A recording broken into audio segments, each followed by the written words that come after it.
sinker, follow the leader.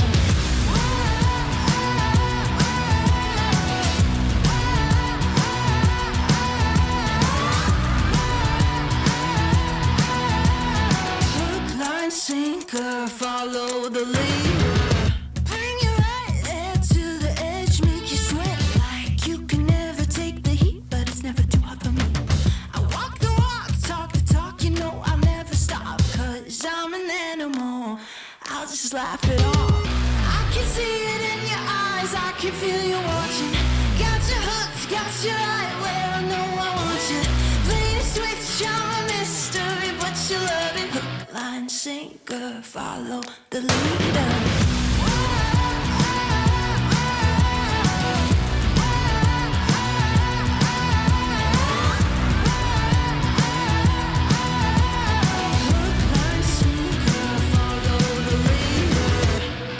Sitting pretty in the palm of my hand.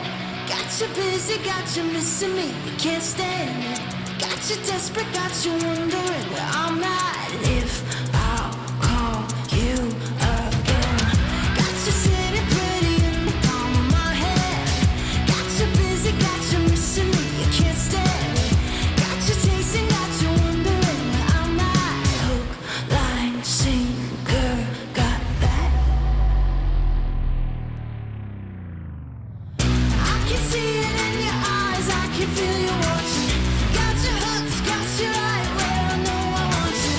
Play the switch, I'm a mystery, but you love it. Hook, line, sinker, follow the leader.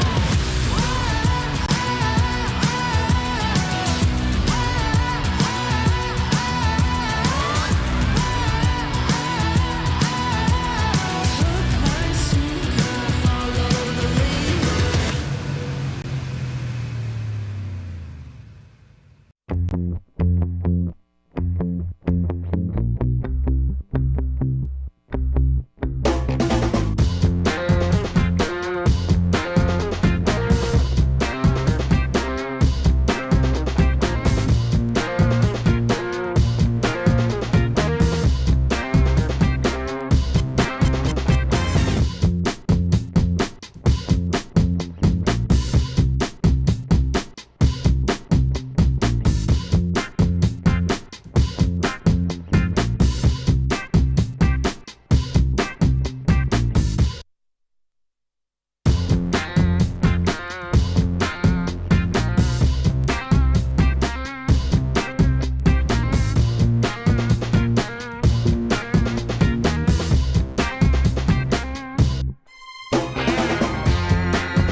side, drawn the front line. You want a safe face, came to the wrong place. You raise a white flag, I get the V-side.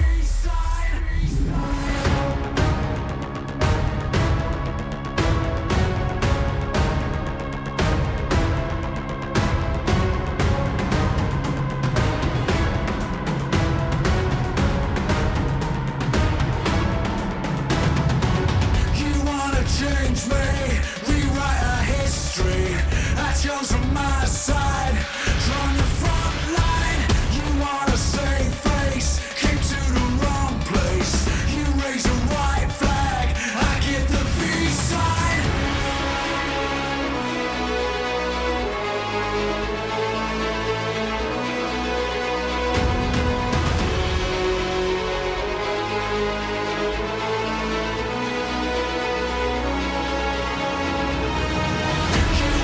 Change me, rewrite our history. I chose on my side, drawn the front line. You want a safe face, came to the wrong place. You raise a white flag, I get the V-side. I get the V-side. I give the V-side. I give the V-side. I give the V-side. I give the V-side.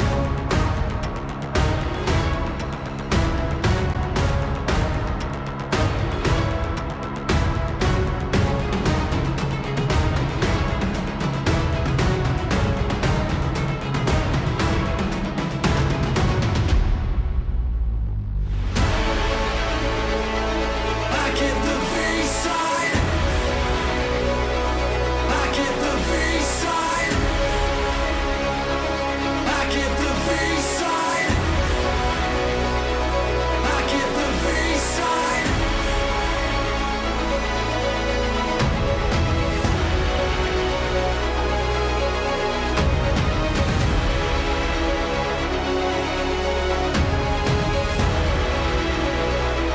I give the V-side.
channel will drag you down, down, down.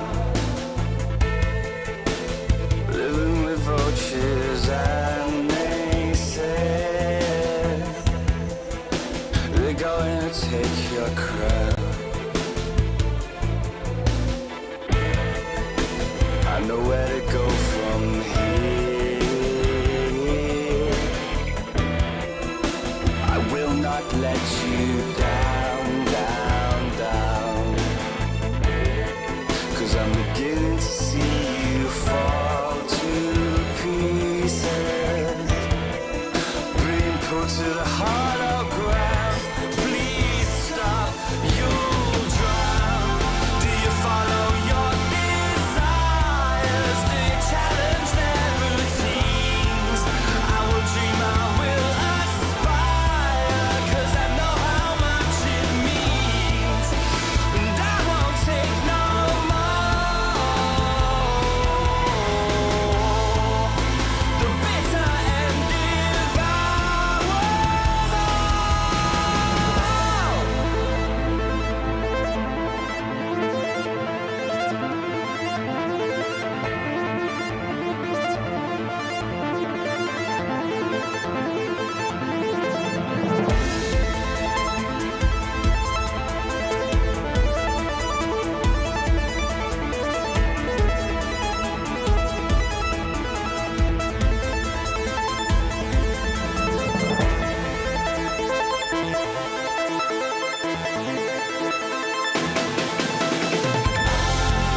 Do you follow your desires? Do you challenge their routines? I will dream, I will aspire, 'cause I know how much it means. And I won't take no more. The bitter end devours all.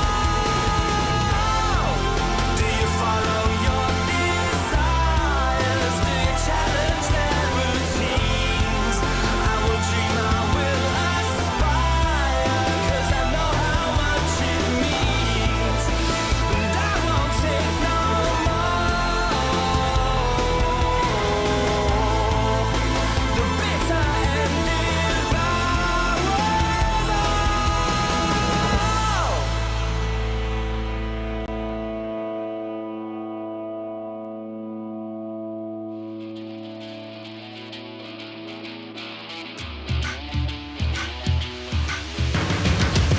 Got a backbone made of steel, make you feel like I'm an animal that you can't control. Walk the walk, talk the talk, I'm the whole deal. Yeah, I'm an animal and I command the show. I can see it in your eyes, I can feel you watching. Got your hooks, got you right where I know I want you.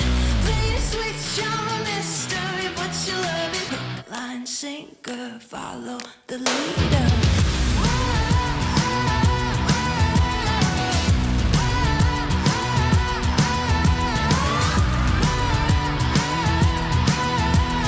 Hook, line, sinker, follow the leader. Bring you right there to the edge, make you sweat like you can never take the heat, but it's never too hot for me. I walk the walk, talk the talk, you know I'll never stop, 'cause I'm an animal, I'll just laugh it off. I can see it in your eyes, I can feel you watching. Got your hooks, got you right where I know I want you. Play the switch, I'm a mystery, but you love it. Hook, line, sinker, follow the leader.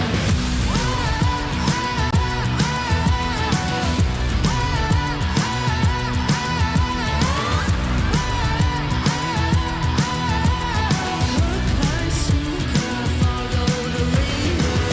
Got you sitting pretty in the palm of my hand. Got you busy, got you missing me, you can't stand it. Got you desperate, got you wondering where I'm at. And if I'll call you again. Got you sitting pretty in the palm of my hand. Got you busy, got you missing me, you can't stand it. Got you tasting, got you wondering where I'm at. Hook, line, sinker, got that. I see it in your eyes, I can feel you watching. Got your hooks, got you right where I know I want you. Play the switch, you're a mystery, but you love it. Hook, line, sinker, follow the leader.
Angels on my side, drawn the front line. You want a safe face, came to the wrong place. You raise a white flag, I give the peace sign.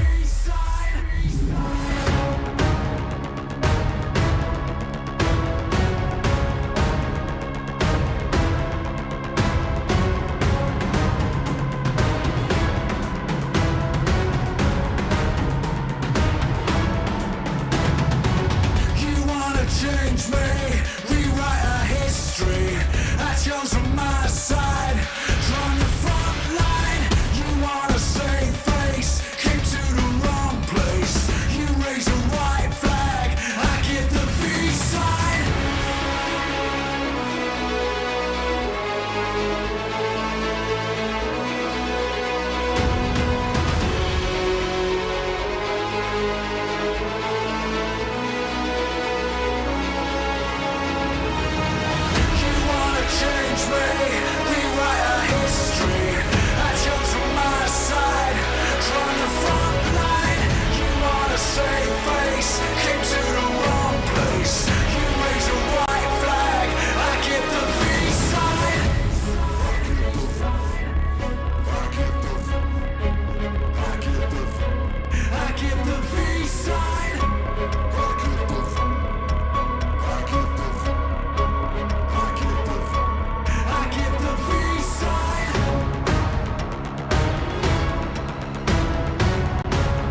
sinker, follow the leader.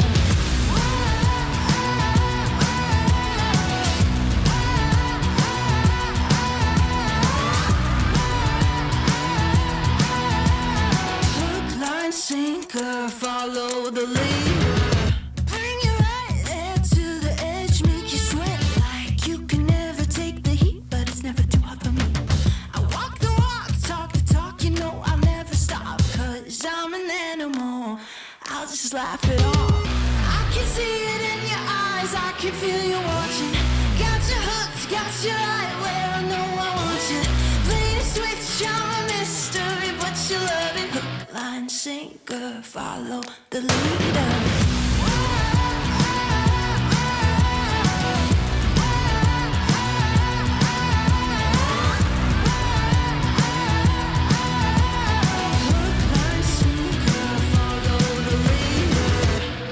Sitting pretty in the palm of my hand. Got you busy, got you missing me, you can't stand it. Got you desperate, got you wondering where I'm at. If I'll call you again. Got you sitting pretty in the palm of my hand. Got you busy, got you missing me, you can't stand it. Got you chasing, got you wondering where I'm at. Hook, line, sinker, got that. I can see it in your eyes, I can feel you watching. Got you hooked, got you right where I know I want you. Play the switch, I'm a mystery, but you love it. Hook, line, sinker, follow the leader.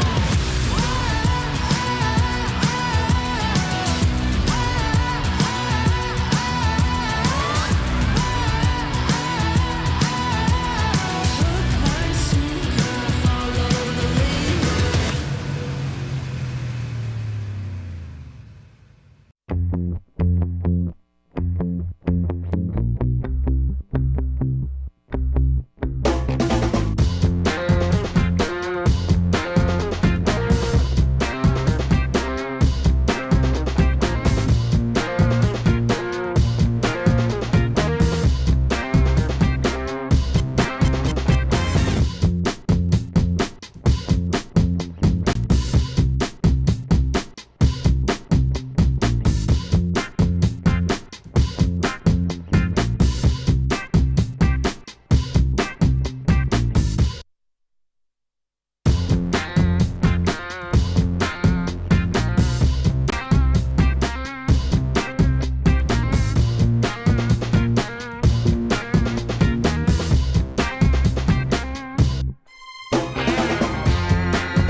all-new Honor Magic 5 Pro.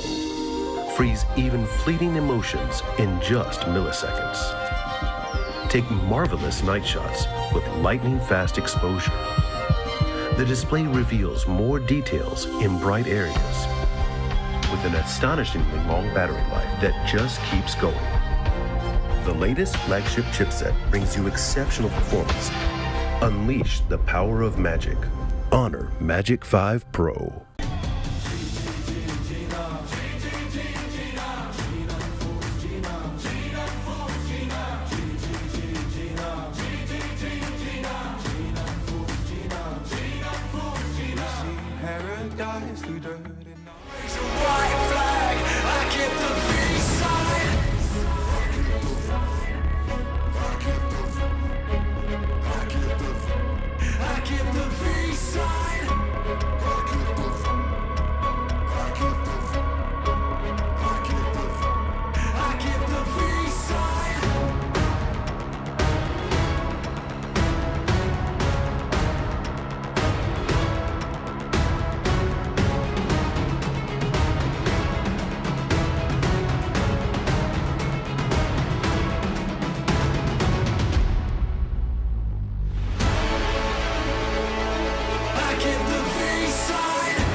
Day one of the PMWI main stage kicked off with a bang, with Vampires taking that top spot. 77 points on the first day. Coming back from All-Stars, they're looking for the 4-time championship title here in Riyadh. They have had such a great tournament with their sweeping edge play style, moving in when the time is right and making themselves feared by the rest of the lobby blank. Yeah, these guys are looking to take home $1 million total from PMWI alone, let alone all the other tournaments they're currently playing, which is a crazy result for a team over a span of 2 years. 77 points yesterday as opposed to 78 on day one of All-Stars. That's with 18 teams. There's more limbs available. It's crazy they're able to put out that kind of action, those kind of points on day one. Alter Ego, another team doing extremely well, John. Obviously, they started off with an absolute bang. Then we cursed them from games 3 till 6, which is a little bit unfortunate for ourselves, but it worked out either way. They're still in a really good standing at the moment. I think Rosemary and the rest of the team are going to do very, very well today.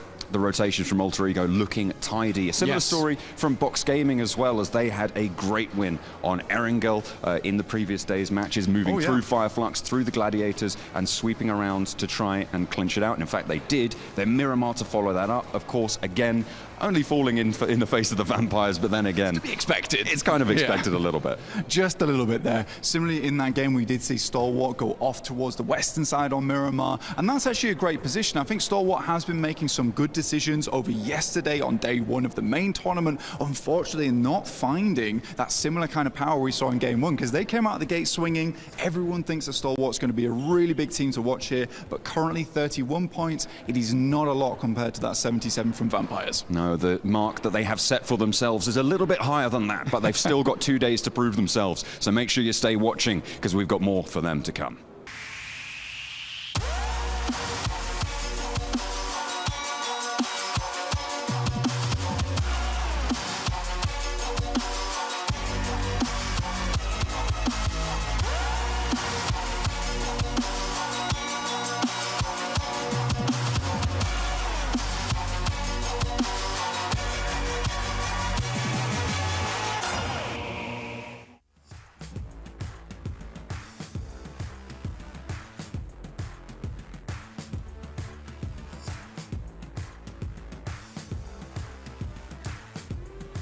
It is time to kick off day 2 here of the PUBG Mobile World Invitational live from Riyadh, Saudi Arabia. I'm your host, Jason Kaplan, and I've got 2 gentlemen to my side to help break down what's all been happening these last day. Makes no sense, but all that we need to know is that Vampires, you heard from John and Blank, have been decimating their opponents. 77 points, averaging 9 eliminations per match. This team, they're looking for the 4-peat. The fact that they were able to maintain their performances of the All-Star stage is for me absolutely insane, because this is an even higher, tougher lobby to play into here, Seven. And the fact that the players are doing so good on an individual level and able to make into the late game and just pick up so many limbs, and as you said, get 77 points on the first day, even if it's just remotely close to those performances, they should still retain that first place. And that's so scary, right? Because that team, you know what, let's not deep dive on it too much, but the elims, the amount of elims that you just mentioned, 9 elims per match, 54 ridiculous. on the day. Gosh.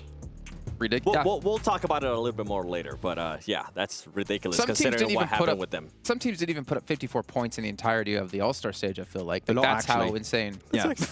Right? Right? Yeah. Yeah?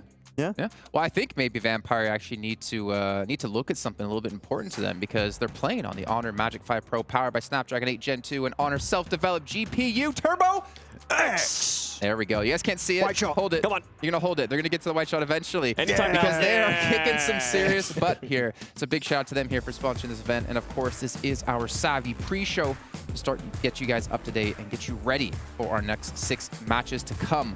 So gentlemen, we've had good start by some teams, a slow start by others. We can start by taking a look here at our overall, not our overall points. What are we going to look at here? Are we going to look at our points per match, or are we going to look at overalls? What are we going to look at, Mr. Production Man? We're going to look at how they get points. Oh, this is the favorite point system for Vampire Esports. They're loving it. It's fantastic. But yeah, I mean, they got himself 2 second places and a chicken dinner, so they're loving the points coming their way so far. Actually helping for the most podium finishes in the main tournament. Those awards also going on, so pretty decent to get those top 3 positions every single match here, Seven. Yeah, and I think we're gonna be seeing some records broken today. Today? Oh. Today. Which, You know what? Yeah. Well, we'll get to those in a second. You can tell us which ones in particular. You can tell us which teams in particular. If you take a look here at all of our participating teams. Now, I know if you looked at the overall leaderboard, some of them didn't seem like they're participating, but I promise you, they are here. They are playing, but it has been tough for certain teams out there. Now, I'm not going to say who in particular, because I don't need any more angry messages in my Instagram, though you can follow it at jkalpin, but the L is a 1. But what are we going to talk about here? Which teams, beyond the fact of overalls, disappointed you and surprised you? Come on. But I mean, Disappointed you? there's a There's one few. team that comes to mind right away. I was going to talk about Stalwart later. Did I Yes. talk about them now? Okay, I talk Do about it. Stalwart now. I'll do it now.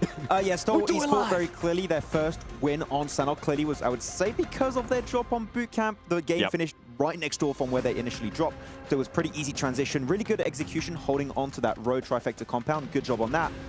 But- Not a good job for the rest of the day. Unfortunately, way too slow to rotate. We know on the Wrangle, more specifically 7, they drop in Novo, and they are on every single map on their angle, I believe, the last team to rotate, and they have to cross the river, cross the bridge, which is even tougher of a transition. We need to see them be much quicker, because teams love to play edge, And because of that, they're always going to be gate-kept. Yeah, and something that we're able to identify while looking at the matches from yesterday, right, is that they're having to fully send it into compounds. And that's just something that you don't want to be able to do, especially with the fragging power that they have. And I feel like that was the main thing yesterday. They weren't able to set themselves up to showcase that fragging power, to showcase those type of players. We can talk about Stalwart, and obviously they did get a victory here on our first match of the day. And if you guys missed out on those matches, we'll actually show you who won each of our battlegrounds as our first day began. And we can see here, Alpha 7 got a win, Box Gaming, Flux, Ultra Ego, Stalwart, as we mentioned, and of course Vampire at the end. So no doubles for any of these teams, which is actually, I'm kind of happy to see, right? I think it's kind of boring. Well, I don't know. It has both sides of it.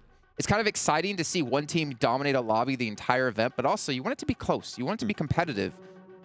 But we can see here, it's been pretty competitive so far. Yeah, it's good to have different contenders for those chicken dinners every single time, though. Now that teams have adapted a little bit to this lobby, where that typical feeler day, especially for the main tournament teams, right? This was their first 6 matches that we had unfold for them yesterday. Are they going to bring some new adaptations to the table that the All-Star teams already made on the first 3 days of All-Stars? I feel like we could see a few changes, especially on Erangel and Miramar today. Yeah, and something that we saw a lot yesterday as well was that it wasn't just first place getting a lot of points. Second place and third place were actually taking a big chunk of those points as well, which would make a big drop off whenever we went to that match ranking. I wonder if that's going to continue to be the case for the top 2 teams, just hoarding pretty much the points. Well, we can see here, Vampire Esports in the lead by 24 points. Now also, note, they have more limbs than the second place team has in points. That's how dominating they have been here for Vampire Esports, just completely wiping the floor here with the lobby. But we can see Alpha 7 second place, Alter Ego third, 628 even coming in at 4th place. And 7, we have to keep in mind, the winner of this event gets an extra slot for their region in PMGC. And I was actually going to say, I was impressed with 628 because that team is currently being able to maintain themselves within the top 5. And they were a team that didn't get any chicken dinners yesterday. And now I'm going to be looking at some of the other teams, right? We're talking about disappointments. Well, guess what? One big one is D+ Kia for me. DRS, not so much, because I was mentioning it yesterday as well, how I expected them to do day 1, just gather a lot of information. But today, day 2, I expect a lot out of them. Yeah, the thing about DRS is that they went back to that, it seems, that old playstyle, which was, we referenced many times in All-Stars. Super passive. Super passive, making it to the late stage and not doing much with it. Like, they had 2 podium finishes, right? They got themselves 2 third places on match number 2 and match number 5. And even then, they didn't get a lot of eliminations because I feel like they're still trying to adapt to the lobby a little bit, feel how the teams are reacting to their very passive playstyle. But we need to see eliminations coming in. If we don't, making it to that first page is going to be tough in a lobby like this. I mean, we have been saying, like, can you really have a slow day here in an event like this, especially at day 1? And I mean, 7, I can see you shaking your head, and I think we're kind of seeing why. I mean, a Vampire, actually, well, to be fair, we talked to Sertani before we came in at the hotel, and he was saying for some reason our day 2s and events are always cursed, and I'm curious to see if that curse will live on as we get into this day. Is that true, though? I mean, we saw day 2, right? An All-Star, and we were kind of saying, all right, they have slowed down a little bit, but then at the end of the day, they decided to just close it out with the chicken dinner, and I think they were just, what, like 10 points away still from what they were able to score in 13, day 1? Yeah, 78 to 65. That's day 1 to day 2 for Vampire So in the if All-Star. that's a curse for them, I'm pretty sure today they're going to be looking at day 2. It's like, you know what? We don't mind being cursed if that's going to be the trend here. Yeah. On the way back to the hotel, I did talk with the team of Stalwart, and they did say, can you curse Vampire? I did not. So if they have a bad day, not my fault. Please. Okay, I don't want any trouble again. It's not me. I promise. We're looking at me, Jason, like that. Are you cursing them now? No, I haven't done anything. Okay. I thought I saw some like voodoo dolls in your room and like some like ritual Got stuff. some garlic and silver everywhere. Yeah. He was painting them too, right, with Colaris? Yeah. Oh yeah, just painted.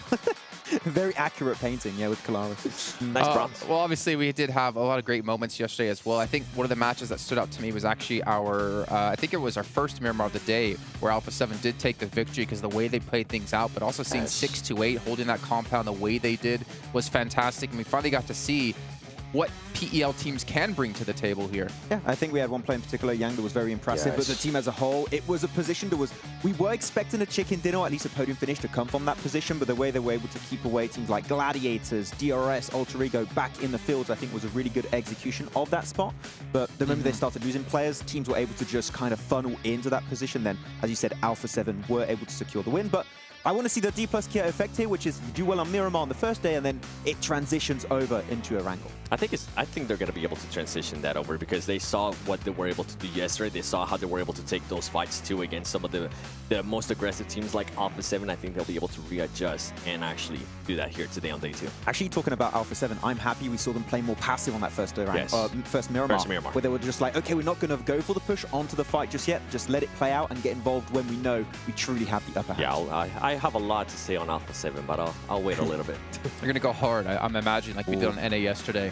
But Max, you mentioned Yang. And if I'm not mistaken, he's a special player today. He's my player to watch. He's his player to watch. My player to watch. Here's Maxman's player to watch. He actually sponsored that segment. And you can see here, I mean, to be fair, I think for good reason. I think Tianba just really left us wanting more out of these PL teams because we always hear how strong China is as a region.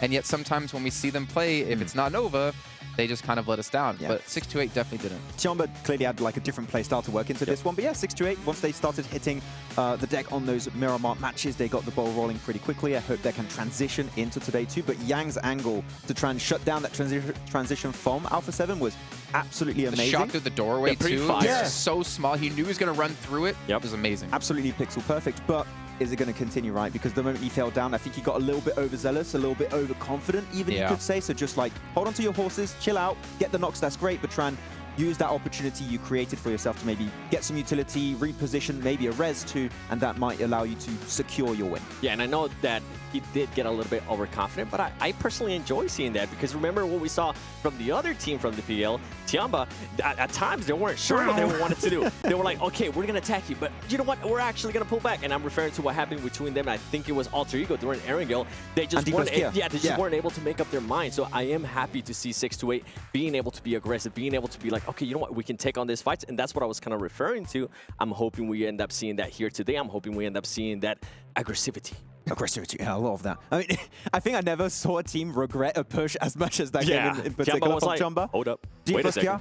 Come over here, and they couldn't escape. Yeah, great. Well, at least some teams did commit. They hard committed for a game-winning play. It just didn't result in a game win, unfortunately for them. You guys who are watching at home, though, make sure you're paying attention to chat because like always here at these events, we love to hear your feedback about the show. There'll be a survey linked. Make sure you guys actually fill that out. And again, if you take screenshots of it, send it over to 7 saying, hey, I filled out the survey. He's going to send you some UC, which you can potentially use here with the new Dragon Ball Super crossover we have in PUBG Mobile, which we've been playing actually before the show started. We got a great 3-man like full charge beam on a guy that we knocked, and well, that guy ain't coming back. If he's watching, we're sorry. Okay, that was a bit overkill. I'm not sorry. You're not? Oh, it's hard for me to get a limbs. I'll take any just all going in. Let's take a look at who was going rah yesterday in our matches. And you take a look at our top 5 fraggers from the day. And Tony K, my God, 19 eliminations. Ridiculous play out of him. This is ridiculous, Max. They did the same thing as day 1 of All-Stars. Like, look at his damage, we're going to do it again. He's got 1,600 damage more than Schweppes, and he only had 4 eliminations more. I mean, do we have to speak or you just let people look at the numbers? I feel like you can just look at the numbers right now.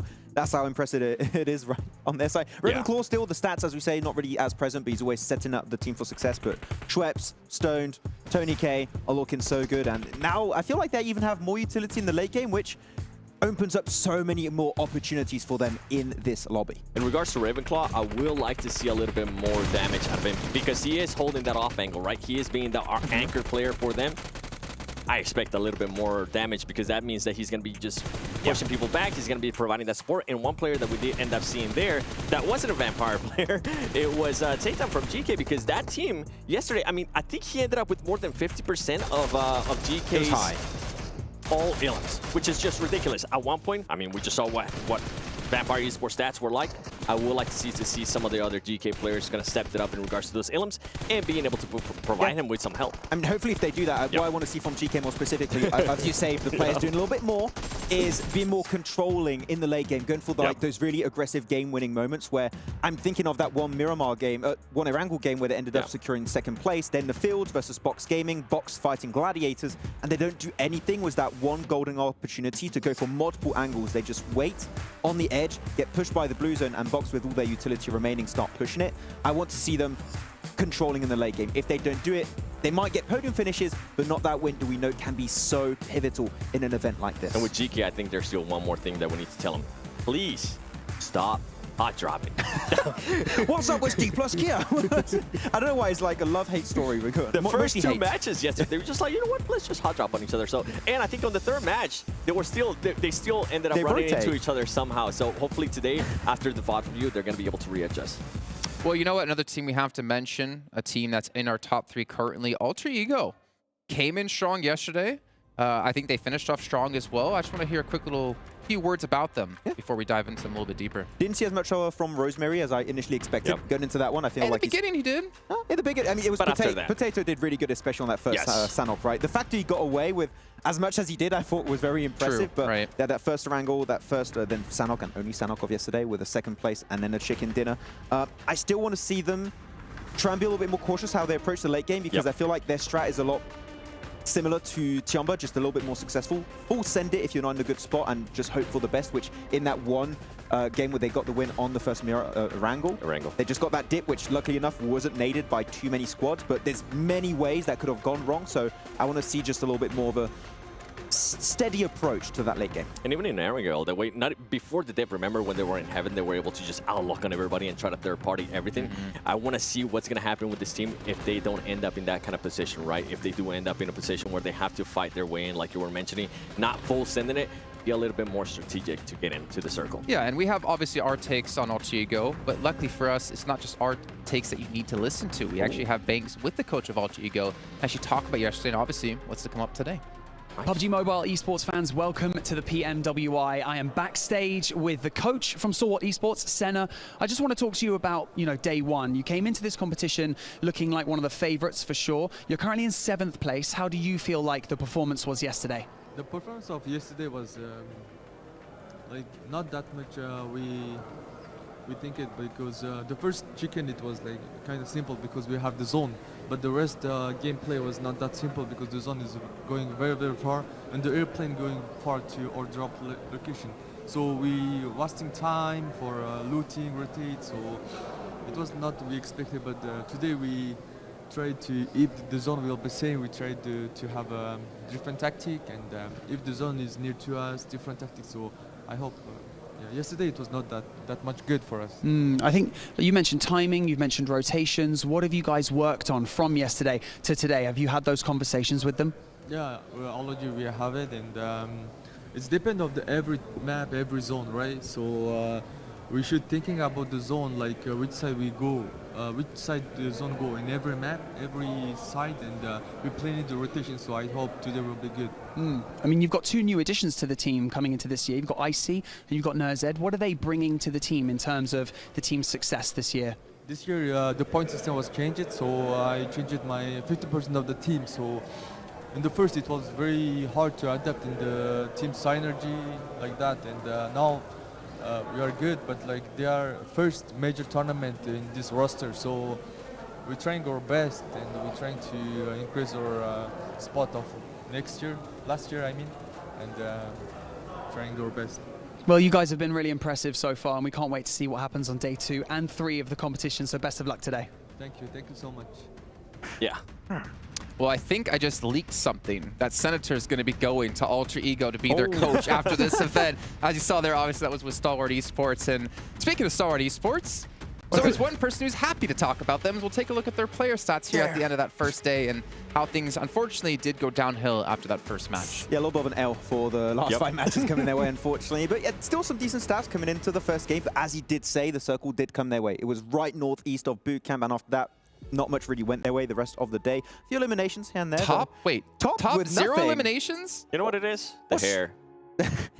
We need to bring the red hair back. Yeah, just like when Brazilian players need the little cut on the No. Go gray. Go gray. Ultra Instinct. Let's go. Oh, yeah, true. You could do that. But yeah, he said the circles weren't going his way. One way to deal with that, 7, is get in that car way sooner, faster, and just start driving over. Okay, I didn't think that was on camera. If you see somebody reverse, confirm that ilum. You got to, but yeah, quicker rotations. I would love to see it. Is it going to happen? I don't know, but we really need to see them get in the circle. Yeah, and on a serious note, I hope they are not going to be using that as their excuse for day 1, right? Because we saw a lot of teams that the circle was still not going their way, but they were able to rotate a lot faster. And one of the teams that I can think of being able to do that was Alpha 7. That team, remember in All-Star, they were super slow, and we were always onto them saying, they need to start rotating faster. They need to start rotating faster, and I feel like finally here in main event, they're starting to do that. So hopefully for Stalwart Esports, we'll start seeing that here today. Well, I'm glad you brought up Alpha 7 because we're actually going to take a look here at their player stats. And something we always talk about is obviously Carrillo. Yep. If he can hit that kind of performance we saw in the past out of him, this could be an unstoppable team. But Senna, obviously the newer player coming into the roster, coming back into the roster with this 2,400 damage done. But also Mafioso, and fun enough, Revo is actually the quote-unquote worst performing player. And I say that in quotations because they're obviously so high up in the rankings. Yeah, and that really intrigued me. So I decided to go back and look at the map play of what happened yesterday. And I was able to realize that Mafioso was just excelling at his new role, which we were able to mention it yesterday. That is the anchor point, being able to hold those off angles. And I was actually getting a chance to talk to them. I was like, are you guys going to continue to do that? And I think they are going to continue to do that because it's currently benefiting them in such a big way. And talking about Carrillo, we're always talking about how he was being sent to be at the scout. Well, guess what? That was not the case yesterday when they actually started performing really well. He was compact when they did the 3-1 splits. He was not that one player that was out in the middle of nowhere. He was actually with his team. And as you mentioned earlier too, Max, they slow down the play in a big way. And I feel like that's becoming a big part here for the PMWI as well. Yeah. You gotta pace the game your way. That's something that Vampire Esports is being able to do really well. Alpha 7 was able to do it really well yesterday on the first Miramar. I would like to see more of it. Maybe not on the first Sandhawk because it's always madness, but once we get to Erangel, I would like to see that pacing. Yeah, I mean, you said it right with Korea just not going out early. I had so many flashbacks of like the previous years where he just kept dying early. Yep. Like, he's such a great fragger Yes. to have on your team, so it's good to see him actually make it to the late game a little bit more, but the anchor point strat has been working great. Hopefully we can see more of it here. And we saw them rotate, and I think that's one of the reasons too why Rebel might not have the highest damage and might not have the highest elims is because he was being that scout as well. So he might be getting a little bit used to that role too, and he might have been getting caught a little bit sooner, getting eliminated. So I expect to see a bit of a change from him today, maybe not being so far away from his team. Well, to be fair though, I mean, the switch and roll has netted them a second place at the end of the first day. Yeah. And one thing we always criticize Alpha 7 on, Jan? I don't know where I'm getting these like cat sounds from, is how slow they are to start events. And obviously they did have the All-Star stage leading into this. They got 3 days to play under their belt, so you can kind of question, does that technically count? But maybe this is a new strategy that they're going to be going with here. I wouldn't hate it. No, I wouldn't hate it at all. And I think after yesterday, I'm hoping Red was a little bit more comfortable with his current role. And I do hope he doesn't go too far away from his team. My objective for today, I don't want any more excuses at the end of today from any team. Oh, yeah. We've had way too many, 100%. okay? If you had a bad day one, make up for it, do good, get good, and do better. Twisted Minds, we're looking at you. All right, well, ladies and gentlemen, let's head out to the stage here so we can kick off our first match of the day.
As we approach day 2 of our competition, a word that seems to be the focal point of discussion is consistency.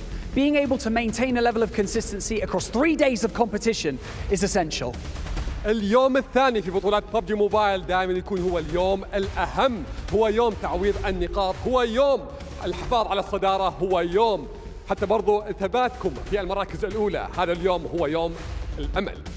Make your opponents play your game. That is the ultimate strategy. But with $2 million on the line and 15 of the best teams from all over the world joining you on the map, that is easier said than done. في اليوم الأول شفنا فريق فامباير كان محافظ على صدارة وأبدأ حتى برضو في بطولتنا في الأول ستارز.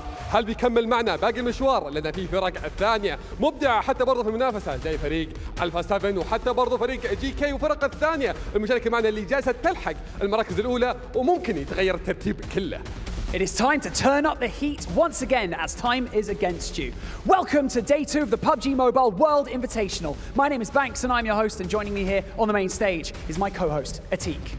والحين أعزائنا المشاهدين وصلنا إلى اليوم الثاني اللي راح نشوف فيها المتعة العالية. هل بنشوف أحد يعدي في المراكز الأولى؟ هل بنشوف المراكز الأخيرة تقدر ترجع وتقدر حتى برضه تتصدر بمجموعة نقاط؟ هذه فرصتهم، هذه فرصة الأمل في هذه المنافسة. معكم مقدمكم باللغة العربية عتيق ومعنا مقدمنا باللغة الإنجليزية بانكس. Just 12 maps remain in this competition. The finish line is almost in sight, but let's not get ahead of ourselves. First and foremost, let's head over to the desk who can break everything down before we dive into our first map of day 2. بعد ما عدينا 6 مباريات اللي كانت معنا امس، باقي لنا 12 مباراه، كلها راح تكون حاميه، كلها راح تكون جدا ممتعه، واليوم راح نلعب برضو 6 مباريات. خلونا ننتقل لكم مع المعلقين بدون اي انتظار ونبدا لكم في مبارياتنا على طول.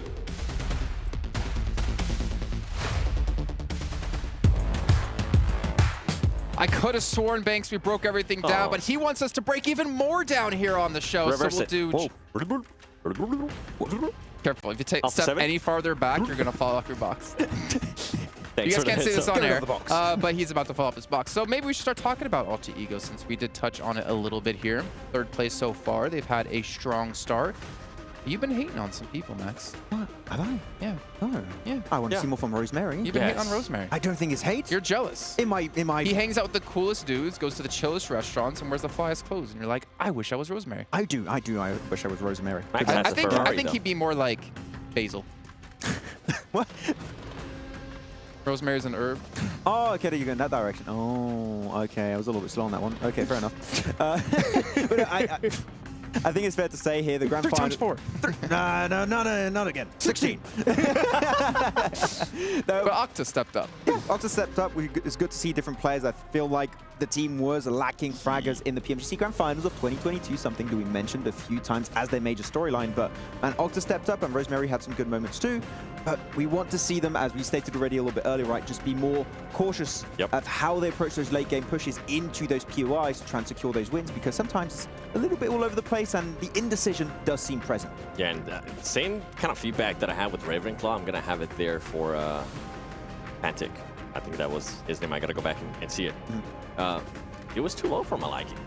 Whether it was the Elims it was only 2. The damage wasn't really that high. If you're going to be playing, I got to go back and watch it, but if you're going to be playing that support role, right, it's got to be a lot higher than that. And I think it might have been because of the pushes that they were doing yesterday, so I'm not going to fully go into him, but I would like to see a little bit more. And that actually takes me on to another team where I feel like all the players are somewhat playing support is Gladiators. They didn't have a great day. They're so split, and we keep mentioning this so many times by now, is that they need to regroup a little bit more. And one game in particular that comes to mind is that chicken dinner from Box Gaming, where they're so split, trying to get so many angles, information, which is great, but we're just not seeing any conversion from those massive splits. If you just regroup when you're getting breached, your chances of success are so much higher. So Gladiators are a team in a similar sense to repack, and you'll have a way higher chance of defending positions when you get into the later stage. With GG on the first Sandhawk, I kind of want them to get the circle because I would like to see what this...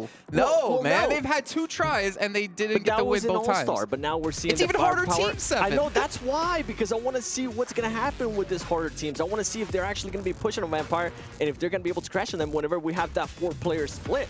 And I'm hoping it happens because it's going to be such a good learning lesson for them if they keep getting away with it. Let's reenact the Sandhawks out of Gladiators on All-Stars. I'll be Gladiators, you'll be the good teams, okay? Oh, okay. The new teams in I the thought lobby. we were going to be teammates. Like, you're a player from Gladiators, I'm a player from Gladiator, and I'm going that way. You're just gonna See ya. I'm Gladiators, right? And you're all the good teams, right? So I'm on top of the mountain, I'm spread out, I'm looking for people. Go. Dead. It was supposed to be better than that. I was, yeah, okay. Well, that's fine. You're right. Gladiators are just gonna fall over, and I didn't want to commit to it because it's very hard for and stuff. Yeah, it's fine. that as well. Yeah. And this laptop here, which is an upgrade for me. Yeah. But yeah, let's take a look actually at Gladiators player stats because they've currently sitting in 9th place.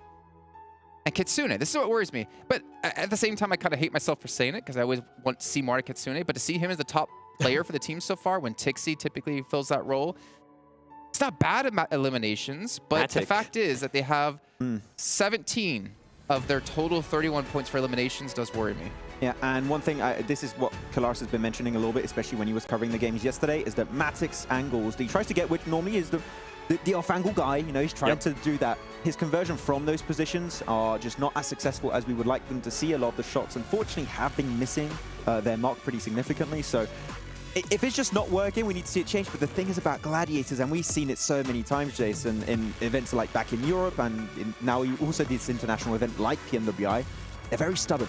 And I do wonder if we're going to be seeing a change with 2 days left. Unfortunately, I don't think so, but it's still a little bit of hope remaining that it might happen. I have hope, and the reason why I have hope is because we already seen a bit of a change out of them, right? They decided not to ego drop off a 7 anymore. They decided to try out different stuff, especially in Severny. We've been seeing now that they don't have to really worry about Misexes or anybody else being there. Wait. They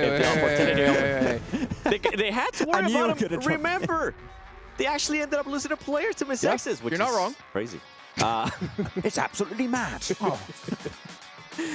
But I would like to see a change out of them. I would like for them to play a lot closer together. We have seen it happen when the circle kind of forces them to play together, and it works out well for them. I want to see it without the circle or the teams forcing them. This is where I think that like they clearly know something that we don't, because I don't want to imagine that you have a team like G Gladiators and we watch these matches and see potential problems in the roster that they don't notice it. Like, they have to notice it, right? They have to know something's wrong. They have to know where their weak points are, where they're being taken advantage of. But there has to be a reason that they still stick to the same plan. Yeah, I mean, it was asked to Kitsune on a few interviews, I believe, even during the championships. I feel like they even had a video here where it was actually asked, and it's just, they're a bit fearful that teams, for example, if they had a Northwestern Island circle on Sanhok, they're just fearful that teams would come around in the blue, which I can understand to some extent, but it doesn't explain why you'd have to have a 4-man split. You can add a 2-2, and it'd be instantly a lot more successful in my eyes. So I feel like there's ways to like hit that middle ground, but they're just willing to go to the extreme in what they do. Yeah, I mean, there was one Sandhawk where the zone was coming in from like the north side where they had the Northwest Island, and they still had 2 players watching the blue zone when it was basically already closed. And at that stage of the game, there was no way you were going to heal out there either. Yeah, especially with the circle, like this blue zone settings that have changed throughout the like half year now. It's not going to happen. So just regroup when you know that the chances are very slim of you getting third party. Yeah, and I got a chance to ask Kitsune the same thing, and he still answered the same thing. Even after that match, I was like, wouldn't it have been better to just kind of leave it alone, considering that the blue was literally right on you and it was one of the later circles? He was like, no, we wanted to make sure we watched our backs. I was like, okay, well, you keep doing you and we'll see what happens. Yeah, and that's the weird thing for us, at least here on the desk. But again, but maybe since it keeps working in the region, maybe that's why they really haven't been able to see it, and this might be an eye-opening for them, right? Because that does tend to happen. If they continue to just dominate the region, they're not going to be able to see it. Then now once they end up getting into an international event, they're like, oh, hey, we actually have some issues when we go up against much better teams. I don't feel like he wasn't even that successful in the home region. That's the issue. I feel like they had a rough time at the start of the season. Even Blank was like, oh, no. But they started changing the way they approach, I think, like in the last 2 weeks of PMPL Europe, and they started regrouping a little bit quicker, and weirdly enough, they started getting more eliminations, reaching the late game even more every single time. So they are willing to make changes on long tournaments. Like, we're talking a month-long tournament, 3-day main tournament. It's not happening. I think a good point was brought up. Like, maybe not necessarily be Gladiators in this situation. Maybe it works in your home region, but like, do you need a completely different skill set to play in these international events? You can't obviously go into an event like this playing the same way you would have in your own region. And obviously, when that kind of stuff doesn't work, but you have teams like Vampire who can come in and set the pace, playing maybe the way they would play in their home region, you have to adapt to what they're going to bring. And that's hard to do in a short form event. We saw that from Tianba, right? Just like full send it playstyles not been working out great. Send it. Gonna full send it, and I'm gonna run away. Never mind, because it's clearly not working out. Yeah, we need to see changes. I feel like you would be crazy to think that your home region playstyle is going to work on the international stage. If it does, you're lucky. Keep it up, but you need to adapt to your lobby a lot more. I think that's kind of like a barrier of entry then for some regions, because we see a lot of like teams will come in from weaker regions. Fair to say, very PC way to say it. What's that? Were you whispering this? No. You come in as a team from a weaker region, you learn this like new kind of form of play when you get to these events, because you're obviously having to play catch up. But then you go back to your own region, and if you can't execute this or execute, it's a word I swear in French. That's my excuse. You can't use that. If you can't execute that like new kind of meta or strategy that we see these teams like Vampire be able to do, if you can't execute the way they do it, it's not going to work in your home region. So then maybe you default back to the way your region plays to stay at top. Seven's looking a little bit unhappy with this little bit of analysis / podcast. Well, that's when champions are able to readjust, and they're able to play differently depending on which tournament they're on, right? And that's kind of something that we're seeing, especially here out of Vampire Esports. They come to an international event, and they're able to switch it up, and now they're able to use that fragging power that they were able to add with Tony K and showcase a different playing style than what we might have been able to see in Thailand. Even though they won Thailand, you have to be able to readjust. You have to be able to switch it up depending on what some of the other teams are doing. Yeah, I mean, back in Thailand, you could clearly see they were a lot slower in how they approach these games, and they would just play the edge of the circle, try and go for strong positions. Here, they're just a lot quicker because they're trying to react to the lobby. They put the prep in, they did the scrims, and saw what was working, what was not working, and being fast was something you definitely needed to make it work out at this stage. Well, maybe that's something that some of these weaker teams or weaker regions need to learn indefinitely as we go forward into this, because we see a consistent lack of results out of certain regions. But one day we're hoping they'll take the information, come back another time and do better. We'll find out. One team who unfortunately hasn't had a similar result as we did see from the All-Star stage. Uh-oh. Do you know who I'm going to say? I kind of have an idea. You ready? Ready? On three? Yeah. 1, 2, 3, do it? Okay. 1, 2, 3. D+. Yeah, he do. Why are you gonna do my boy like that? Because it's true. D+, man. Like, we saw them have a massive rise through the All-Star stage, and that's why maybe I have a little bit of faith in them. Like, the longer the tournament goes on, I feel like the better they play. But we'll take a look at their player stats here, and hopefully, Max, I have some tissues nearby in case there's a tear. But we can kind of talk about it. Yeah, I believe that they're just not able to get away with the same playstyle there than the All-Star stage. I don't know if you agree here. I was going to call you All-Stars 7. Thank you. You're an All-Star 7, great. They're just, teams are in center positions a lot quicker, and they just go for similar rotations, similar scouting styles, and teams are just gatekeeping them a lot more. So because of that, you're losing players, and especially they're losing players to Geekay, which I don't know still what's happening on that side, but things are definitely not working out on their side. So I feel like they're just maybe a little bit more emphasis around scouting here, 7, and seeing where teams are positioned could allow them to play a similar playstyle while being also more aware of where teams are around the map. Yeah, you said it perfect. Being able to go from plan A to plan B, right? They got to be able to readjust, especially with what GK's been able to do, being able to hot drop them back-to-back matches, and then on the third match... Is that going to happen today again? I don't think so. I really hope it doesn't happen. It's 2-1 for GK. That's why. I don't really think it's going to end up happening. And if it does, then that's kind of D+, yeah, just shooting themselves in the foot and saying, D-. You know what? I think we're going to have a bad day today. Sounds like your math grade. Actually accurate, yeah. Well, if we're going to obviously talk about D+ here, we have to be fair and talk about a couple of other teams who have let us down a little bit, I would say. Twisted Minds, another team, obviously having a little bit of a fall after Saudi E-League, but I kind of expected more out of them here, and especially out of a certain couple of players as well. Yeah, I mean, I think everyone's looking at Crypto right here, 7, right? Looking at the player that we were expecting to see a lot more from this guy in particular. Dammy, that's been a true OG of Twisted Minds. He's been with Twisted Minds since, what, 2021? He's been here forever, pretty much. But yeah, he's seen players come and go in the roster. But the thing is, it's still a really, really recent team that's been put together.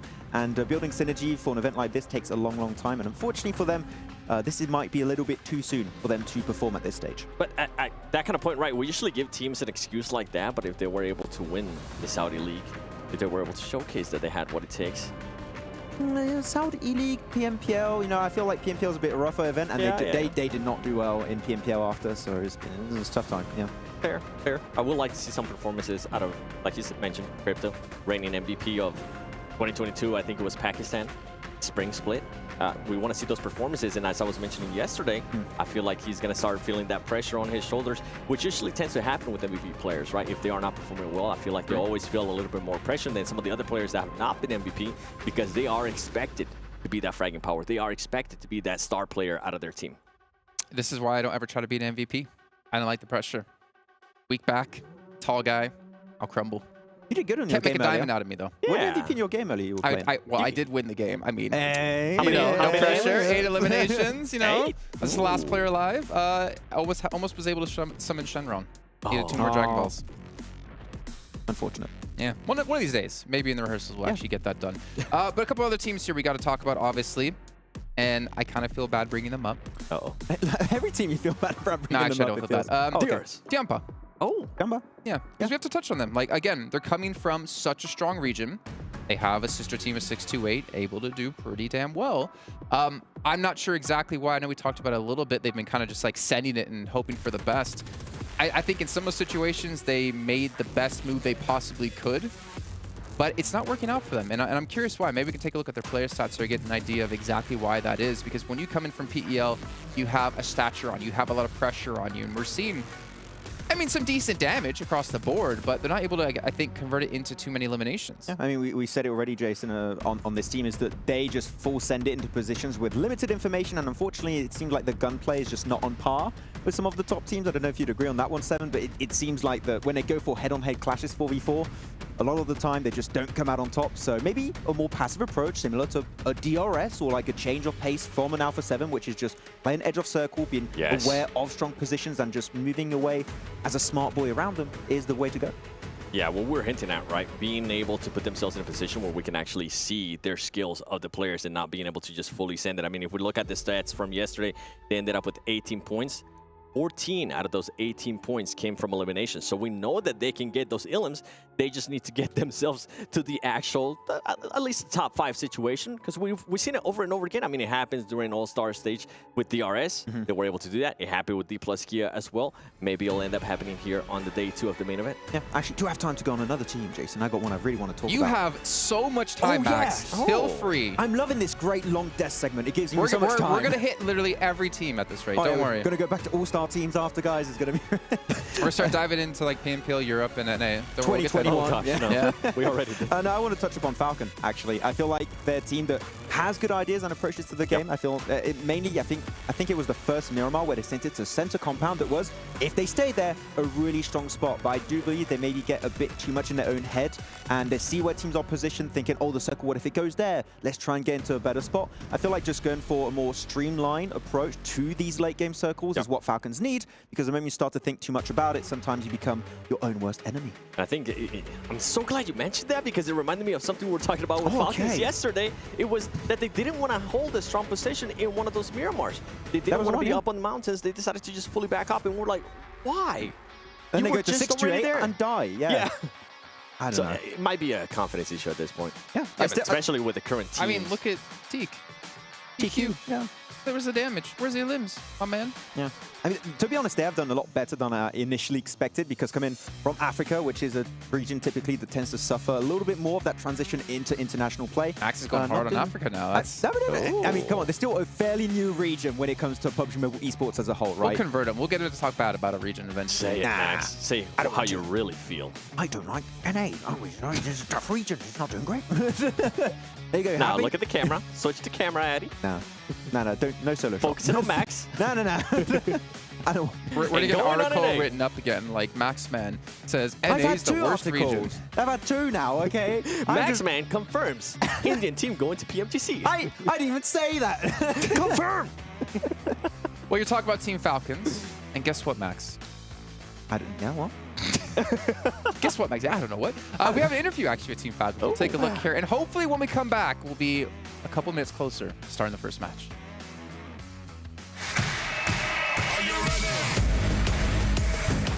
Всем салам алейкум, меня зовут Дамир, мой никнейм Акзер, я играю за команду Falcons, и мы представляем нашу страну Казахстан. Я себя чувствую очень хорошо, тут очень круто, здорово, организация турнира на высшем уровне, а наша команда готова, и мы покажем хороший результат. Мы готовились очень долго, потому что мы прошли через голосование, и у нас было достаточно времени на подготовку. Наши сильные стороны — это, наверное, наша атака, потому что мы очень агрессивная команда. Все команды здесь очень сильные, поэтому к каждой команде мы готовимся, готовились, каждую команду анализировали. Поэтому не могу выбрать отдельные команды, потому что все очень сильные. Всем удачи, развлекайтесь, ребята. Come on, Axer. I know for a fact there is definitely some teams you could call out or giving you problems or definitely strong. You get for the very PC answer of every team, yes, is strong. Every team has a chance. You're telling me right now Twisted Minds have a chance, Axer? Get out of here. Get out of here, son. Whoa! Whoa! He's going to be getting those messages. At least... That's how you do it, Max. Okay. Solo shot, and you just go all in. That's how you get cancelled on air. Like. Well, Taurus will be hosting for the rest of the day. That's been it for me, Jason Captain, on the show. We'll see you next time. Oh, damn, okay. How do you... I don't like when players get that answer because there's clearly teams, they just like want to be very PC about it and be very media trained. I want some smack talk, man. I want him to talk trash about some teams. You know that they have some teams in mind too. They just don't want to let it out there because then, otherwise they're going to get angry DMs just like Seven. You don't want that. Nah, Give them to me. Give me the angry DMs. Just make sure you follow. If it's the truth and it's followed up with stats, I mean, I'll be happy to tell the truth. Yeah. Like Reject. They are absolutely sucking right now. See, Max? That's how you do it. Okay. I mean, am I wrong? What was it? They ended up with 17 points yesterday, 15 of them being out of elims. They're currently in 15th place. And this is a team now that's in the second international event. If we go back to PMGC, guess what? They suck there too. I like this Seven. What is this new guy we just got? Am I wrong? To be honest, back in Japan, they dominate, but the thing is... No. They're not back in Japan. No, We're talking about international events. They suck on international events, Seven. Okay, now look at the camera. There you go. They suck at international events, okay? It's really, really bad. I don't like it. Okay. This is Seven Worlds Gaming Ultra Ego 8 Worlds Gaming, where he just rips on teams. I mean, to be fair, as we'll take a look at their player stats here for Reject, I think it's kind of true, though when we look at PMGC like in years prior, they did have some success, though I think the roster unfortunately has shifted since then. Yeah, you had some players like Divine. Blue Bees and all that. Divine, yeah. my man. I love you, Divine. Oh, Falcons again. This is not the team we wanted. That is not That's fine. We can talk about Falcon. Okay, no, we'll go back to Reject. We're going to see their stats. The producer rejected our idea and went Falcons instead. I feel like the Dragon Ball Super collaboration is starting to get to me. I'm starting to become Frieza. He's going to get blue hair. No, Frieza. Oh, I was going to like, okay. Fine. Yeah. Well, you can see Rage OCO. I mean, he's been a player for years now. He's played at so many massive events. Sara as well. Lufa too. Like this roster has so much experience behind them. Yeah. The problem is, like, they dominated their region too going into this. They were over 100 points ahead of anyone else who could have qualified into this. And then they go here and just for some reason, at least on day one, not to be too harsh, they can't keep up. And that's what it comes down to, right? Big expectations coming into international events. We always talk about them. We always hype them up, how they are dominating their region. And then when we get to this point, it's just a complete downhill. Yeah, and you would really expect so many more things from this team because they've played internationally so many times in the past. Maybe not as like this exact squad, but at least the individual players have played like PMGCs, as you said, Jason, so many events outside of their home region. So you would expect that they can get all that knowledge and experience and normally perform here, but it seems like when they make it back to like your PMGCs, your PMWIs, or like other events outside Japan, they just revert back to like the default playstyle and then slowly try and improve, but it's just way too late every single time. So I don't know. I don't expect anything here. If we can get a surprise, great, but I don't expect it. I'm hoping we get a surprise out of Reject today, like right off the bat too, and Sandhog. Use the madness to your advantage. Yeah, I want to see one good Erangel. If we can see one good Erangel, I'll be like, oh, who knows, maybe, why not, but no. Yeah, I expect them to be at least, and I'm being hopeful here, top 8 after tomorrow. That's your threshold? Yeah, like, for them, yeah, top 8. Okay. Because I feel like they have that power, right? I feel like they are going to be able to get themselves there. I mean, they're not now. I don't know why I just started looking at the numbers. I'm like, it's not looking good right now. Yeah, the average are not looking too good for them. I mean, they got one strong elimination game with 8 elims, 6th place, and that was their best game so far. Otherwise, they keep going out in like 10th, 12th, so they're just struggling to get into the late game. And I feel like because so many teams like to play Edge, they're having a hard time adapting, and they're just getting absolutely shut down every time they just reach like phase 4 or 5. What about, I mean, we're running out of teams here to talk about here. Infinity IQ, I think that's one of our like 2 teams left we have to discuss. Bensu is the only one doing work here. I want to be very clear. Where's the rest of the team? We need to see other players set up Bensu pretty significantly, because if not, well, Bensu might get himself some good stats, some MVPs, but he's not doing anything. They're just not there. Yeah. It's true. Gone. I hate how accurate that is. It actually is. So yeah, you have that star player. Sometimes that's all you need to like kickstart the comeback of a team, but he's been doing that since day 1. So where's the rest? I don't know. Yeah, and if we're going for teams that hopefully, right, they'll start doing pretty good here on day 2. They were able to close out the day yesterday pretty good in the last Miramar. They were able to get at least 3rd place. It wasn't with the most elims, only 3 elims, but it's maybe like the light at the end of the tunnel. I'm hoping. They're not going to reach it. No? They're on a treadmill. Like, oh, I'm not going anywhere. I don't know. I almost expected Max to just be like, nah.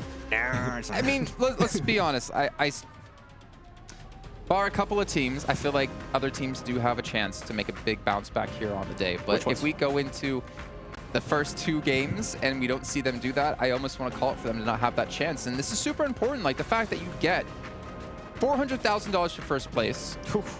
You also have the records to break. We can earn even more money.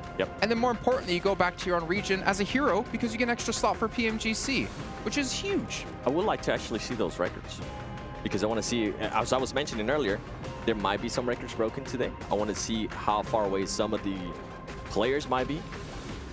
37 elims? I think it's a bit early for elims. I think day 3 is going to happen. Because even Tony K had, what was it, 19? Even if he doubles that, he's going to be not getting... I mean, he could overtake it, right, if he does the same, but it's going to be hard to like duplicate that success from yesterday because it was just such an insane day. But it could happen, but the chances are very slim. Yeah, and I feel like most rescues, I can see that one happening, right? I have to go back and look at Twisted Mind's healing, but I feel like they might be able to go for it. Do we have a top 5 healers? Yeah, do we have a top? Even the Turkish groups laughing most about that. Most elims, I feel like, you know what, with what we were able to see. Was it 19 out of 20K? Yeah. I mean, no, I'm talking about the 24 for the team. Most elims. Oh, I feel like that's hard. I still think that's hard. We had 22 from Egg on IA on All-Stars. Yeah, it is, but with the way Vampires is playing right now, with all the, at least 3 players just being in the top 5, I feel like they definitely have a chance. I think actually quite a few of these are quite difficult, like looking at the fact that we had 8 top 3 finishes over the course of the event. I mean, right now, Vampire have 3. They're actually tied with Gaming Gladiators. And also a couple of teams have 2 in there. So it's getting, I would actually have to average like 3 a day, considering you only have 3 days of action. Yeah, which is doable, clearly, I would say, for, I mean, Vampire, right, has been able to have such a successful moment here in the main tournament and All-Stars with their macro rotations getting to those POIs. So I think it could happen. But yeah, again, 3 winner-winner chicken dinners on a day in a lobby like this, 7. I think that might be a record that's going to be tough to break. That one, I don't think is going to happen. We're talking about records. Why don't we actually just take a look here at last year and how these records were broken. A little video for you. We'll be back here in about 3 minutes.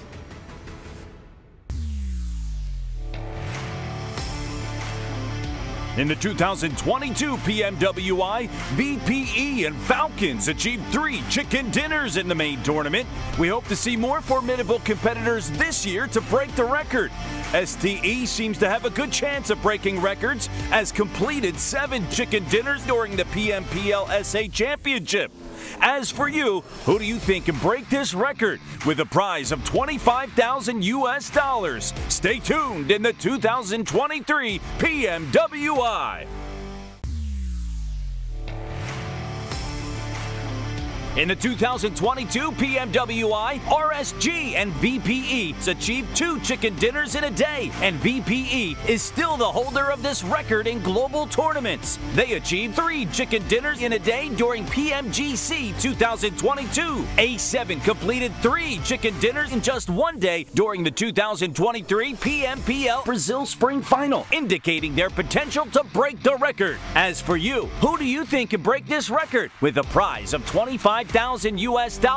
Stay tuned in the 2023 PMWI. In the 2022 PMWI, STE and NGX achieved 8 top 3 finishes. Few teams can rival this achievement, with S2G standing alone. In 2022 PMGC, they had achieved 6 top 3 finishes. Suggests that they have the potential to shatter the record. As for you, who do you think can break this record? With a prize of $15,000. Stay tuned in the 2023 PMWI. In the 2022 PMWI, VPE achieved 24 elims in one match. This is an extraordinary record, and to this day, no one has surpassed it in the global tournaments. We hope to see more formidable competitors this year to break this record. As for you, who do you think could break this record? With a prize of $15,000. Stay tuned in the 2023 PMWI. In the 2022 PMWI, GZ from RSG achieved 14 total rescues. This record represents the ultimate limit, posing a significant challenge to be surpassed in global tournaments. Potato from AE seems to have a good chance of breaking records, as he achieved 18 rescues in the 2023 PMSL Finals. As for you, who do you think can break this record? With a prize of $10,000. Stay tuned in the 2023 PMWI. In the 2022 PMWI, Action from STE achieved 38 total eliminations. We hope to witness a player with even more power, capable of surpassing this record. Ragnar from Geekay Esports seems to have a good chance of breaking records, as he achieved 37 elims in the 2023 PMPL MEA Championships. As for you, who do you think can break this record? With a prize of $10,000. Stay tuned in the 2023 PMWI. A lot of records to be broken, a lot of money to be won, but it's still going to be difficult because obviously your main focus as a player and as a team, it's not on winning that. It's on winning the whole event here. $400,000 for first place, not to mention get the extra slot for PMGC for your region. Welcome back, Max and Seven. How you guys doing? Good. I think we've broken some records too. Which one? Most screen time. Most screen time, yes. Who will break the record of fill time from PMWI 2022? The desk. The desk. Yes, we did it. We actually do have another way teams can win money if you didn't know about that. It's the player intros. Now, we didn't talk about too much yesterday. Hopefully you guys watched it. You can win $10,000 for the first place team who has the best intro. Now, we've already kind of done our picks, but maybe you guys at home missed out on that yesterday. So what we're going to do is we're going to replay them all for you to watch. And let us know in chat, who do you think has the top 3 intros? And we'll come back and hopefully have the next match started.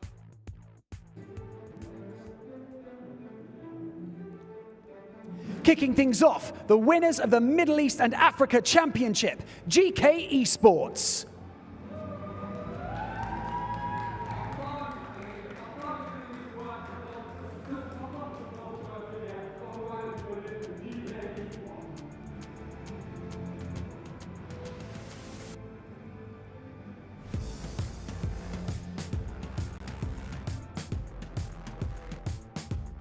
Stepping onto the stage, right here, the winners of the European Championships, Flux.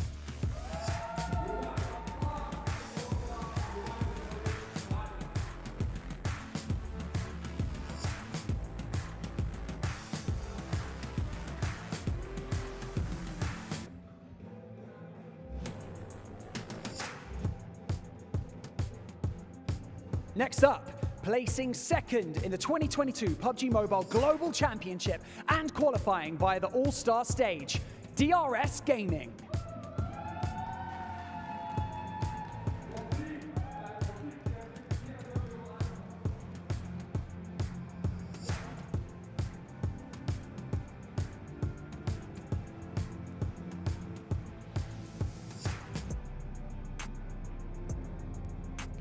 Winners of the South Asia Championships. Can they continue their dominant streak? Stalwart Esports.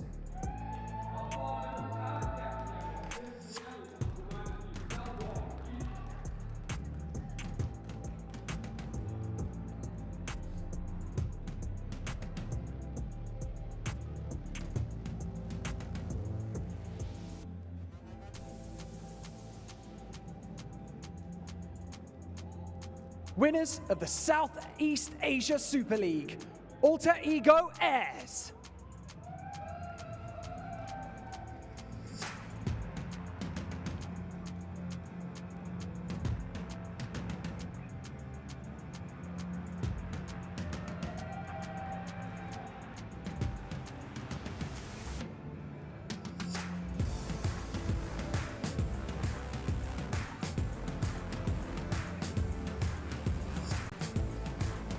Winners of the 2022 PUBG Mobile Pro Series Fall Finals and qualifying via the All-Star stage, D+ Kia.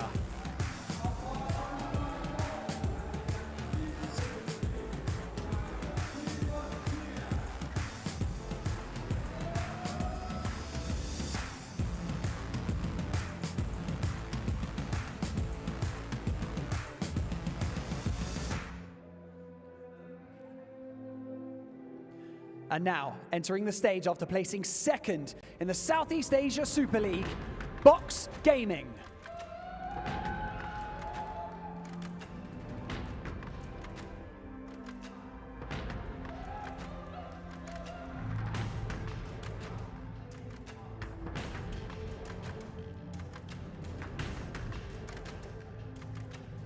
Stepping on to the PMWI stage for the first time, winner of the PEL Spring Finals, Tianba.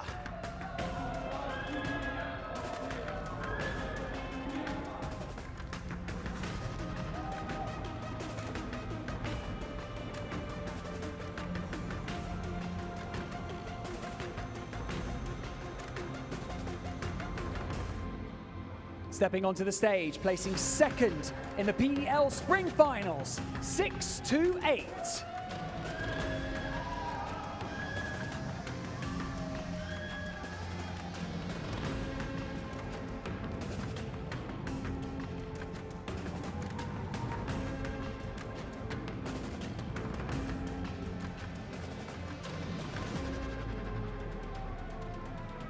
Please welcome to the Gamers8 Arena, winners of the PMJL Season 3, Reject Tokyo.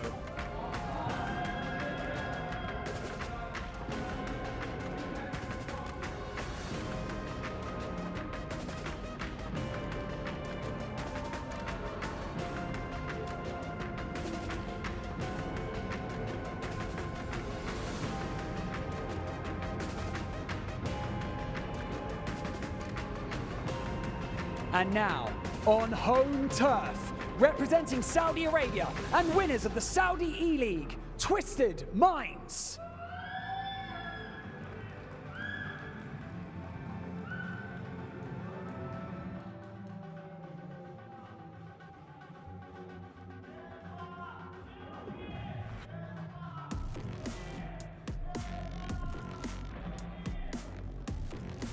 Placing second in the PUBG Mobile World Invitational last year, our All-Star Stage qualifiers, Team Falcons.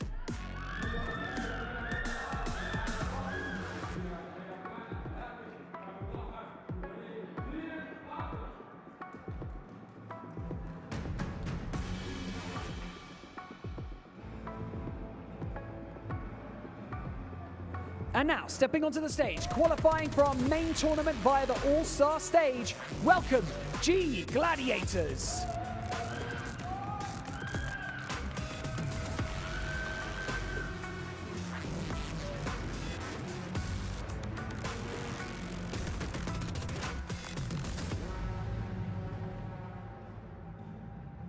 Some familiar faces about to take to the stage. Third in the PUBG Mobile Global Championship, second in the After Party Showdown last year, it's Alpha 7 Esports.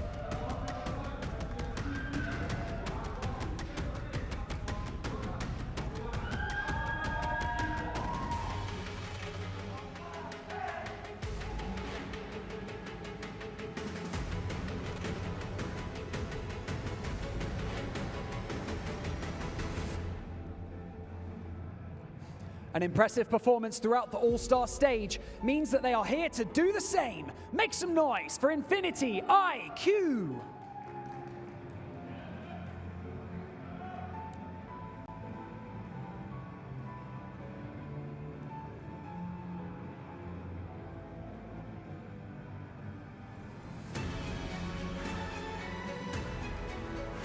And now, your reigning champions of the PUBG Mobile World Invitational and the After Party Showdown. Welcome to the stage, Vampire Esports.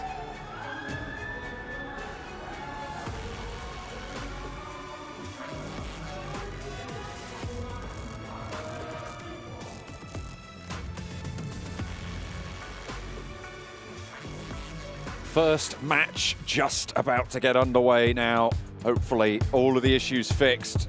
Sanhok, the first on the cards. My name is John Allen. Blank is with me as always. We are so ready for this game. Probably the most ready I've ever been. I'm unready. I don't think I'm ready to go yet. I don't think I've had enough time to prepare myself. Do you not? To be quite honest with you. Okay, another hour. Let's go. I think I need more time. Max is shaking his fingers at me, shaking his head as well. Jason wants it to go back towards desk. He's ready for more. He's got some more material planned. I'll tell you right now, for nothing, as per usual, you get free information from old Blank over here. You're not that old. I'm getting on. What's the information? The information is that I don't have a load of new material. So they very comprehensively covered every team playing in this tournament. Yeah, and to be fair, it was all very relevant you know to what? this game going Hats forward. off to them. Yeah. The desk has done an absolute shift this morning, but they still have more of a shift to go. Yeah, unfortunately for them. They have 6 matches of hard-hitting analysis that they'll have to bring to us later on. But yeah, we are still just waiting to get into the game. We do have a packed crowd with us here today on day 2 of the main event, John. Very cool. Ready and raring to go. You can see they're all getting sat down. They're all ready for the start of their match, as everybody else is, I'm sure, as well. We can see the plane path. As long as the lobby goes ahead, we can see the plane path here from 60 seconds. Charlie up towards Hartin. Sanhok, though, should be fairly open. Only playing one of these a day as well, Blank. So it's important to have that Sanhok strategy, but not as important maybe as the other maps. No, probably not. It's still very important. It's I don't know what I'm getting at with that. You can certainly pick yourself up a lot of points here on Sanhok, right? It's weird because we usually like sandwich this bad boy in between our Engels and a Miramars. It comes around about the middle of the day. I say it's a little bit of a refresher where you can pick yourself up some big points, but I think starting the day off strong a lot of times is fairly important for a lot of these teams in terms of momentum. I think Alpha 7 benefits from this type of thing a lot. You know, back in the day, interviewing Scout, he was saying that, you know, if you get that good start to the game, they were just going to do very, very well from there onwards. So I think Sanhok, although it can be very unreliable at times to get yourself a fantastic win on board, some teams are just born suited to this kind of play style. Vampires really have that ability to go for some of these amazing pushes towards the end. I sound disappointed because I am. We do have a rehost coming straight through, so we will be back to lobby just for a little bit longer. It was only a Gamers8 prank. It was only just a dream. That match, oh, it got you good. Got you good, didn't we, Blank? They waited until 5 seconds. They did. Yeah. That was the best part for me, honestly, is we got 5 seconds beforehand. And I honestly thought we were going straight in towards the jungle. I was lied to. I was just lied straight to my face. All right, which team should we start with? I think if we go down, if we go up from the bottom of the standings. Okay, then all right. maybe we have some different insights. Twisted minds. You know, I think the problem that the desk had, right? Yeah, okay. You know, they didn't really prepare for this very well. Is that they should have known that it would be an hour-long desk. They should have known that. Yeah, in the why first wouldn't place, you expect that? And gone through it systematically, realistically, hydromatically. Ooh, maybe. Why is well, Greece they were hydromatic with it because they were Blank. going with the flow. Hi there, Jason. Oh, no, I was supposed to prepare for 1 hour of fill there. We were just saying how fantastic of a job you were actually doing. It's marvelous, on really. the desk. Yeah, spectacular, honestly. Really, really good. And we were admiring the ability at which you went through the teams. You didn't miss a beat, and you just did them in random order. And I said cool. you looked really cool. He's gone. we pushed him out the door. He's gone. He's not allowed. He's not here anymore. Okay, we can continue. So basically, the desk Can't was believe just they did that. terrible in their approach. Oh dear. No, for real. They have done a fantastic job to basically lay down all the work. And Barney asked them to break it down, and they certainly did. They nearly had a breakdown as well. I feel bad because I did reveal my secret right at the start that I had no more new material. Yes. So I am doing this thing. I don't know if you've heard of it. It's called improv. We'll do it live. We'll do it live. I'll write it. We'll do it live. Yeah. Oh dear. Oh man. What do you think of Tianba? Probably about the same as most other people right about now, Blank. It's not been the best of starts to their tournament, coming in obviously for the PEL region. Let's just say what the desk said before. What's Max making? Max is folding. Oh, he's folding a paper aeroplane out of his cue cards. Yeah, it's a cue plane. Is that what's going to take us into Sandhawk? Can you put the players on that? Oh my God. I think he can. Max has made an actual plane. That went good. quite far. That flew very well. Yeah, that went very far. That was good. I'm actually really sad that you guys at home didn't get to see that. Oh dear. He made a cue plane. Oh, they're just going to have to miss out, Blank. Jason is looking very happy. I would be as well. That's true. He's not filling anymore. Should we have a race from one side of the room to the other from the desk, and we'll cast that? You want to race? Oh, that's actually good. Okay. Right. They're getting ready for it. I was only joking. Oh, are you all wearing laces? They're doing rock, paper, scissors. Oh, Jason loses the first round. Paper thrown, and Max cuts him in half. Best of 3. Okay, there goes the call. 1, 2, 3, go. Ooh. Max wraps him back around for a second on the paper. That is unbelievable. He psyched him out. So now I think that Jason will have to play 7. And it would be the winner back to face off against Max. Oh, double scissors. Double scissors. No. Hang on a minute. Referee's inquiry. Referee's inquiry there. 7 through gun on that one. Oh, okay. The next throw. I think. Who took that one through? We need a repeat. We need a repeat on that one. Yeah. 3, 2, 1. 3. Oh, double rock. They're both as idiotic as each other. It makes sense. That's true. Double scissors? This is spectacular. Never in the history of rock, paper, scissors. They're telepathically linked. 3, 2, 1. Let's go. Oh, finally. No, that's just one. Max jumping Max, you still have to beat the loser's bracket, okay? All right, you still have to beat loser's bracket. 7, get back in 7, there. it's a best of 3, 7. Come on. Oh, you can't just pancake. Oh, you can't. No. All right. No. You ready? Order. Come on. There we go. So we're 1 to 1. We're all drawn up here. It's true. It's true. All right, okay. They go for another one. They've gone. We can't see them anymore. We can, though. 7's able to take destroyed. it home. A rock smashes the scissors. The blades are blunted for Jason. And 7 stands as tall as he ever has before. Victorious. All right, what we'll do is, because I think... Do you? I hope that we're going to get into the match soon. So we'll have the losers bracket finale of rock, paper, scissors. Oh, the winners bracket finale. Wait, did Jason lose against Max as well? No, because we played the losers bracket first, right? Surely. That wouldn't make any sense. I think he's just got to play the winners bracket, really, yeah. Which will be Max versus 7 after the break. Maybe. After we come after this match, essentially. Is that what we're calling it? Yeah. The break. This is the PMWI not so main rock, paper, scissors tournament. Is there a prize pool? There is no prize pool for the not so main rock, paper, scissors tournament. A firm handshake. There is a prize pool for the main tournament, the one that we're keeping eyes on. It's the secondary rock, paper, scissors tournament. Max is saying that he gets to drink the Pepsi, an ice cold Pepsi can of Zero Pepsi. Sugar that's on the actual desk. Zero sugar. There's also... What is that? What flavor is that? I think that's Rockstar, I believe. Ah, yes. Rockstar. Oh, yes. One of the two. Oh, well, hang on a minute. Which one's first place? Which one's second place? That's a rehost. I think that's a rehost. Oh, am I wrong? I think that's a rehost. I don't think we had a feed there before. They are just checking settings. When do we get an over-the-shoulder shot of a phone, we'll be able to see that. One of those honors. It 10 seconds. Okay, hang on a minute. Okay, team ready. I don't have a 4, 3, I have a map feed 2. now. Oh, hang on a minute, blank. It could be all about to kick off. It was 5 seconds last time. Careful. Careful.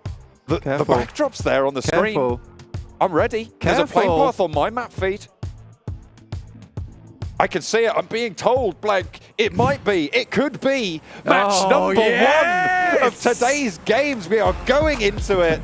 Oh, that's so relieving to see the Sandhawk Isles underneath us as we sail on in for the first of today's matches. There's clapping in the studio. People are elated that we're finally seeing these players getting that parachute straight towards the ground floor of the jungle. Get amidst it with the other players to ultimately do battle. They have looked forward to this, I promise you. I promise you. Gladiators up towards that northwest side, alongside with 628 in Hattin.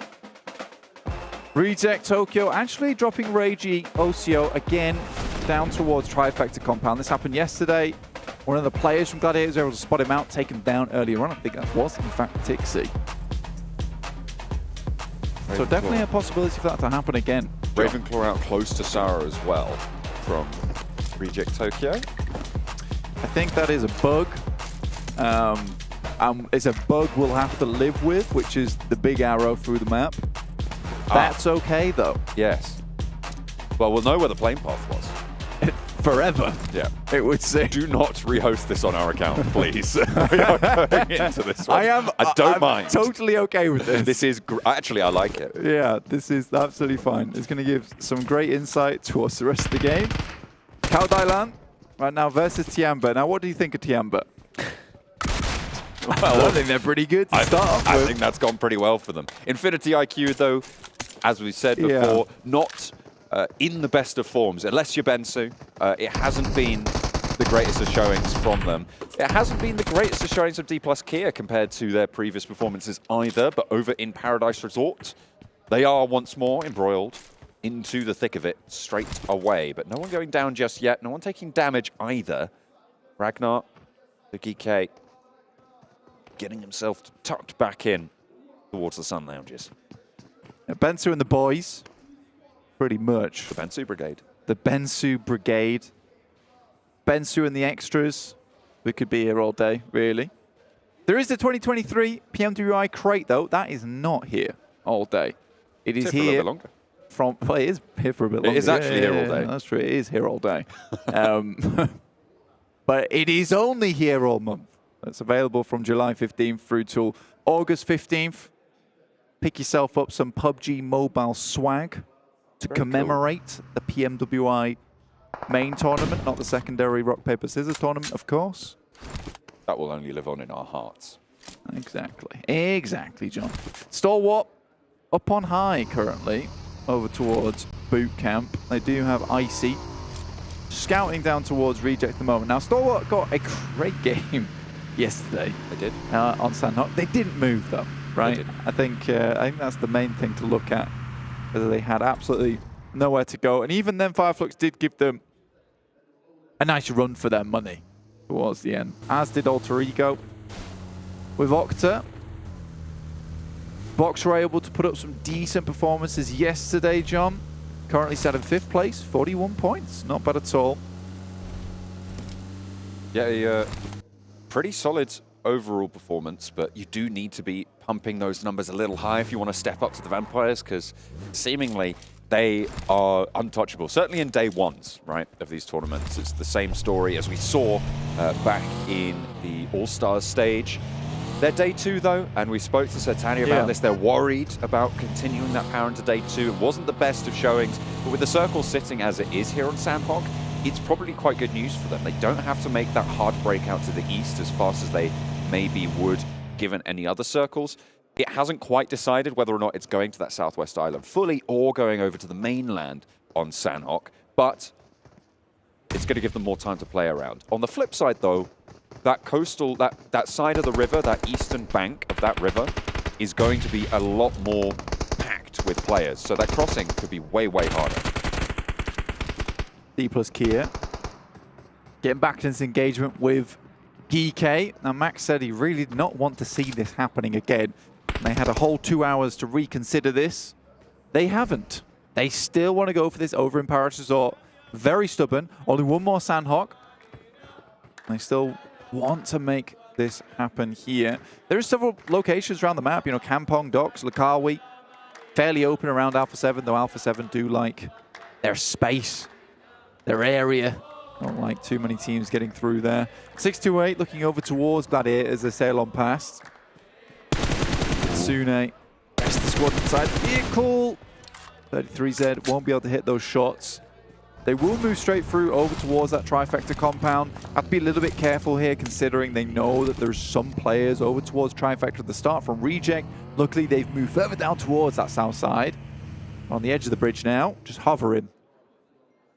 There have been some scenarios where Gladiators have held on that northwestern island and just sort of stayed over towards that hilltop and Camp Alpha late into circles where they know that they will eventually need to leave.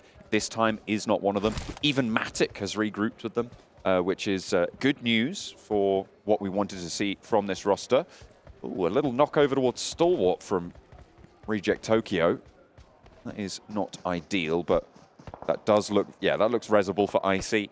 They can drop that smoke and be really quite safe. Long-range shots from Reiji, just keeping that suppression onto the position that they have on the hill south of Boot Camp. They will be able to maintain that, however. So just stay head down, nice and safe. Will reduce the pressure, actually, from the east side onto the Gladiators. Yeah, Regioso probably the most standout player to emerge from the Japanese region. I don't think you could really talk about any other player who has had such a big impact as him. I think obviously Divine back in the day was very good, but it was a few clutch moments here and there. But I think Regioso has just been consistently very strong. Yeah. The rest of the team has just rallied around him. Like Sarah's been in the game a long time, Lufa as well. So honestly, I do think Regioso has carried them slightly. But it's more of a case that he's able to stand up to these international lobbies, whereas the rest of the guys are just a little bit behind. So maybe could learn a thing or two from their teammate. He's the engine that you put in the chassis of the team. And he has been driving them forwards. Fantastic to see. Hopefully a little bit more power to be squeaked out of that one in today's games. It is a very, very tough lobby. So even being towards the bottom of the tables, getting any points in this is certainly a task. Circle shifts down south, leans towards the southwest island, doesn't fully decide on it just yet again, but a lot of teams on that south side will be a lot happier. You can see Fireflux decide that they want to be one of those teams. Yeah, if you're one of the northern teams now and you're moving down south, it does pose this problem right now where we are tilting over towards the southwest island. It's really difficult to cross that river in the end game. We already see, what is it, 1, 2, 3, 4, 5, 6, 7, 8, 9. Just me, a lot of teams over towards that north side who will all have to cross that. Sesame Street. What, county? Yeah. They do numbers there, don't they? No, that's correct. I've heard that. It's also just called math. I'll accept maths. Yeah. Anyway, when you start doing words, I'm just going to say Sesame Street from now on. That's good.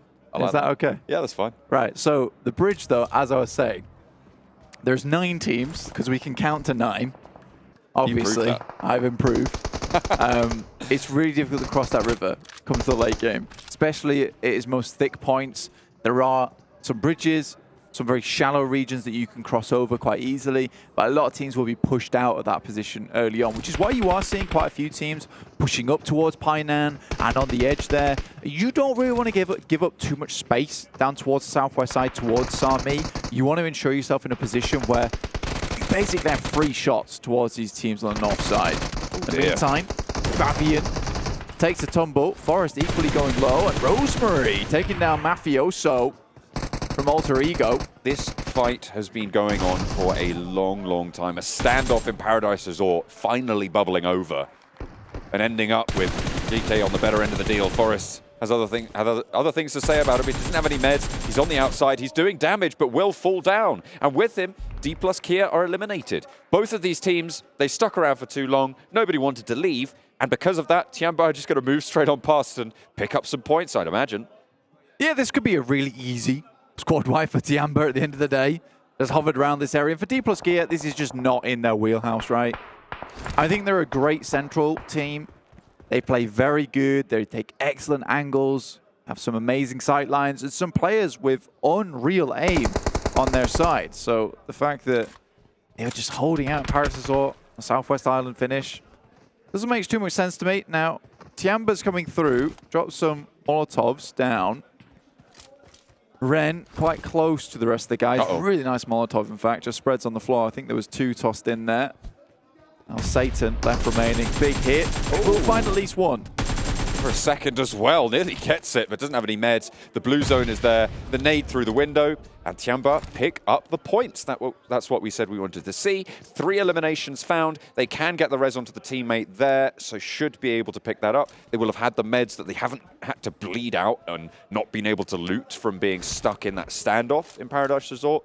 They'll be absolutely fine on that northeast side. The difficulty they'll face is that they're coming into the circle very, very late, Blank. Yeah, and I mean, by the time they get to... Wow, that is... nasty. That is really grim. Alpha 7 definitely thrown a bit of a bone here. So wag their tail at, because I would be very happy at this kind of thing happening to me. I think for them, they were worried about getting across with Alter Ego, having full information on their position, the widest part of the river, going down towards Camp Charlie to cross. Now it's completely indecisive in between. Alter Ego can't really spend too much time on just trying to take more shots over towards their position. They need to protect over towards southwest side. DRS currently moving in as a Vampire. 628 also looking towards that position. And the Gladiators have waited a long time for something like this to happen, and they've finally decided they're going to head towards the north side. And I think that's a smart decision, right? Yes, they were lackluster on the approach, but you wait, you're patient, and you know the north side's going to be far more clean than down towards the south. That's where most players would have assumed this was finishing. So there should be some compounds available for them to pick up. Because Tianba's not here. Geekay and D plus Kia have been locked in combat for a long time. Practically thrown away their Sandhawk because of this. Bad luck on that one. Stalwart. Spot Kitsune. He's taking a tumble in the buggy. He needs to be very careful here. Gets the acceleration from the hill. Gravity playing on the side of the Gladiators. Seeing them safe a little bit longer. Top. Or Stalwart playing in one of the hardest compounds to move past, to move in towards, should you need to. But it's right on the edge of the circle. So not really on the cards for Gladiators to push straight through. But Icy's going to break out, actually, on that north side and maybe crash into the Gladiators' rotational path. Yeah, Icy swinging out like that. Gets some good rotation done. Just tries to figure out whereabouts these guys are playing. But the 3-man squad already and outside the vehicles take shots. That could be a bit of a dangerous opposition to take there. There is a compound up towards that northern side. I don't think Gladiators are going to take that one. They'd rather just pick up the high ground over in this position within the tree line. If you do play this spot, though, you have to be careful about players like this. Just snaking their way up the hillside. They can get so very close. And there's only so many positions you can play up here anyway. Between the rocks, this is one of the most common positions. Up towards one of these Simba perches. On the east side, this is a little bit further southeast of the Gladiators' engagement. Tianba pick up one and maybe a second as well over towards Bensu on Infinity IQ. Now just Ferrari remains. Tianba all still alive. Playing on this east side, they've managed to march south effectively. A nade from Ferrari does the job for one. Onto Tianyu as he launches a second, looking for YDD, and he gets it done as well. Can lob this Molotov through, and there's no one from Tianba now looking to go for this res immediately. The circle pops and it heads up north. Ferrari on the hillside, and Ren tries to pick up the shots, but Ferrari gets a third. He's getting the knocks done, and he's making it work. Now it's just over, and he's already low. The rollover from the vehicle sends it out wide, and now he's really left wondering what the hell just happened. Ferrari taking them for a spin. I mean, a 1v3 already. Over, gets the heel off, moves round, Gladiators off in the distance. He's trying to spot this player. Alpha 7 also making their way in to steal up the remainder of these points. A nade in hand. And it looks like Ferrari's actually trying to finish the job. He does hear the shots though, and Carrillo sends a pretty well-placed grenade. Ferrari has complete information of Over's position, already done a little bit of damage towards him. I think Ferrari would like to finish off this fight. Certainly would. I mean, we thought it was only Bensu on this roster, but no. Seemingly they got some power in back pockets they haven't been able to dig through just yet. And there it is. Tianba are going to be eliminated.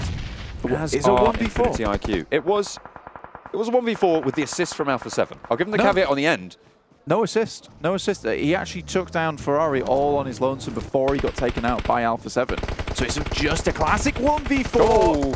And 628 comes through to deal with Reject Tokyo. Sara moves out from the side, and 33Z with low HP. He's got the Berserker mode running strong. Moving through. 628. Want to keep up the pace from yesterday. Sunan chunking away with that DBS. Into Painan they go. And a statement they've made as well. Sunan can get res there. They'll be happy on that one. On the south side in the meantime, Alter Ego, who have lost Potato already, playing as 3, facing off against DRS, who are on 2 with 1 knock. Rosemary, though, gets a little bit bold with a nade, and Delta changes the tune a little bit too fast for their liking. Gianti bleeding out, not going to be resable now.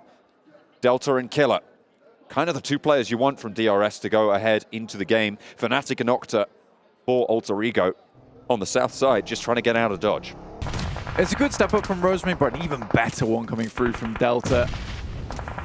That stand-up there, it comes out so surprising to Rosemary as he crawls his way into position. Alter Ego down towards his southeast compound to keep him safe for the time being. We got the box formation down towards that central side. We saw them moving around a lot yesterday, which is a little bit out of character for Box Gaming, but this time around they're heading over towards that compound, which is now dead set one of the best places to take the win on this game. It is down towards the low ground though, so right now Gladiators have a little bit of advantage in terms that they have all this high ground ridge to play around with. Action very close towards their position, as are Alpha 7. Vampire still going strong. They take down easy from Twisted Minds. Never count the Vampires out. Schweppes launches the DBS to easy. And picks up the point. 2 eliminations found. They've been crunching in from this west side, playing together nicely. That route out of Painan, though, we know how dangerous that's always going to be. Gladiators on the high ground. Stalwart have been giving them trouble for a while, but with Icy low and already having lost a player as well, they don't have the presence that they once did on the north side of this position.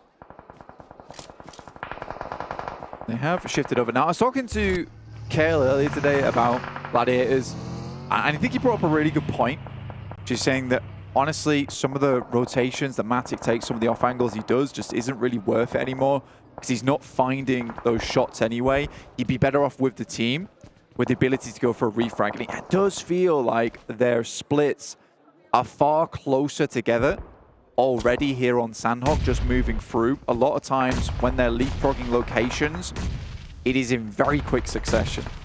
Nice nade from Schweppes. It's what you expect from the Vampire squad. They really have changed the game when it comes to nades. Nice. Another one. 2 perfectly placed nades. That's how you want to be spending your ordnance. Killer wants to put one back amongst them, but we'll see what he's able to get done there. As Twisted Minds get picked apart by 628 on the far side of the river in Painan. 33Z actually spotted. Killer still at the back of Vampire. Schweppes goes down, pushing out Painan. Very, very deadly there. Box stay in the circle. Gladiators close to the edge, but will the high ground keep them in the circle? Yeah, that high ground they'll have to descend from. Senetexa takes a fall. Ooh. That's from Team Falcons, in fact. All the way on the eastern side. That's on the edge of the circle, but Box Gaming should be on for a chicken dinner. They play things correctly. There is still a lot of things that can happen. Switch things up. Fireflux yet to have moved from their position down on that south side. They'll have to bridge in the circle at the moment. Much needed. Neither player going down there. That was a really close fought trade. Molotov goes long and stops the close angle being peaked, but Stone goes down to an aid from Sunan. The blue zone pushes onto Vampire first in this scenario, but neither team going to be happy about it. Falcons have moved up to Alpha 7 in the meantime, and Revo now looking to rampage around the rock side with the DBS. and Falcons fall in their face, but Gladiators are here for the third party. We've seen this from them yesterday. They move straight in as soon as they hear those gunshots ring out. The nades can start to pour in, but they're being answered. The Molotov to slow the Gladiators, the burn around the side forces Revo to take a peek on a single angle. The Gladiators are safe from the west for the time being, but they cannot let it go down. For Revo to stay alive and take one of their players will be disaster. I mean, in clutch scenarios, Revo's the worst person to come up against, especially with DBS in hand. Still 4 bullets left in the chamber. We'll have to reload soon. And Meku will finish him off. Vampires make the swim across the river, but 628's there. But Tony K, once again, this guy is an absolute blaster when it comes to the lobby. Runs straight across as well, but gonna get caught away. Picking up the points. Stalwart steal a lot of those. 628 now just with Yang One. A player that we wanted to watch out for today, but box across the open ground. Get the shift, they get the circle, the compound nigh on unassaultable. It's going to be very difficult to get towards this compound coming down from pretty much open ground, right? Stalwart, again, another good result here on Sandhawk. Converting that is the big deal. Gladiators and Stalwart both only on 2 limbs either side. So a very quiet game, looking for those placement points. Now, second place is where things start to get a little bit juicy.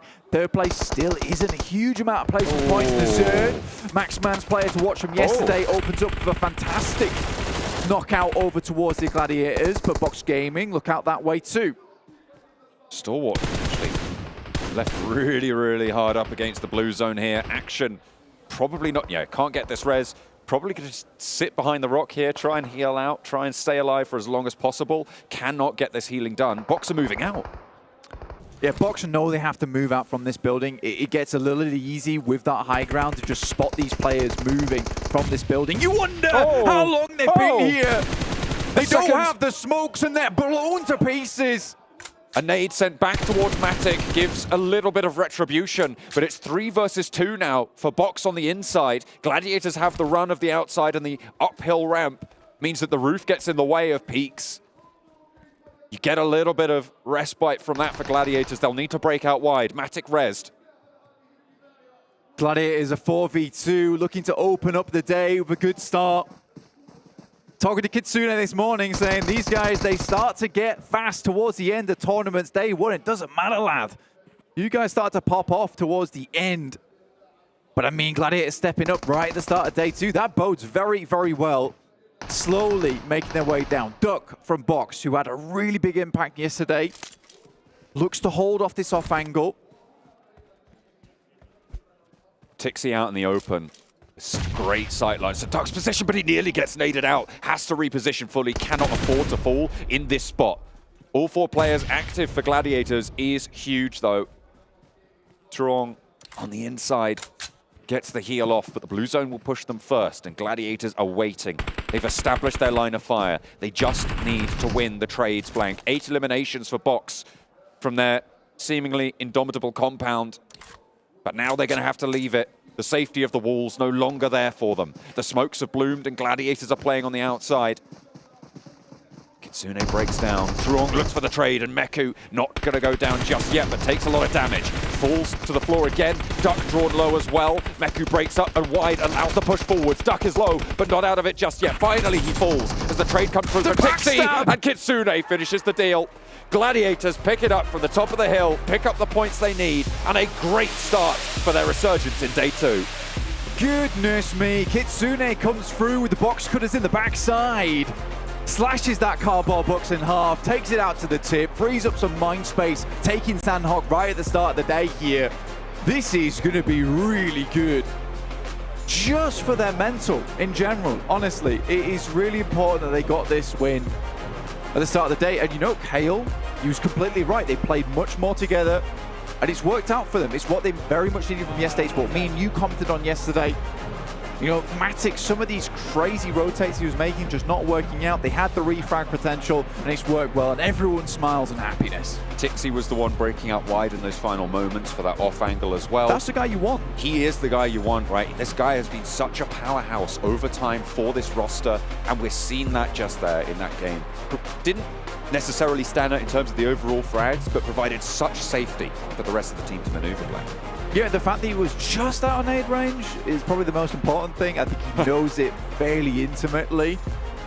Duck is still just a phenomenal player, able to lob that bad boy over the top. My real question, though, is what do you think of Tianba? What do you think of Tianba? That's always the question I ask. I tell you what, I'm going to ignore that question because I do want to highlight as well the fight that we saw at the start from Geekay and D+ Kia. It goes on again, and they take themselves out of the running.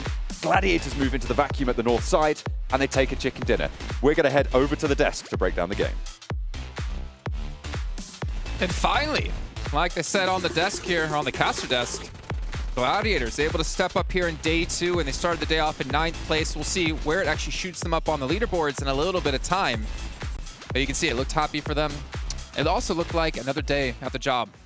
I mean, we had so many doubts. I said at the start of the day, I don't expect them, Jason, to make the changes we've been requesting since the very start of this tournament. They were going to keep staying split. But they've been regrouping since like phase 1, going for like 2-2 splits, regrouping, 2-2 splits when they transition, and also being a little bit faster. That allows them to get control of that high ground super early and then just have complete overview on all the teams in the late game. Yeah, when we were talking about them earlier, you were saying you didn't believe. I ended up believing in them because of what they were able to do yesterday, right? Whenever they didn't end up hot dropping Alpha 7. I did enjoy, you mentioned it too when we were talking about it, the 2-2 splits. Nobody was super far away from their teams, and they were very patient too. They didn't take any unnecessary fights.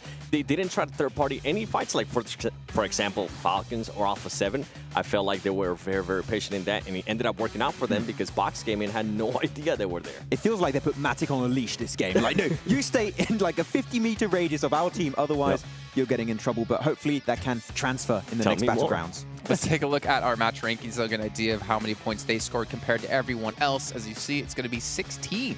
Only 6 eliminations. Box going to be right behind them at 15. 6-8. Again, we're talking about them before, we're talking about them now. Then again, we talked about every team as they had 13 points for themselves in Alpha 7. Still a lot of eliminations here with 7. That was a big one for me. And to be fair, I mean, it wasn't Mafioso. It wasn't Senatexa, which we saw was actually the leading player coming into today. It was back to Rebel. Rebel being able to showcase those skills, being able to showcase those MVP. Yep.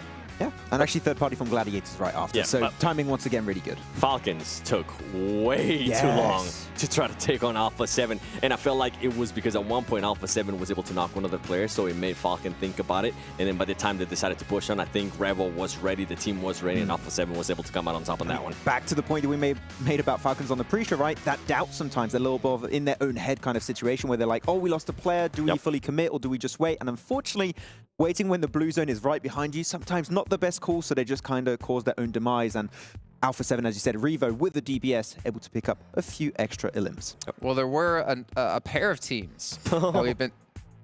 Wait, what's that? I don't think I've ever heard that sound out of you before. I have an idea of which teams you might talk about. Vampire and 628 over on the...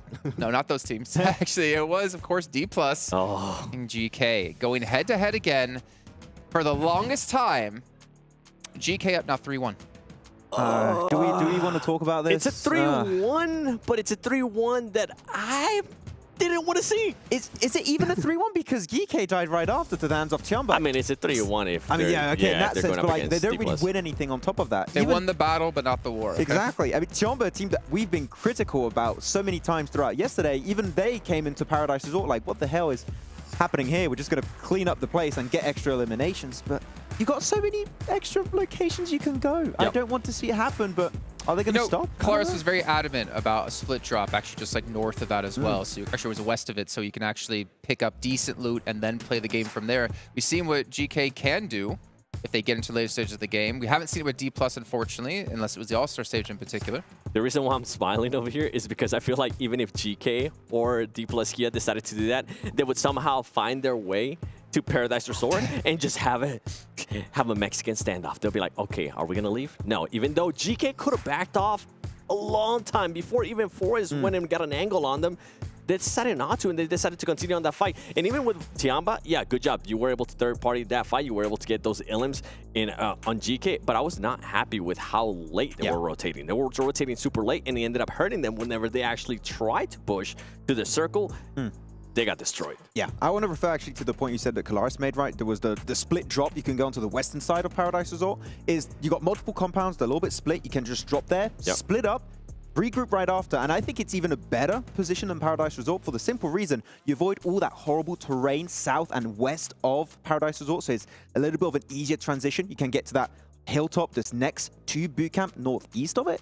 I would say it's even better, but our team's going to be making that change. I mean, if they stuck to it 2 times in a row, maybe tomorrow too. If they do, I mean, they know that Tianba is going to be super slow and rotating, and they know that Alpha 7, whenever they do end up rotating out, they're going to end up going out west-north.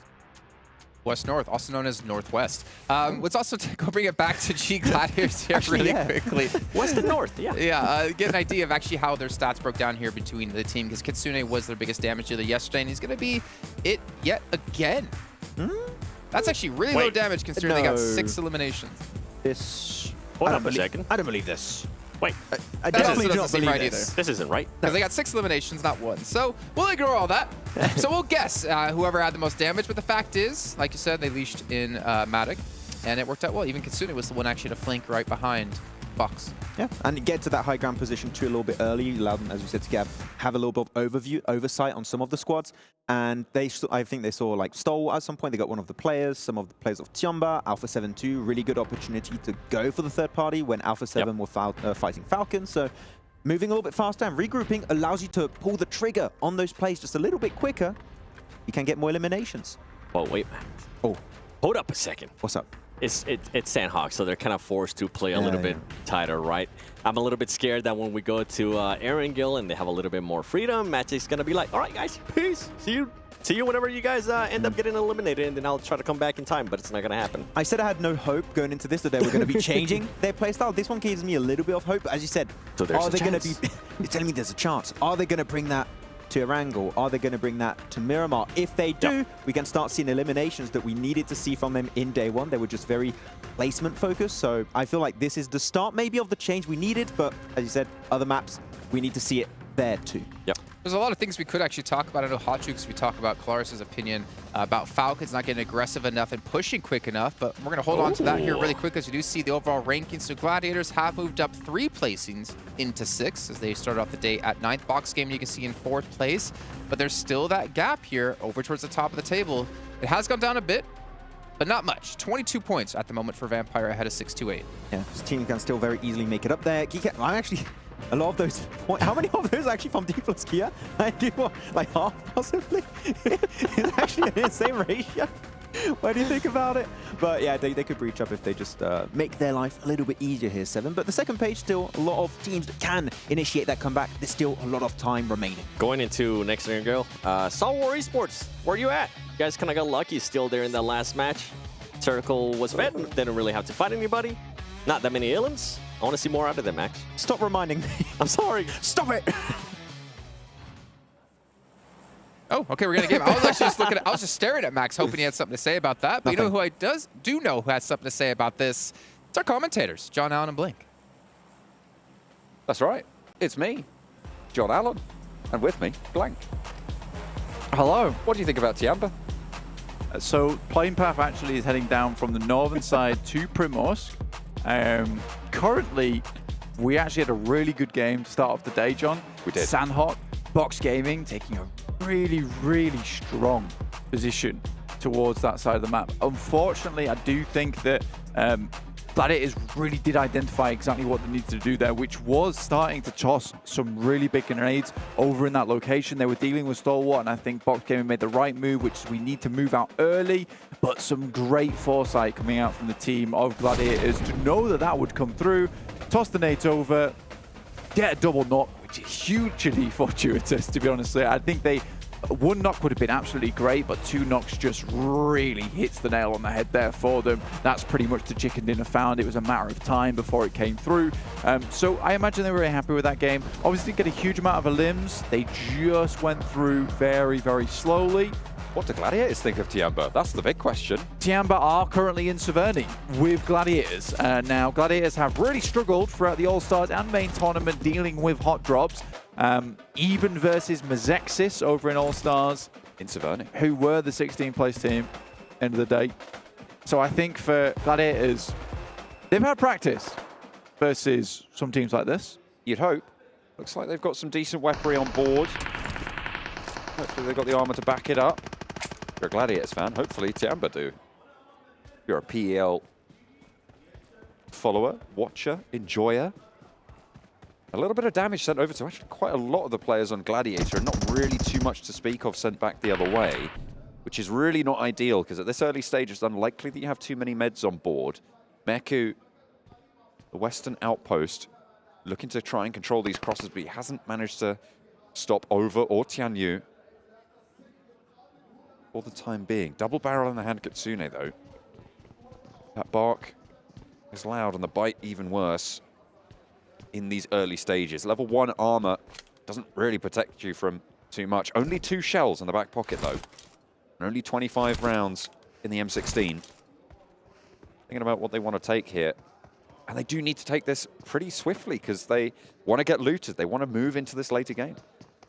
Yeah, Kitsune's going to have to start loading that shotgun with cutlery at this rate, but Tianba over, already down to Tixi, comes out swinging with the UMP. The PPB's on, also in play from Kitsune. Max will be happy about that one. Nade in, Thematic, Vector on the back, got the AKM as well, it looks like, as well over the shoulder, but a lineup is good. Low on the ammo and a nade to respond. Gladiator's picking through the pieces of this fight. Kitsune spends both of those shells to get the flush onto Tianyu and allowing the res in response. Tixi in a position to get res. 15 rounds. The ammo is a real issue here. Meku taking an isolated 1v1 with Ren from Tianba. Another knock sent over to YDD. Tixi still down. Over has a nade. Meku staying nice and clear of sightlines from the rest of the roster. Ren kept away from this as well, as Tixi continues to tick down. Over, taken low, and Kitsune wants to chase it up. Good news for Gladiators to be able to find both of these teams' players. Ren, now last standing, still embroiled in the scrap with Meku around the side. The PP Bison has a big magazine blank, but the AKM's going to have a little bit more firepower, maybe wanting to swap for that. Meku still low. The Gladiators can now turn their entire attention over to Ren. A real unfortunate fight there for Tianba. Gladiators really just knew exactly what they wanted to do in this situation. They've taken it slow, much slower than we usually see them take these fights. They're quite chaotic in these situations. I did love the grenade, though, and that truly was a knockout. Basically went down more to the black eye from the nade in the face than the actual explosion. Matic found himself a bunch of ammo with this Vector. 183 remaining. Wow, yeah. Yeah, more than likely will assault this position from all angles. They might take a knock or two, but should be able to get this done if Ren doesn't have an absolute big say into this. Okay. They all manage to get up the stairs. Kitsune goes down. They take another knock, but they get 4 points. They get a northern position on a circle that has shifted out their way. The question is, how long is it going to take them to get looted and prepared for their next maneuver? Because Alpha 7 are now starting to come in from that western side. Box from Yasnaya might start to shift around, as will Alter Ego, and Falcons even further east. What? Where'd that buggy come from? Well, Solar seems to have found the bouncy part of the land. Not sure how that works, but grass and soil made of jello in this location. 5 Flux averaging 3.33 eliminations on our angle. One more after this one as well, and another. Treating you to 3 of angles total. The 5 Flux still have to make some better decisions in that end game. Right now, they're just freezing up, man. They're getting the old freezes towards the end game. Not fire flux. Freeze flux. Right exactly. Now. They need to fire thaw themselves out at the end game.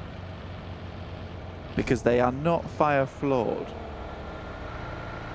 They could be fire perfection if they so wanted to be. Just gonna let that sit. It needed to rest. That is for sure. Oh dear. Well, let's hope they make better decisions than that in their end game, because that's what we're going to be looking out for. What do you mean? That was fantastic. Coming into minute 15, they have shunted up towards that north side of the river. So most teams actually looking to make that decision now. Actually, you've got Geekay making a same choice to move up past Rossok, D plus Kira as well. Maybe look for an outpost there on the on the northeast side of Rostock. Yeah, a lot of teams actually heading up towards the north side of the map at the moment. D plus Kia no longer harassed by Geekay, by Twisted Minds on their eastern side. The Fire Flux, who will be heading directly into close quarters combat with Geekay themselves. Alpha 7 moved up towards northwest edge of shooting range, just outside of Severny. I think a couple of players from Gladiators actually have sightlines over towards the Alpha 7 team, or just haven't quite spotted them as of yet, but they are pretty much under the nose of Gladiators. Hopefully they can sniff them out soon, because that is certainly a threat that will spell disaster if left unchecked. Box Gaming up towards that northeast side of the lake. Nice flat land around that area. Good sight lines down towards the southeast. So realistically, their big threat will be Alter Ego.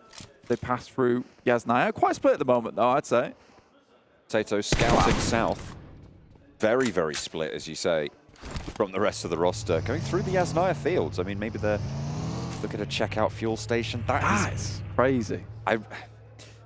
This is a really unkind circle for a lot of reasons, right? You've got a lot of teams who have decided that they want to go north, but it's still very much possible that this finishes in a Yasnaya Fields ending, right? So those bridges become prime real estate. Box Gaming's outpost position, really, really solid for them. I think we were that's crazying at different things, sadly. I was that's crazying at the fact that right now Tony K is 1,500 damage ahead of anyone else, and also Vampires have the top three highest eliminators in the lobby right now. Crazy. Which is really big. Also, the circle is pretty unkind. Again, that river is always a bit of a problem, but I think most teams will just congregate around these areas. There's a lot of positions at this side of the map, but you can play the rich sides, get some high ground to your advantage, get some of these compounds. This is a very typical compound. The Vampire is currently playing the 3-story. One of the few in this area, in fact. Obviously, it's a little bit further down in terms of elevation, but made up for the fact that Shreps can get on the roof and have a peek out, pull up the telescope, get an idea of what's around them. In the meantime, this will give more time for teams in the lobby to head over. Gladiators have yet to push in. I think being very cautious of Alpha 7, who I'm sure they noticed around their area earlier on, John. But I like Fireflux's position. I think they have pushed it a bit further than we've seen before, which is really important. You've got D plus Kia right next to the bridge as well in a really solid spot. Very, very difficult to move past that area without their say-so. Unless you're just going to crash straight into them and try and take their compound, it's pretty hard to move around. And that could be very, very troublesome if the circle breaks down southeast side. If it shrinks on towards them as well, it's a great fortress to be able to hold out in. Team Falcons, one of the few teams, in fact, one of the only teams outside in the blue, passing Mansion itself over towards the fielded region. 628, who were on a real tear yesterday, actually.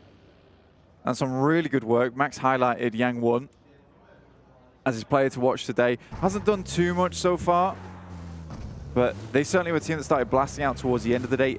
2 really high elimination count games in a row. Miramar to Miramar, and that might just be, you know, their playground, which is Miramar, where they have the most success on it.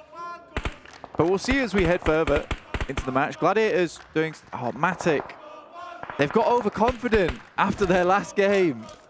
I hope not. Matic's leash has been completely let out. The circle does isolate a little bit to the northern side now, Blank, so these teams all playing up towards those Yasnaya fields going to have to make fast moves. Stalwart, Twisted Minds, DRS, Reject Tokyo, 628 as well as Falcons. I mean, they have so few choices, few options in their arsenal to move through, and all of them are very, very dangerous. Yeah, the pizza slice, man. An interesting place to finish.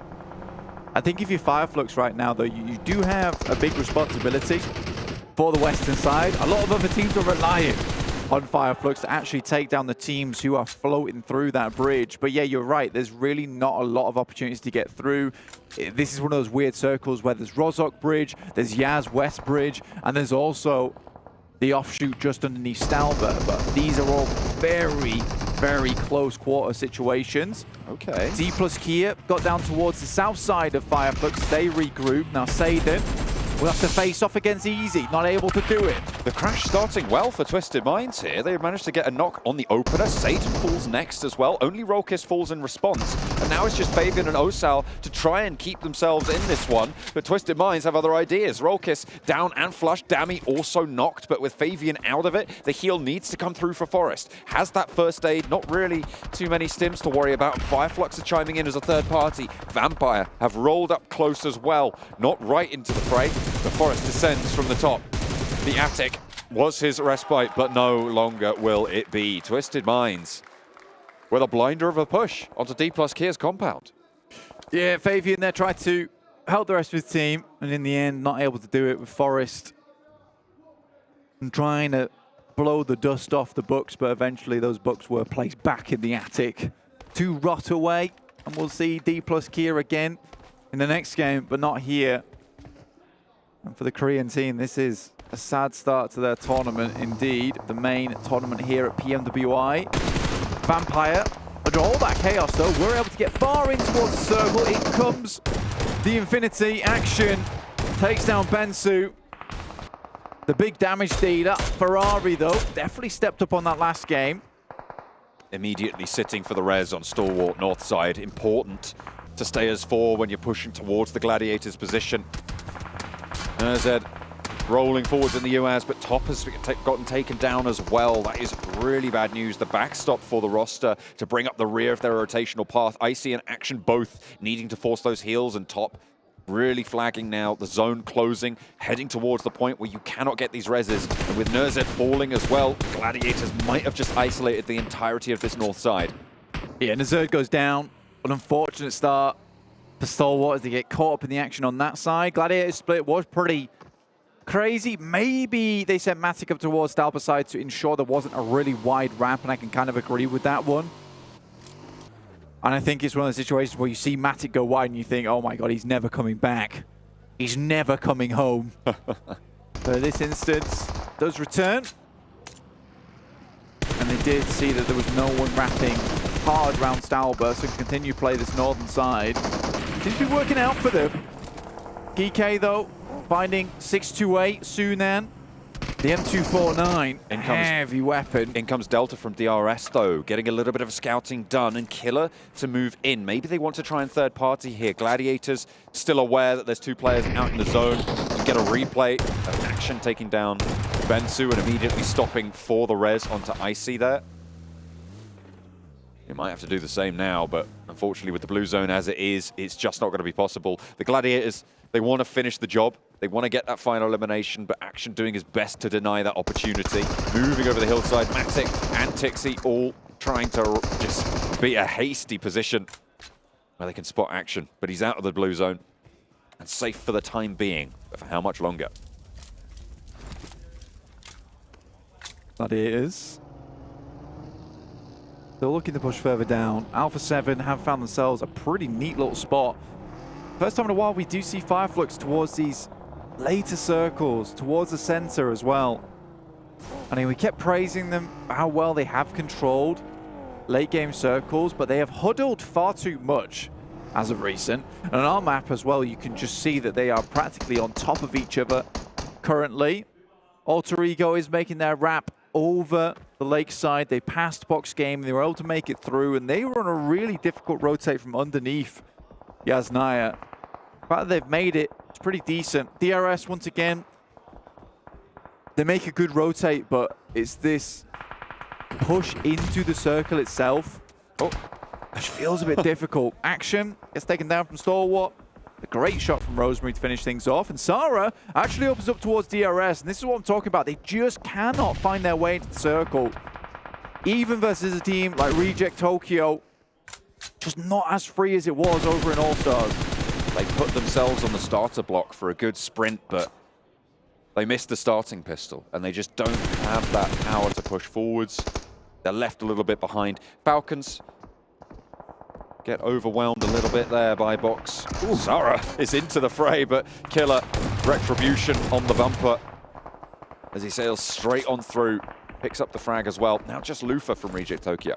Yeah, this is the thing, man, as well, is that if DRS had 4 killers, this would be a very different story, but he is really the one keeping this team glued together.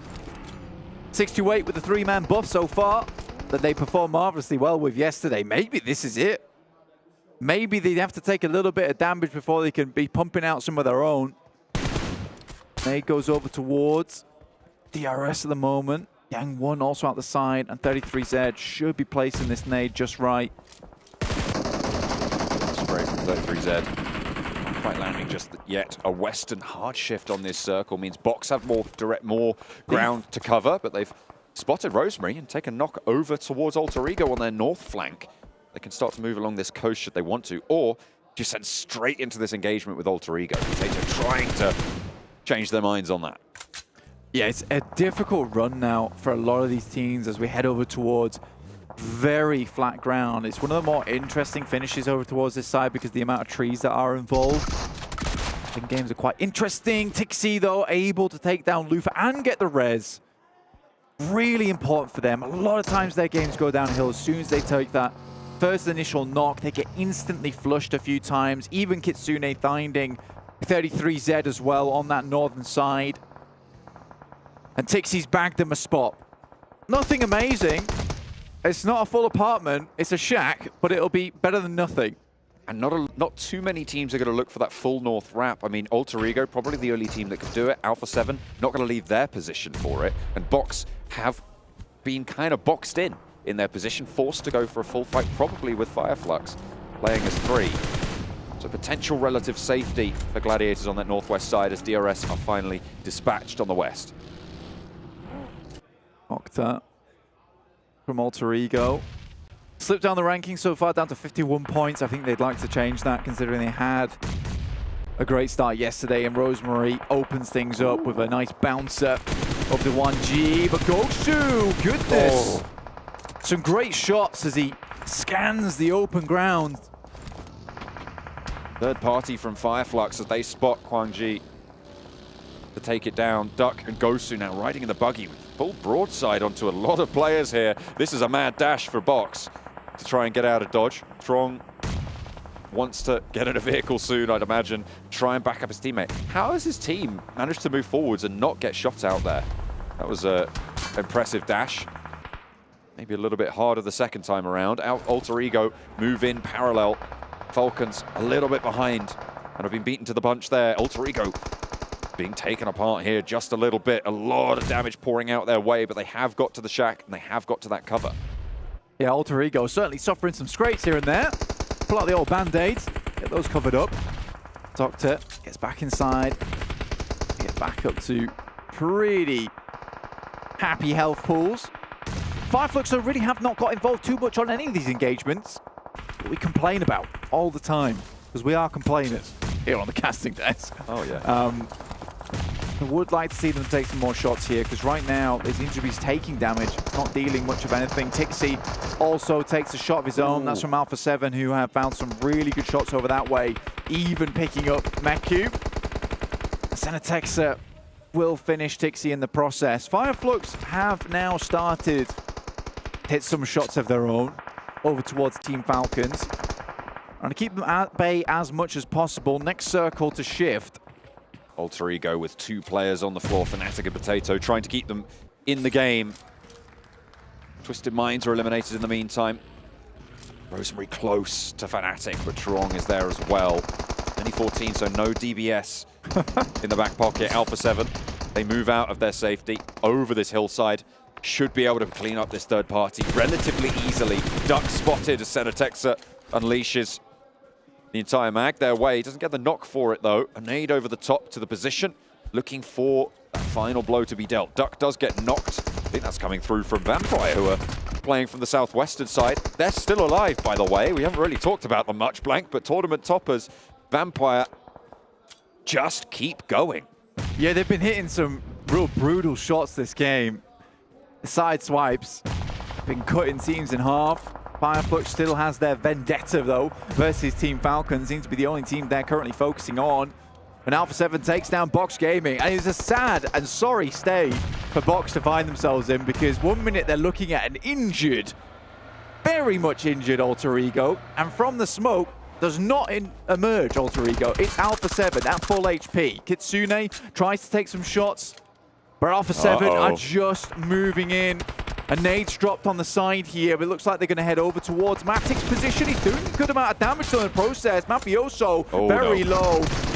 Not going to be taken down, though, and it leaves just Kitsune for Gladiators. He'll have to move further south and away from the shack. They know he's there as well with the shots that he was able to take out their way. 9 eliminations for the Gladiators and already a 4th place.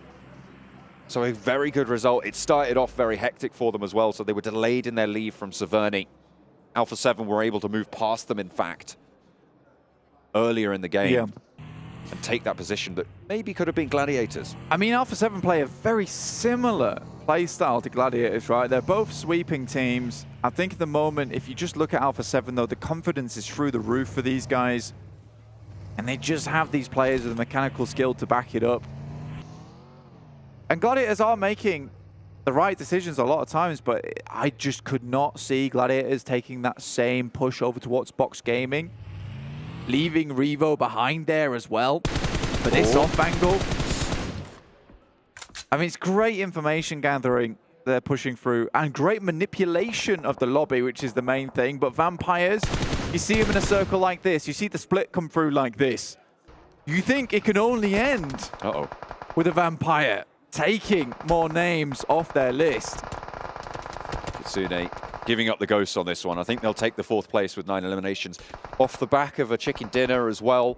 Gladiators have had a very, very good start to today, exactly, right? They have put themselves very much back in the conversation for the top of the tables, but with Vampires playing as they have, I mean, there's just seems so hard to catch up to them on those overall tables.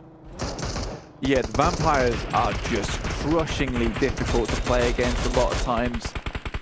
They just come into PMWI with this attitude that everything is theirs to take at the end of the day, and you see it with the way they play these end games. Stone, though, again, really nice angle on the back. Schweppes goes up to meet him. Ravenclaw and Tony K up front. And the circle heads over towards this western side. Fireflux still have not moved. And I need to get through to customer service for Fireflux because we have the same problems every single time. And they get lost at this point. I think someone needs to provide them with some kind of GPS.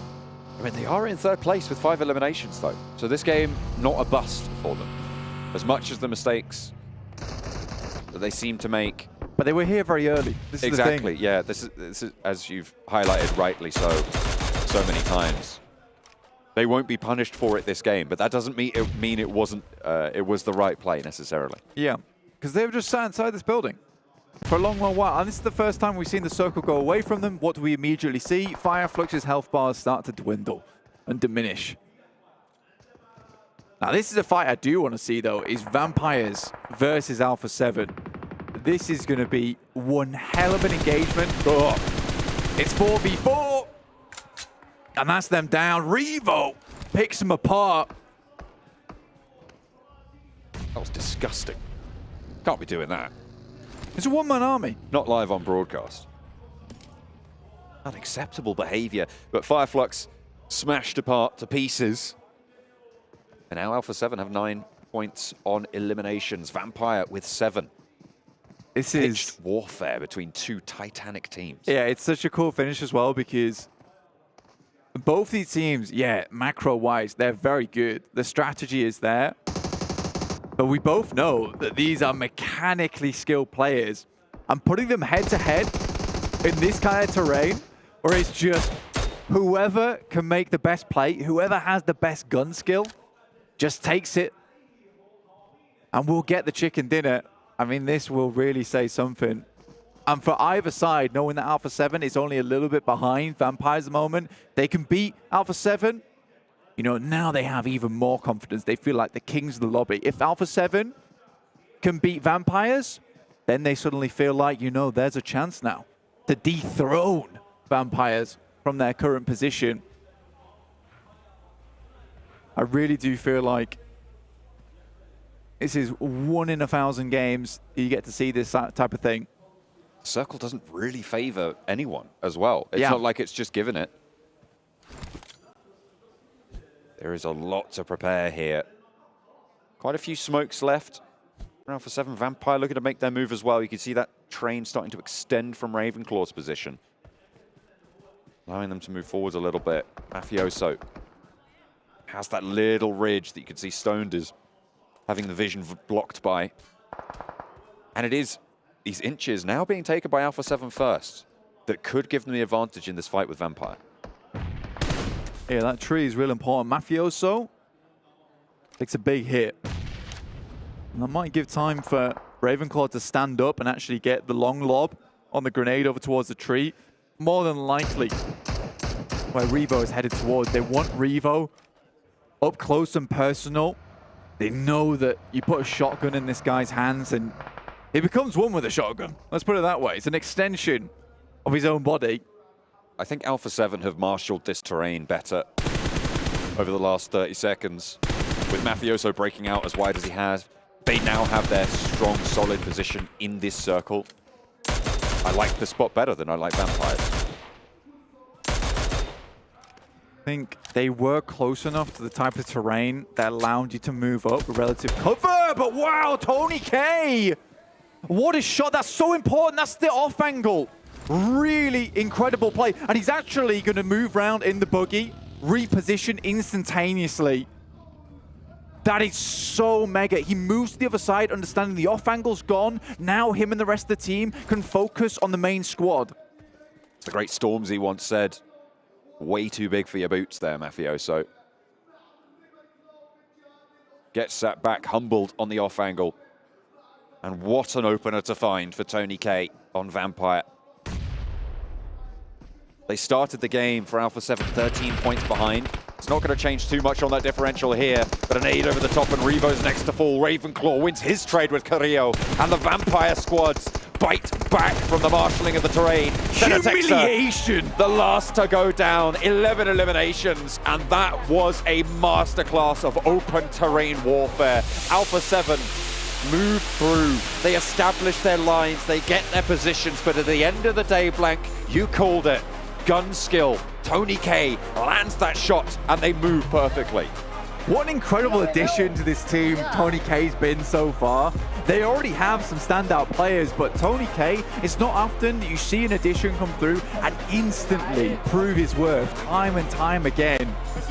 It's so good. I mean, I think Stone feels more relieved than anyone because it no longer feels like the pressure to carry is there as much for him. He can play much more his own type of game, still find these backstop plays as much more, but Tony K has lifted a lot of that weight that he was holding for the team in terms of that fragging power.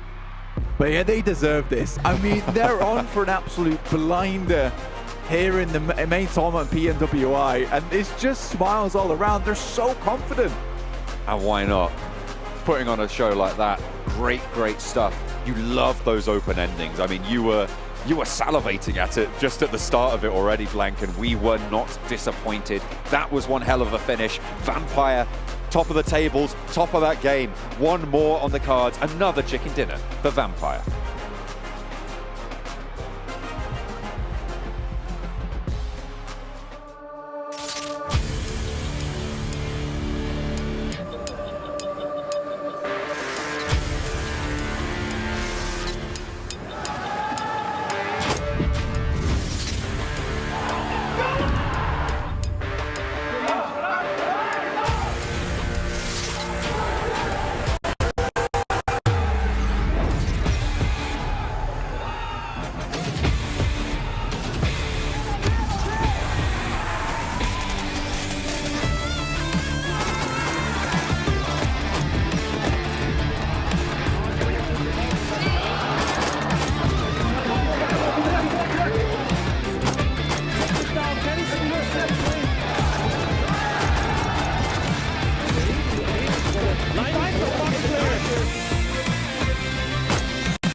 I don't know, man. No victory without defeat. I don't think Tony K lives by those words because all he does is win, win, win, man. Vampire, another victory under their belts. That's 2 in total in this event. And Vampire are just continuing to build up a lead here as they hold on to that first place position. As Blank mentioned at the end of that cast there, it is very rare you see as impactful a player pickup in this kind of level of play, and the fact that Tony K has elevated this team so much with his presence is mental, but they're just once again cruising through. It doesn't seem any pressure. This was a really hard game to play for them because you have no hiding spots, but the execution on their position was absolutely a clinic throughout the match. Tony K, that's all he's looking at right now. I was talking about no. Money. Oh. Come on. Remember the Indonesia's talent? That's true. That's true. Yeah. Anyways, yeah, he's currently looking to break those records, and I think, man, he's getting really, really close to break the record for the most Illims.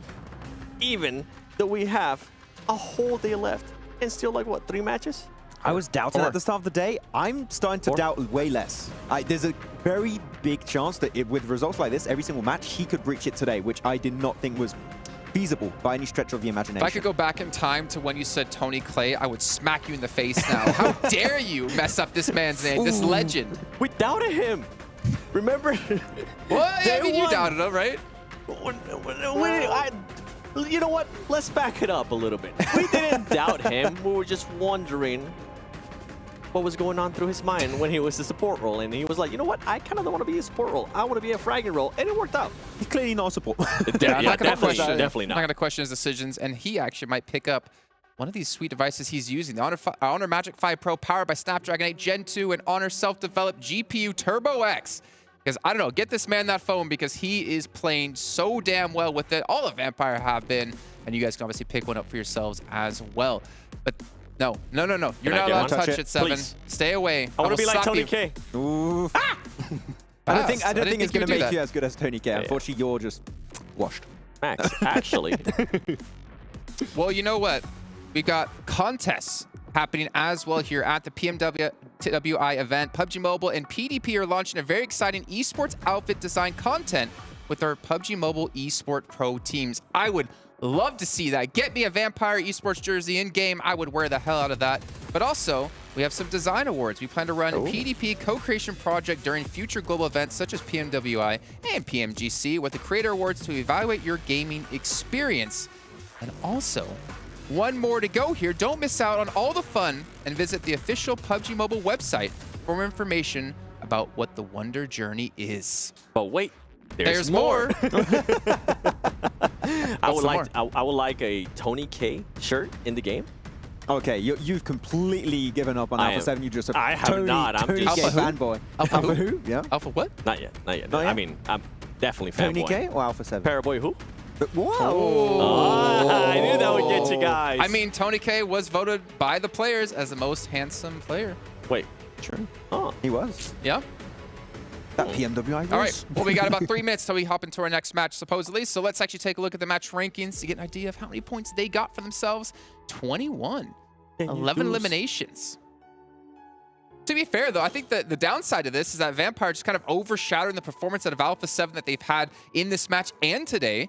Also, Gladiators up to 13 points in this last one, with Fireflux getting 10. Yeah, I mean, a lot of teams still doing relatively good, but as you said, completely overshadowed by the performance of Vampire Esport. A little bit rough, though, on the second page.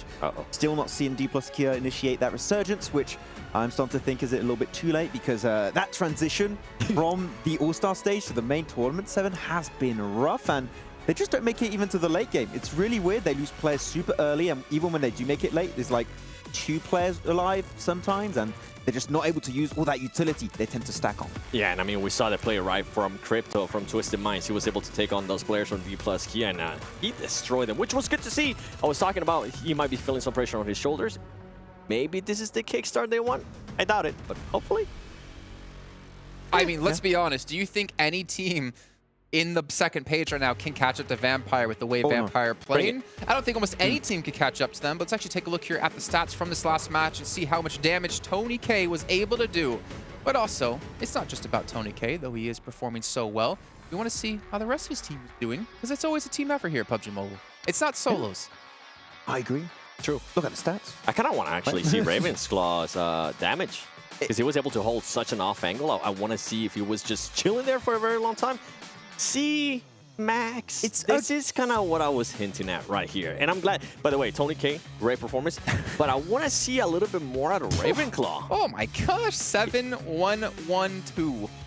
I'm going to go on what you just said there about Ravenclaw. I don't feel like we need to really see that much bragging power from him. I'm okay with how things are currently working because he's clearly setting up the team. Yeah, whatever they're time. doing is clearly working. Let's not ask him to change anything, Seven, if you want to see Vampire win. He just gets information. He gets information and directs the team in such a strong direction every time that you just enable your team to do well, right? Ravenclaw is just the guy. I think if he wasn't there and you had a player that wasn't as efficient as scouting, setting up off angles, I don't feel like we would see Vampire get as many late game positions as we currently see in PMWI. Something that's been working out great for Vampire is they position themselves in such a way with what you're saying is that they don't have to really take fights. They let everybody else fight. Yeah, and when they do fight, they win. Let's actually take a look and update of what our top 5 fraggers are for this event. And Tony K's at 30.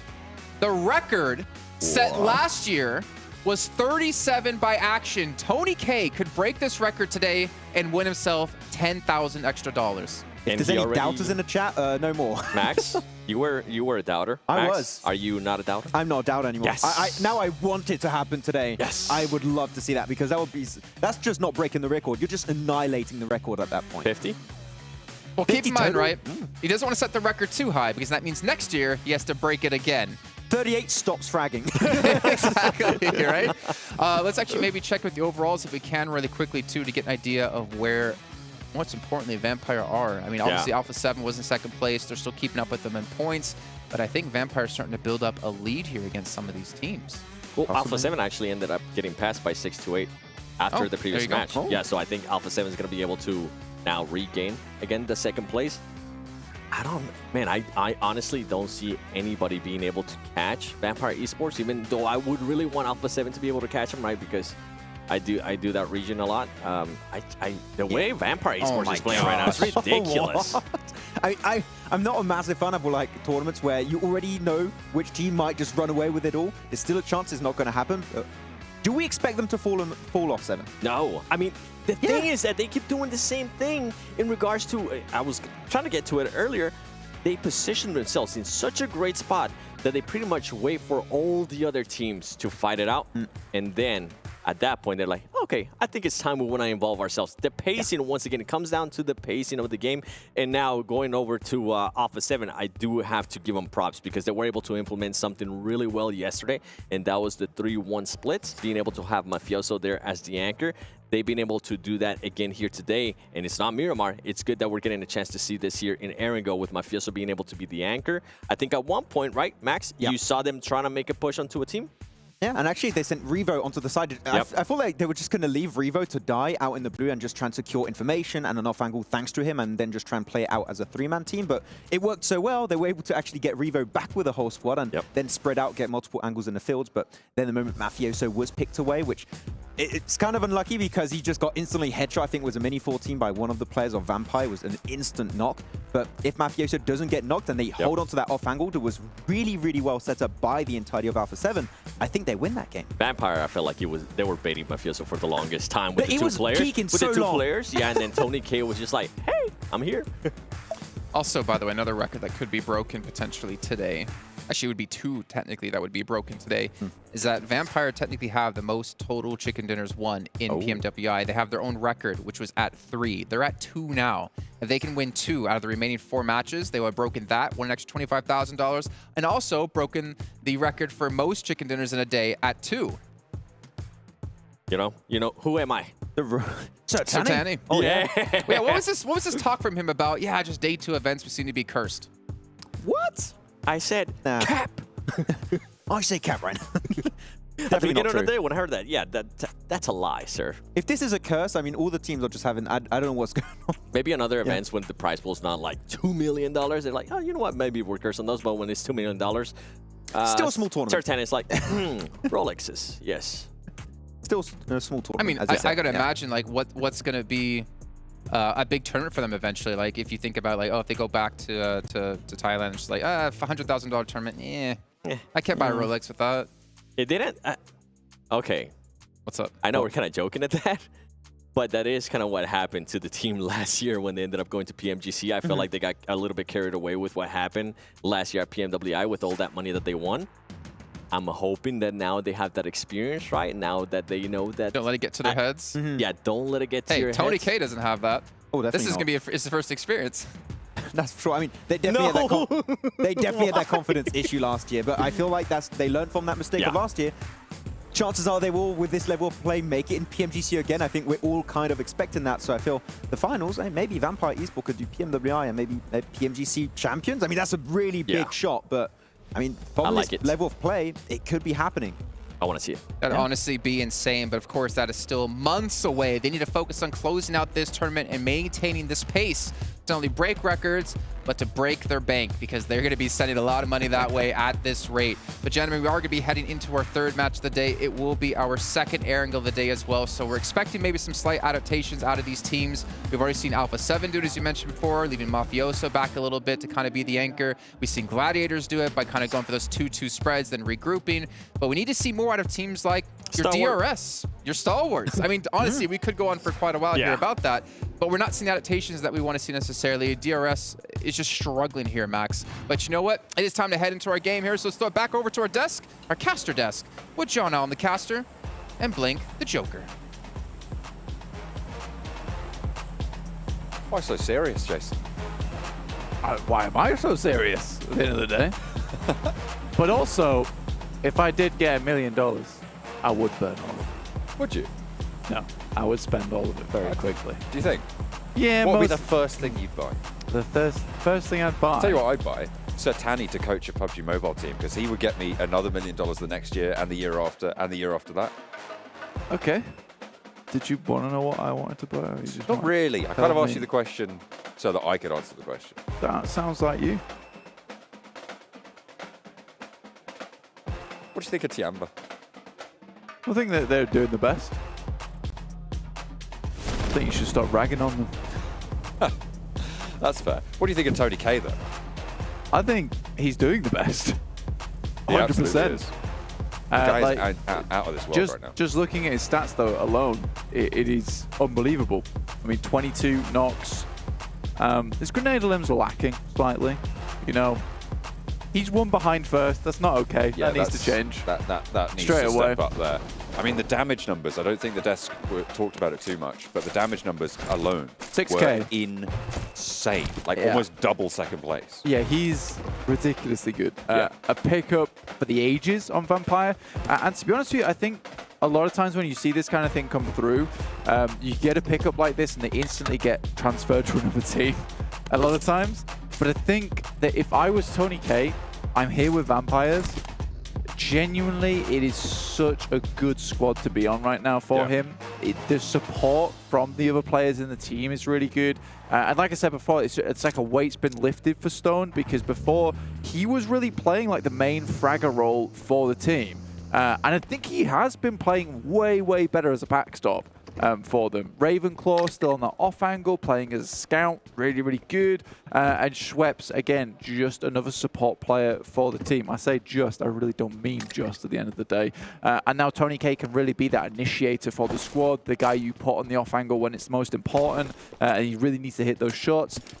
It is a great foundation, and I feel bad for Newsy, because I really don't know when they're going to sub him in. It's not likely to happen. You wouldn't think so, right? But still, you know, even if you're on the bench, you're still, I'm assuming, seeing a portion of the success. Yeah, I would be cheering. Like, yeah, I don't even care right now. They win more money. Money! Pretty much. I mean, you could also contribute, and we talked a little bit about this before, right? You can contribute from that bench position in sort of a pseudo-analyst role, and if you're providing value to the team, they are happy to have you there. The question is, where do you want to go as a player, right? Do you want to be a little bit of a bench, a supporting player? You want to be a little bit of a bench? Just a little bench, 4 legs and a flat surface to sit on. Can be provide a lot of support to the rest of the team. Yeah, if you sit on it. But do you want to be the support to a phenomenal world-class top tier team, or do you want to maybe take a step back and play at a level that maybe is a little bit below where you're sat right now. Yeah, okay. Fair play. But you do get to play, is the point.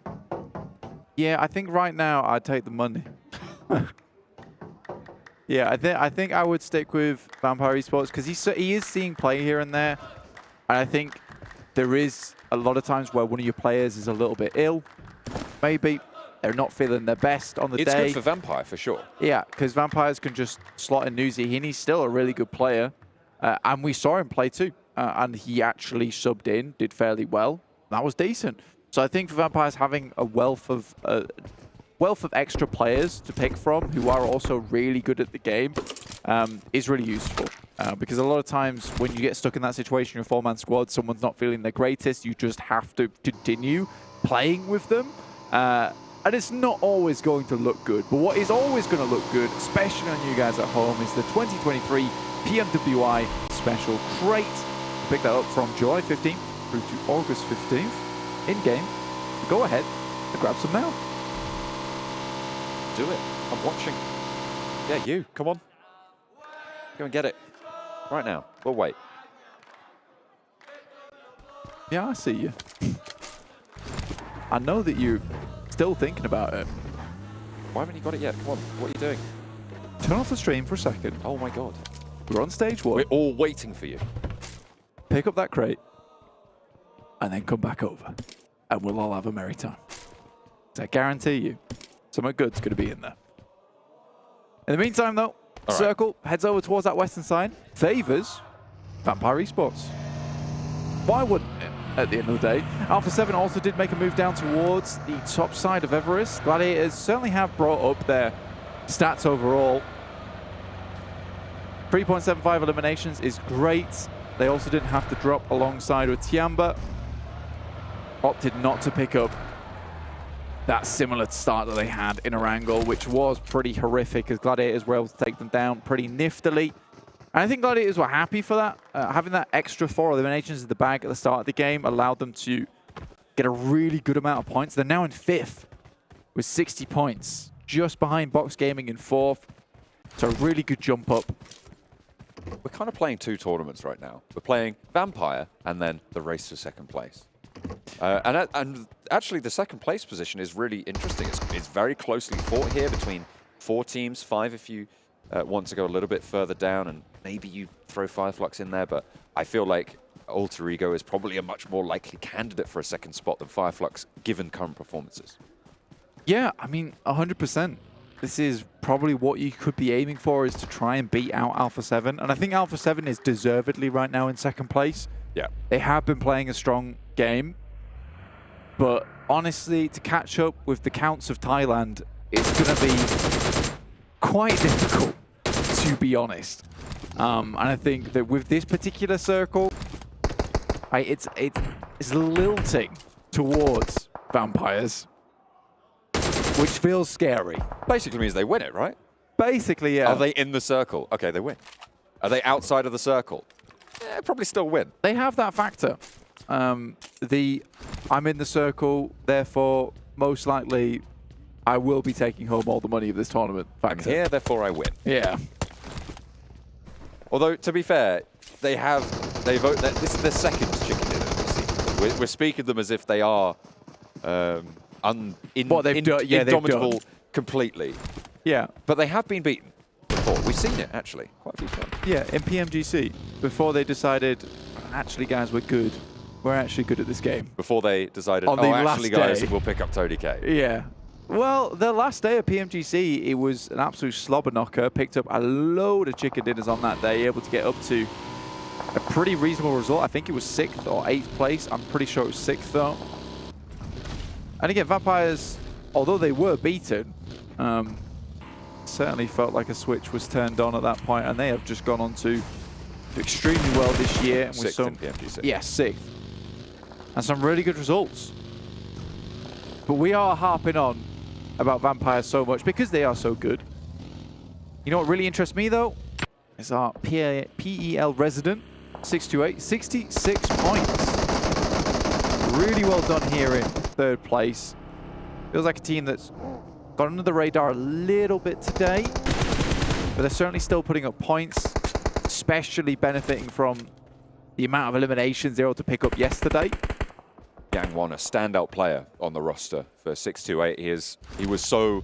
I mean, we go back to that Miramar a couple times for this player because it was such an important off angle in that engagement with Alpha 7 that they did end up losing, but Yang Won was still standout in that, and that is, I think, demonstrative of his position within the team and his prowess in general. Hasn't had the best day today, as you say, but still very much possible for them to pick things up because this is only match 3 of the day. Yeah, and I think that these points are a bit skewed because of the amount of points that Vampire has stolen. True. So far. So I still think that 628, 66 points, third place. Great news for them. Box Gaming also losing a player right off the get-go will just extend their lead further.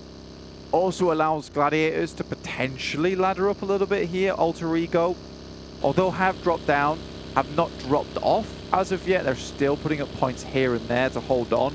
Although compared to their yesterday start, it has been quite lackluster.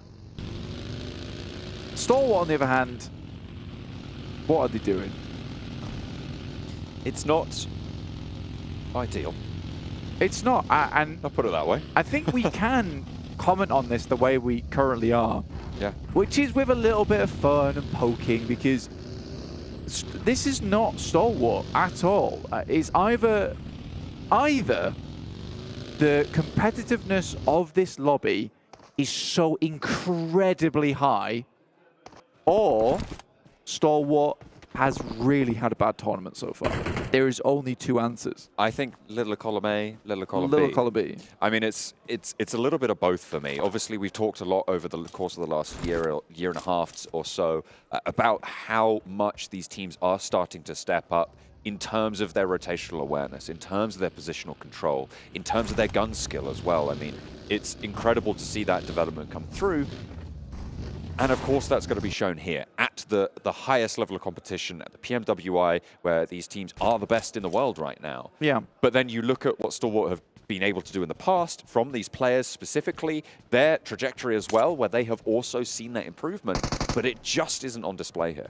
Yeah, and I think there's a really interesting thing to talk about in that sense is that we heard from Senator at the start of the day saying that he'd picked up 2 additional strong fraggers for the team. Back when Scry and Pika were playing as mainstays, I think although, yeah, they weren't performing to a point where they were blasting out their minds in tournaments within their region, they still did very well on an international stage. And I think the difference is that you have these players that are more orientated towards eliminations, but maybe don't have that support role that probably Action and Top desperately need from Pika, from Scry. Scry has taken some excellent off angles in the past. Pika's done very good as just a survivalist to get them towards that end game and pick up some placement points. And I think that when you come to these international tournaments, you do have to play on the defensive sometimes. And Vampire certainly have had to play to that tune as well. Why they've got Ravenclaw. It's why they've got Stoned on the team, right? Just needs a little bit more from Stalwart. That is the bottom line. 4 of our talent team predicted this team to win the whole tournament. Yeah. Right now. And this is just not the same team. They are, as you say, a completely different roster seemingly in this tournament. He's teasing him. He doesn't have the team shot right now. Waiting for team. Yeah, you could see the 2 players from Falcons cresting that summit there to try and get in position. If the shots landed, to just roll straight on down, but didn't manage to land too much, and they divert instead. Falcons looking to back off Alter Ego, but Alter Ego ahead on this rotation, just to the north side of Pachinki. Falcons trying to skirt away as well. Through the compounds, into the rolling headshot fields. These hills provide a little bit of cover, sure, but you peek them, and you're going to make like Mafioso against Tony K. Rosemary tries to take some shots backwards with the Scar-L. Has to send away, though. The thing with these fielded areas is that a lot of times, yes, they do give you some good little bits of cover here and there, but you really have to be on the swivel. A lot of times have your team split up to watch several different angles. Right now, Octa takes a couple of shots his way as they whiz past him like a couple of angry bees. Falcons, though, swirling in the distance. Infinity IQ, all 4 players had nades out. That is not something you want to see come up against. They're all over this one. But Alter Ego with 2, actually holding off fairly effectively, playing split. Rosemary crests the ridge with the Vector, swaps to the Scar, and they don't seem to have paid attention to it. Tries to go a little bit further forwards, but gets backed off an octafull second. Potato there, looking to try and get some answer, some revenge. Will be able to find one. Now needs to turn the corner and get another as well. Bensu with the nade in hand has a teammate forwards to take care of Potato. Just Fnatic left standing now for Alter Ego. The flush confirmed, and Bensu now up to the fight with Fnatic. Nade in hand, has to duck back, and nade over the top is so close to going down. But with 2 players alive, res is available. Alter Ego are flagging. It's just a bit of over-aggression there coming through. Wow, Fnatic finds Bensu on the top side. That's really big. Might be sending another nade, goes a little bit too far. Has the UMP, but versus 3 to do the work all over again. That is not going to be easy. Fnatic, one more nade, but the UMP as well. Axa from Falcons have been pushing in behind this engagement. Fnatic goes down to the DBS of Ferrari, who was able to 1v4 in the previous matches that we saw. Now wants to keep his team alive, and Infinity IQ get everyone back to their feet. They have a path into this next circle, but it's treacherous open ground, and Falcons are right here as well. Yeah, I think you saw it from Rosemary. I mean, we've all been there where you see a squad all lined up. You take the initial, you find maybe one knock, and you're like, I could go for the 4-piece. It will look amazing. You don't find it, you go for the repeat, and you get knocked down. I think Rosemary could have waited for the rest of the team. Kaldailan finds one. Huga's down, and just Ferrari remaining now. Needs to repeat performance here. Bensu flushed away as well. They tuck in, look for the res. The nade is there. Poigo rotating in on bended knee, and the shotgun finds the flush. Ferrari with the DBS, not going to get it done this time. And Ragnar seals the deal here for Infinity IQ. They take the tumble. Falcons sail on past Forest, who is not hitting the shots like in the past. We'll pull out the nade, though, to defend on this ridge side. Pretty strong position for D plus Kia. He is right on the edge of the circle, though. Tony K, once again. I mean, there's not much to say about that. Honestly, he is just that good. Still popping off from halfway across the map. They are destroying the 2 teams fighting off in the distance. And there's another one. Oh, my goodness. That is unbelievable. Vampire, a lot of control exerted. Box, lose another. 628 try to move on in. Gladiators on the north side, in the meantime, having a tough time against Alpha 7 as well. The majority of their roster getting cut down to size. 2 players left for the Gladiators, as Box are left with 1. 628 trying to swell around this. The position for Vampire is just phenomenal. To overlook this entire fight, to control the fields in front of them. Yeah, it's a bit silly. I mean, the position they're currently holding is really strong. It has such great sight lines out and around this fielded area. You can see Kitsune already been torn apart by Tony K. Meku, most likely to fall next. He's just a laser beam. What can you do? What can you do? Nade over the top from Reject Tokyo to take down Kitsune fully. Meku hiding amongst the hay bales, and I think that was a Molotov I just caught. Over the top from Reject. To just try and get rid of that thorn in their side. Wow. I mean, come on. Yeah. I mean, come on. Look, all I'll say is I called it stage 2. You know who else is in circle? Yeah. Fireflux. Fireflux are in the circle. They were the ones to defeat the Vampires. You are right. Maybe they're their one weakness.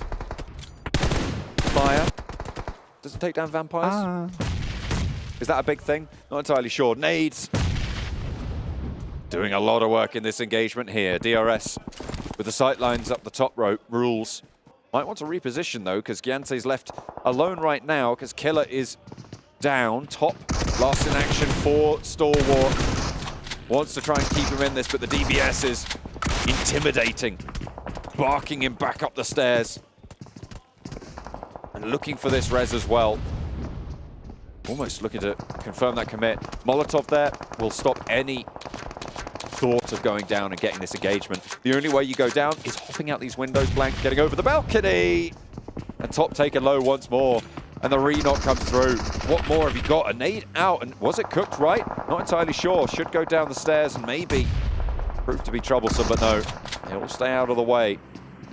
DRS bobbling the nade through. It's on the other side of the sofa, so he's staying alive for now, but put out of his misery finally. Stalwart once more dispatched. This kills the max man. Geekay look towards Fireflux, who have a compound inside the circle. Tower defense is their forte. Nades in hand, looking to get them through this building. It's an awkward building to thread the nades through, though. In the meantime, Tianba tries to rock up Fireflux quickly. Sends some shots over there. 628 also takes down Revo as he pushes in. There's a lot of shots all over the place, and it's just because we're in flat open land with a couple of compounds here and there, and if you are to make it to the end of this game, you have to get in early. Fireflux have taken a crazy push, though. Ragnar lights them up.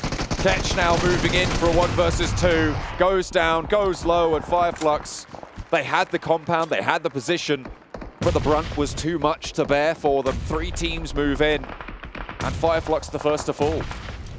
What a horribly unnecessary push from Fireflux. You just hope the circle goes your way at that point. Send some nades in. Melted on the hillside. Xing cut down as well. Just Senetexa remains for Alpha 7 on the north side. D plus Kia. 3 players on that northeast. Twisted Minds close to them. Can they stay out of dodge for long enough to have a chance in this match? Geekay right into DRS. The first time in a while, like I said, DRS are inside the circle. Reject Tokyo down towards the southwest. D plus Kia explodes Saden's vehicle. Pretty sure that was assisted by some of DRS's shots. Vampire shift. Are you looking for the vampire shift? I'm not looking for it, I'm expecting it. D plus Kia, yeah, they can't stay safe out there. Keeps Vampire in. I wouldn't say this is a hard vampire shift, but they were pretty much going to be in the circle no matter what. I think either way, this allows Vampire to get rid of a lot of the external threats in the lobby, like Reject Tokyo, Alpha 7, D plus Kia, Twisted Minds. And then all you really have to worry about is this team. Like, look at the 1v1s they give him. That is breaching compounds 101, is that you go together. 2 by 2. Yeah, at least. At right? least. Minimum. At minimum. Like Maybe they didn't realize he was in that corner and they were looking to breach the next door.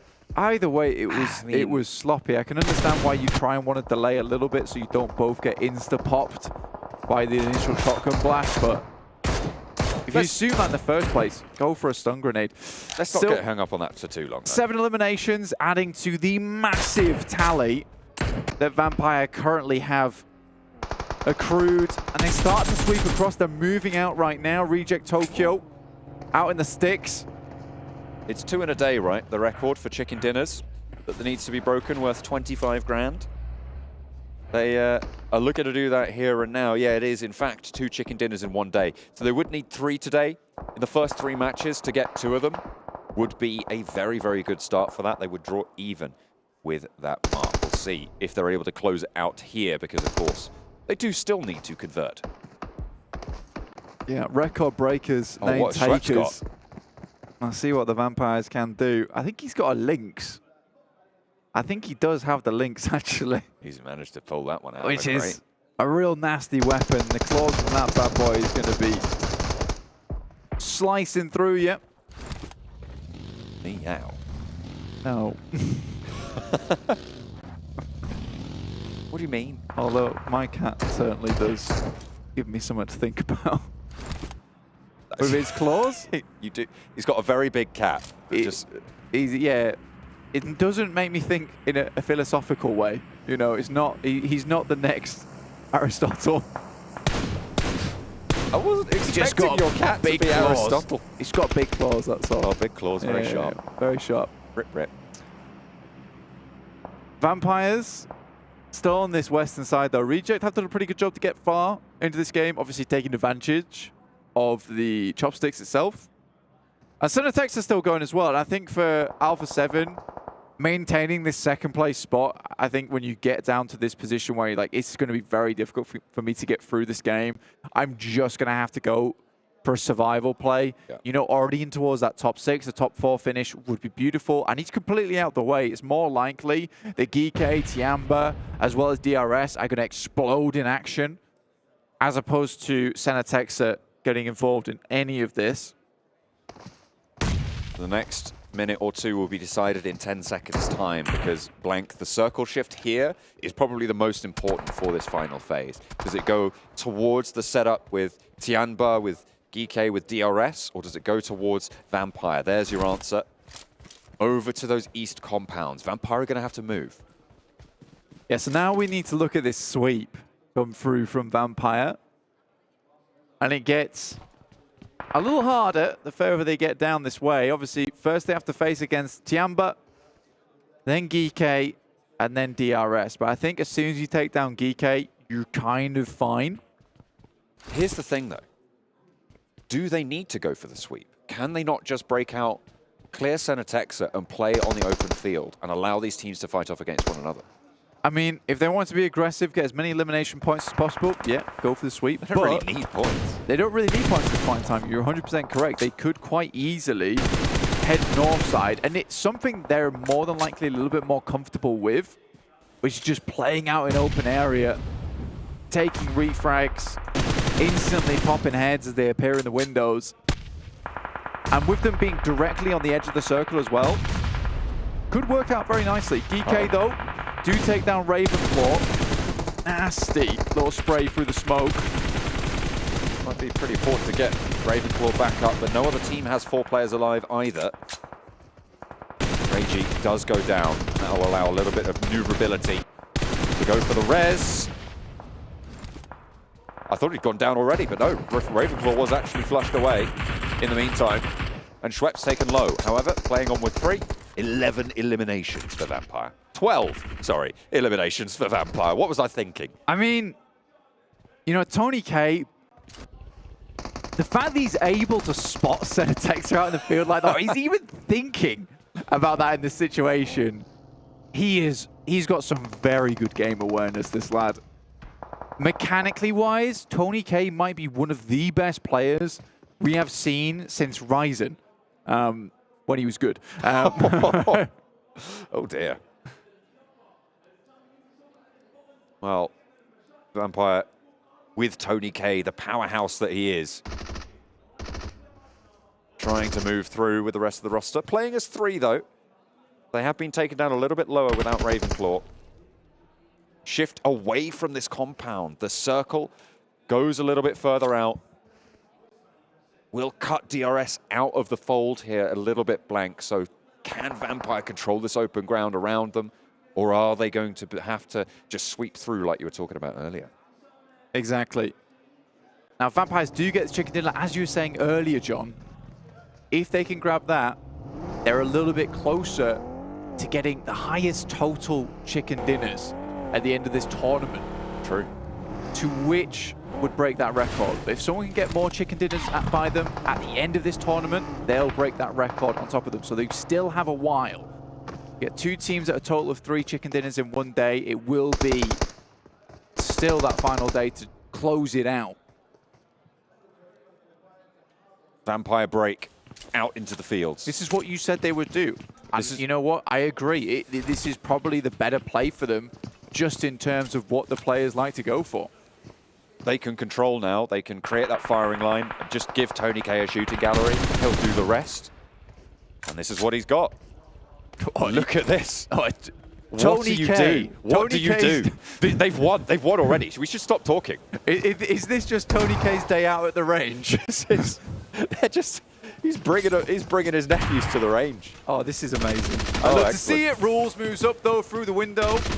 That's how you really want to clear out this building. And I think for the Vampires, they're going to get a little bit closer. Oh, he's still in this corner. And he's still got more in the back pocket. Fireflux fell victim to it. And there's more to go. DRS try and get through one by one. And it goes the same way as Fireflux.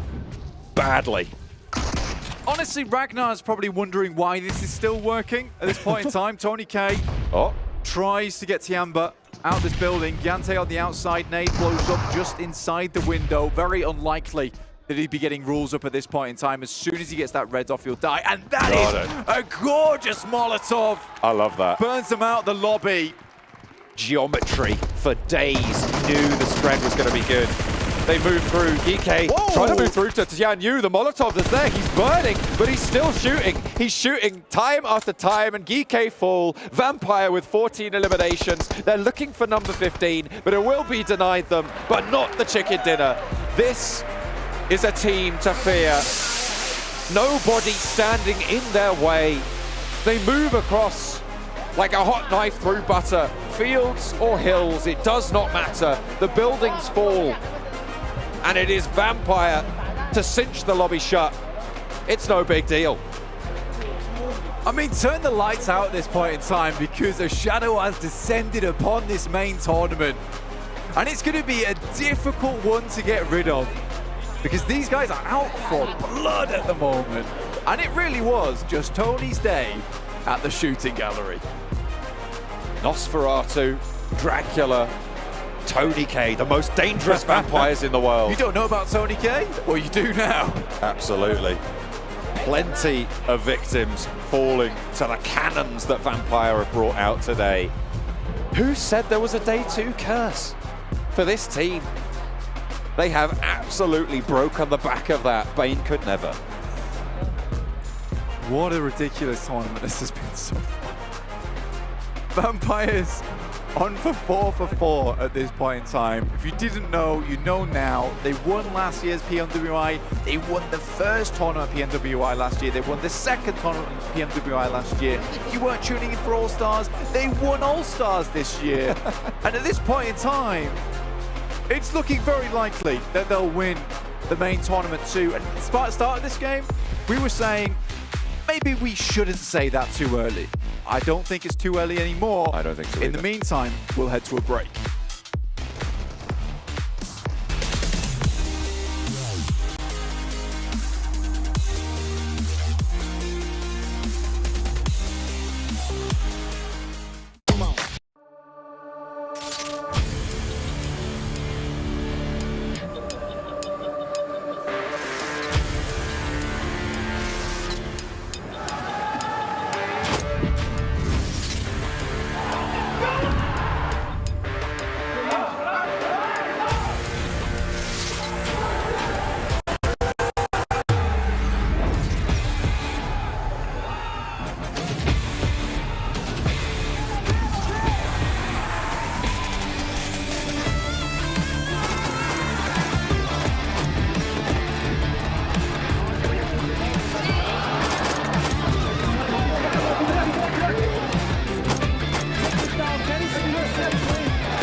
All new Honor Magic 5 Pro. Freeze even fleeting emotions in just milliseconds. Take marvelous night shots with lightning fast exposure. The display reveals more details in bright areas with an astonishingly long battery life that just keeps going. The latest flagship chipset brings you exceptional performance. Unleash the power of magic. Honor Magic 5 Pro. Open your eyes. When you look into my eyes, tell me what do you see? See, Tonight, I'm gonna show you the wonders of the mall. hey, I got nothing to lose. I got nothing to lose. I need warriors. So is this what you want in? You wanna war? Show me what's up, then. Now we ready to bust in. Take everything, leave 'em with nothing.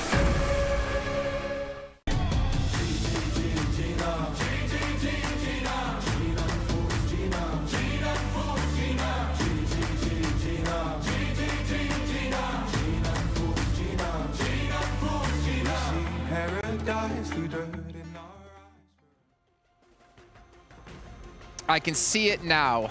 Vampire Esports just doing that. My lord, what is going on with this team? They take home another chicken dinner. So not only 7. Yeah. He brought this up in the green room because I completely brain farted. That they have tied the most amount of chicken dinners in an event here at PMWI at 3. And they've also now tied the most amount of chicken dinners in a day. So basically, if they get one more chicken dinner today, they will have broken 2 more records, and you know your boy Tony K is going to break the record of eliminations. There's a chance that they can break, what is it, 3 records? In one Next game? Match. And we still have 2 matches left. Actually, we still have 8 matches left, so... We have 3 today. True. We have 3 today, and we have 6 more tomorrow. So that means 9 total matches to do this in. It's going to happen. The question is, how far are they going to go? They're clearly aiming for it too, right, Seven? I mean, that final moment in that game, they didn't have to aim for eliminations. They didn't have to really play aggressive. They just had to wait it out, and the other teams were going to take care of one another. Tony K was like, I want to get in nade range. Picks up, what, an extra 1 or 2 eliminations when he didn't even need to, because he's aiming for that 37 bar. He wants to breach the record and get some extra cash on board. He should be at 34 now, too. Yeah. Man. But that is exactly what you said from Vampire Esports. Wait it out. I feel like that's been the story of All-Stars and now the main event. They pick and choose when they want to get involved with the fight. Even when they don't need to get involved with the fight, they're like, you know what? We're looking to get some money from the records. So yeah, let's get involved. I think Tony K has more eliminations than a majority of teams have points in this event right now. I actually almost want to check that. I actually don't. I mean, we'll take a look. Actually, you know what? Can we look at the overalls now, and we'll go back to the other stuff? Because I'm curious with that number, with that stat. So he should have 34 eliminations. We see 52's 8th place at the moment. They are 47 points ahead of anyone else. And that's with Alpha 7 having a good day, too. What is going on? It's not a fight for first. It's a fight for second. For second. Yeah, exactly. Sure. Which I'm super okay with. Talking about Vampire, actually, you said that they don't take, like, no, they're very good at taking their fights. I don't recall this. 10th Sorry, place. Max. Sorry, Max. He has just the same amount of points by himself that Team Falcons have as a team. I don't recall Vampire Esports taking a single unnecessary fight this entire event. Maybe one that comes to mind, but that's it. But that was at the All-Stars. Yeah, and that was when they All-Stars. already pretty much secure. Yeah. This is insane. This is the sign of a Kang-level threat. Not only is this universe under trouble, the multiverse is under trouble right now with him. This is insane that they've been able to maintain this pace, not only in All-Stars, right, which obviously we got some good teams, but this is like a completely different event. These are teams who earn their way through. These are some of the best teams in the world. These are 2 of the best teams China has to offer right now, and they're making quick work of all of them. Yeah, go for it. Sorry, we have done plenty of the big international events regarding PMGC, right? We saw when Nova was dominating.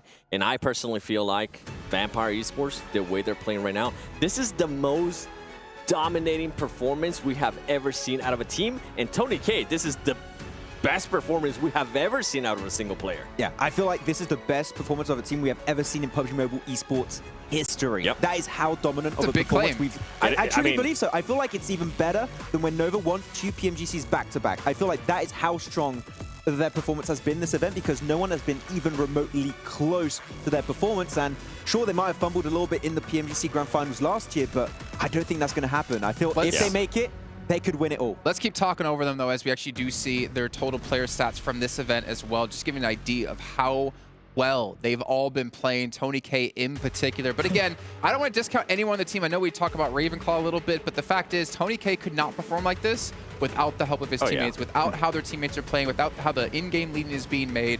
Let's get the ball on your screen here and really start to break this down, because he was almost 3,000 damage ahead of Stoned. Or sorry, Schweppes. Almost 7k damage. Oh my goodness. Are you He's joking? over 2k ahead of Schweppes now. Stone, 34, 20, 21, 9. Okay. Ladies and gentlemen, you are seeing history in the making. I think those three players, Tony K, Schweppes, and Stone, have more points than Alpha 7 have total, or it's really close. And that's the second place team. I wouldn't be surprised. I mean, because they were at like 70-ish points. Yep. And Must those be around three there. eliminations combined is about 70 points. Yep. what else do we say? Vampire Esports is about to have two teams. The one with Ravenclaw and the one without Ravenclaw. And they will still be at first place. The worst is, if you want to have a team to have even just a slight chance to catch up to Vampire and overtake their position, they need to have a horrible rest of the day and a terrible day 3. I'm pretty sure everyone here, the casters too, and all the other languages covering this event don't expect to happen. So I could see every other team getting together. If you've seen that esports meme where they're like, okay, we need to kick them out of here. We need to vote them out. Or they get together and be like, hey, Max, man, I heard you got some great powers. Can we lend them? It's not going to work. Try it. It is not going to be enough, okay? I'll take the garlic, I'll take the silver. It's not going to cut it. Insane stuff. But you know what? Let's move on talking about them, because we can talk about them honestly all day long. We got to talk about some other teams here. And Geekay was a team you two wanted to actually touch on here, so we can take a look at their player stats in this last match. Now, why did you want to touch on this team in particular? I mean, especially from yesterday, it was always Satan, right? He was the player that was able to clutch it up. We were talking about this at the beginning of the show as well. I was saying, yes, he is currently within the top 5 fraggers. I believe he was in the 4th place. I wanted to see what the other players were going to be doing, right? He needed some backup, and I feel like, especially after this last game, we're finally being able to see that. I mean, we saw Guy being able to put up great performance. He was also being able to throw some mollies and make the other team back off. So I think we're finally starting to see GK Esports as a team and not just Satan. Yeah, I feel some teams understood you don't walk through doors when another player on the other side has a shotgun, especially in SK12, a little bit of a dangerous path to make it through, but great timing from them. They saw the compound of 5 Flux, and they were like, okay, it's a really strong position, otherwise the rest around it is pretty much fields, which not really playable at the time, so just full send it, breach it, and if it works out, which it did, you're going to be coming out at least in a top 3 podium finish, which they ended up doing. Still want to see a little bit more of hope, but overall the team is looking a little bit more solid when they're not dropping on D+ Kia. It's slowly but surely they're starting to become a surprise team for me, actually. Yeah, no, fair. And I feel like Ragnar is living up to the expectations set after being the MVP of the MEA Championship, so they're kind of getting back to that level we hope to see in the event. You know, it's kind of a shame, too, because I feel like we have seen a lot of really good play out of some other teams. It's just that it's been overshadowed by how well Vampire have been playing. I don't even know where to go from here. Like, I'm almost going to jump us back to Vampire, because why not? But there has to be some other teams we can talk about here. I mean, Alpha 7, 6-8 as well in particular. They're pretty much like one of the formidable forces we've seen in all of our rankings. But even they aren't able to live up to this. But, you know, comparing number 1 versus number 2 team here across the event, you can see Vampire still ahead by a lot of damage. And with this, I mean, oh, this is just today. Sorry. Alpha, and this that's is the today. thing. 30 elims today. What? That's the thing. That's just today. You're joking. That's 3 matches. They were averaging 9 elims per match yesterday. They're averaging 10 elims per match today. How many elims did they get yesterday already? 54. 54, and they could beat that, and we thought, like, 54, there's no way you can beat that. They're on track to do it. The crazy part is that Alpha 7, before Vampire Esports started winning, they were like, okay, we're probably going to be having a great day. When I got a chance to talk to the players earlier, they were feeling confident. I can't wait to see what their faces is going to be looking like when they are having their best day so far from All-Stars and also from main event. And still, that's not good enough, because Vampire Esports is outshining them right now. Though on a more serious topic, to analyze really what Alpha 7 has been doing, you mentioned multiple times the passive approach. It's worked out once again. Gladiators, GK understood they're such in a strong position, we can't really take and wrestle that position away, so we're just going to avoid it, which allowed them to have full control on the northern edge, but then Vampire had good angles and it was a bit too much. But the passive playstyle has been working absolute wonders for them. It's just not to the level of Vampire. I feel like they're trying to mimic exactly what Vampire is currently doing. Something that I actually did not like Alpha 7 doing in the previous match. They were still trying to do the 3-1 split. I didn't like who they have as the single player on that split. I was talking about how Mafioso has been able to be that player. I was talking about how Revo has been able to be that player. Previously, it used to be Carrillo, and it didn't end up working out for them. Once again, They had Carrillo being that single player, being that solo player with the other team separate. I want them to go back to either Mafioso or Revo. I feel like that ends up working out better for them. At one point, I think I saw Carrillo being a little bit too eager, getting hungry for those illims. And I like it more when it's Mafioso or Revo being the single player from that 3-1 split. Okay, well, you know what? I think it is time for us to talk about something else, though. Can you guess what it is? Not sure. Where are you going with this? The records? Where do you think I'm going with this? The records, maybe? No. Oh, okay. Maybe our honor phone? No. That's a pretty... That would have been good. I'll give you a hint. We did this earlier today. Oh, Dragon Ball Super. We play the new game mode. Oh, the Dragon Ball Super PUBG Mobile crossover. We were smacking down people. We, for some reason, all decided to just beam the same person down as well. It was glorious. A great new mode. There's new items as well. Vehicles. The vehicle is actually so sick. I was playing that on Erangel today. I was like, oh my god, I wish I want to keep this forever. Make sure you guys check this out, because if you haven't, you're honestly gonna miss out. This has been such a sick crossover, and we've loved every second of it so far. Yeah, and there's a special map just for the game mode. I'm really loving how it looks like, and the art style is looking fantastic for it. But just going around, and there's a lot of nice little references in the game, so we're having a good old time with the boys. Gonna be able to create some core memories with your friends, you know, like we were able to create one with the guy being knocked. That poor guy. I wish I was recording. Well, if you guys have missed out on what's all happened this one, take a look at this, and we'll be back shortly.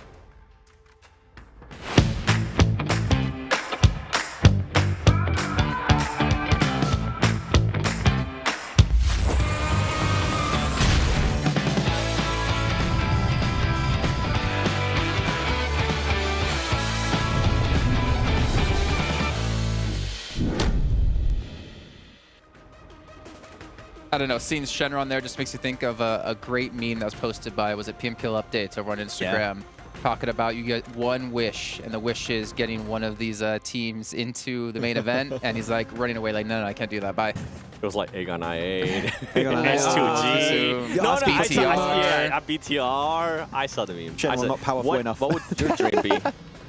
Which one? What would your wish be? Yeah. What would my wish be? See Stalwart doing better? Oh, okay. I had a different wish in mind. Yeah. Yeah. Not going that way. I know exactly what you guys are thinking, but mine would be to be taller. might not be happening. What, to be better at math? No, not possible. He's not powerful enough. Shenron can't do that. I'm a lost cause when it comes to math. Not happening. I feel so bad for you. You know what? Actually, in our future events, I'm gonna bring a little math book, Math for Dummies, and I'm gonna help you out. Really? Yeah. Oh, thanks. I appreciate that. So, first lesson: 3 times 4, 12. 12 now. Yeah, Yes. Not 16. Thank you. But right now, Vampire are at 3 chicken dinners. If you missed it on the first day of play, make sure you go back and watch it as well. Here, we're gonna continue along in just about a minute's time, hopefully. And the question for me is, obviously, we're talking a lot about Vampire. Can they win one more game today? Yes. Because realistically, a team getting more than 3 chicken dinners in a day, or tying 3 chicken dinners in a day, is very unrealistic, especially with 1 day left, right? Which would mean Vampire would end off the event having the new record, taking home, I think it's $25,000 for that. So they could come out with, like, that's already what, 525,000. That could be 550 plus another 10K for elims. That's 560 plus another record of elims for an entire event. So that's like 570, 580. Plus what Tony K won already from the solos matches. Oh, yeah, which also. was like, what was it? I think it was 30K if I'm not mistaken. 30K minimum, yeah. That boy making money. Are we looking at like 600K they could take home from this event? I mean, with last year also, with the prize pool they won from last year, there's very small amount of teams that you can call like millionaire teams from PUBG Mobile Esport. They're going to make it as one of the teams after this event. 100%. Easily. If not already, with PMGC and everything added up, yeah. Yeah. Man, Sertani needs a raise. He's getting them, but those bonuses. Yeah, we saw them bonuses. I'm going to get in his DMs, be like, hey, every time you come on air when we're at an event on the desk with us, you win. Where's my cut? Between every game, he's come and touch the desk, and he just runs back to like, okay, that's the little bit of luck he needs for the match. I'll take 7%. I'm being greedy. 7%? Yeah. Oh, people ask for 10. 7's a nice number. Why? I wonder why. I wonder why. That's a lot of money. It looks like we will be heading to a short break here where we get some things ready to go. I think they need to check the devices because Vampire's has been slaughtered everyone here so far. We're back shortly, though, to get into our 4th match of the day, which, of course, will be our final airing game.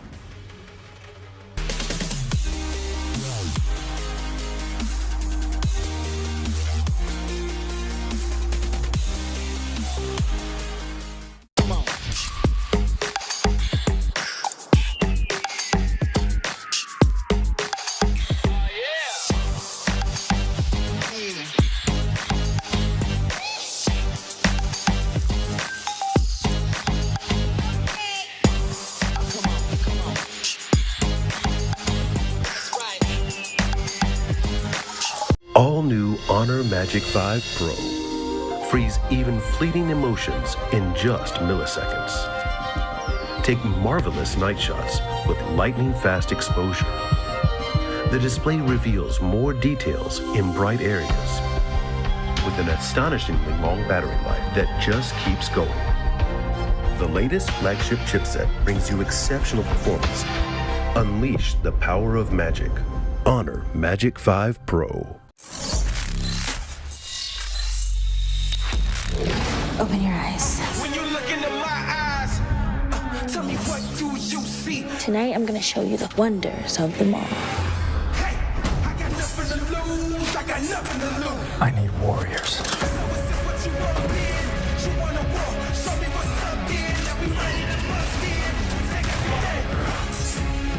Take everything, leave them with nothing.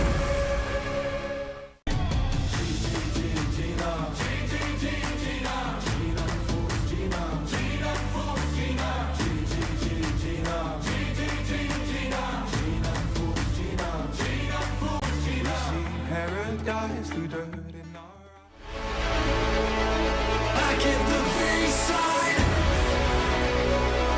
I get the V-side. I get the V-side. I get the V-side. I get the V-side.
Welcome back, everyone, to the PUBG Mobile World Invitational. This is day 2 of the main tournament, and we're getting close to already crowning our victor in Vampire Esports. Congratulations!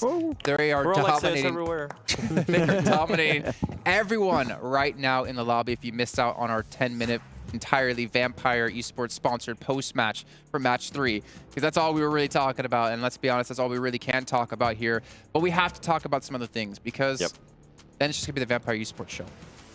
Can we see the overall again? I want to see realistically which teams can maybe I don't know. I heard no in my ears. We So I don't think we can. Yes, we can. Yes, we can. I mean, the 129. God damn. All right. Hold this, my boy. Let's see. What are you looking at?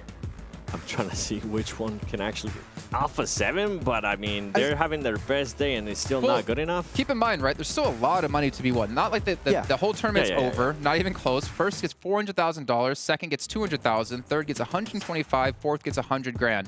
From there on, it drops by about 20 to 15 to 4. So pretty much the big cutoff point is if you can jump from 6 up a placement, because you increase by 20,000 or 25,000 or 75,000 or 200,000. So right now, if you're like Alpha 7, you obviously want to try to catch Vampire Esports, and also try to prevent other teams from catching up to you. Then you look at G Gladiators, you look at Box Gaming, like 4th and 5th place. That's a 20K difference if G Gladiators could just get 2 points. So, or even 1 point. I actually don't know how it works down when it comes to placement points, who has the tiebreaker there. So all these teams are still trying to fight for a lot of money here. Even, you know, Reject Tokyo, they get 25K just for being here, even if they can't come off the bottom of the table. Yeah, I mean, just one good game for the teams at the bottom of the table can still result in significant prize pool increases. Just, are we going to see that? Not too sure. But I'm looking at Box Gaming, actually, here. 7, a team that we didn't talk about too much, you know, just mentioned a few times, especially with that very dominant win yesterday over on Erangel. And Gosu has been, I would say, the standout player for the team, similar to Bensu for Infinity IQ. So good to see one player stand out, but just if we can see more team presence as a whole, in these games, maybe catching up. 628 Alpha 7 Esport is definitely achievable, but yeah, Vampire Esport, just forget about it. Yeah, I think Box Gaming will probably be able to catch up. I think 3rd place, depending on what Alpha 7 ends up doing. I think, man, 628 will probably end up challenging Alpha 7 for that 2nd place. What's the point threshold between 1st and 2nd place where you would say Vampire are like almost guaranteed to win this event going into day 3? 60, I would say. 60 points? Because reaching a 10-point average is really good at this stage. Like, I'm talking impossible to catch. 60 points entering the day, and you're still expecting Vampire Esport to get more points. So 60 points, right? Because 10-point average. Remember, Vampire averaging 10 eliminations per match right now. No, but that's they're getting a 10 points just off of limbs alone. Because I'm saying that the teams below, I don't think could reach that. No, I got threshold. you. I was just making a point. That's how good Vampire playing. If 10 points per game is good, they're getting those 10 points just through a limbs alone. I don't think they're going to get beat, though. Yeah, unless something crazy happens where they just start mimicking exactly, and I mean all the teams start mimicking or just hot dropping on Vampire Esports. I don't see anybody realistically who can pass them if they continue to perform the way they perform. And what's so scary too, I mean, in the last match, they got blessed by the zone. And this is probably...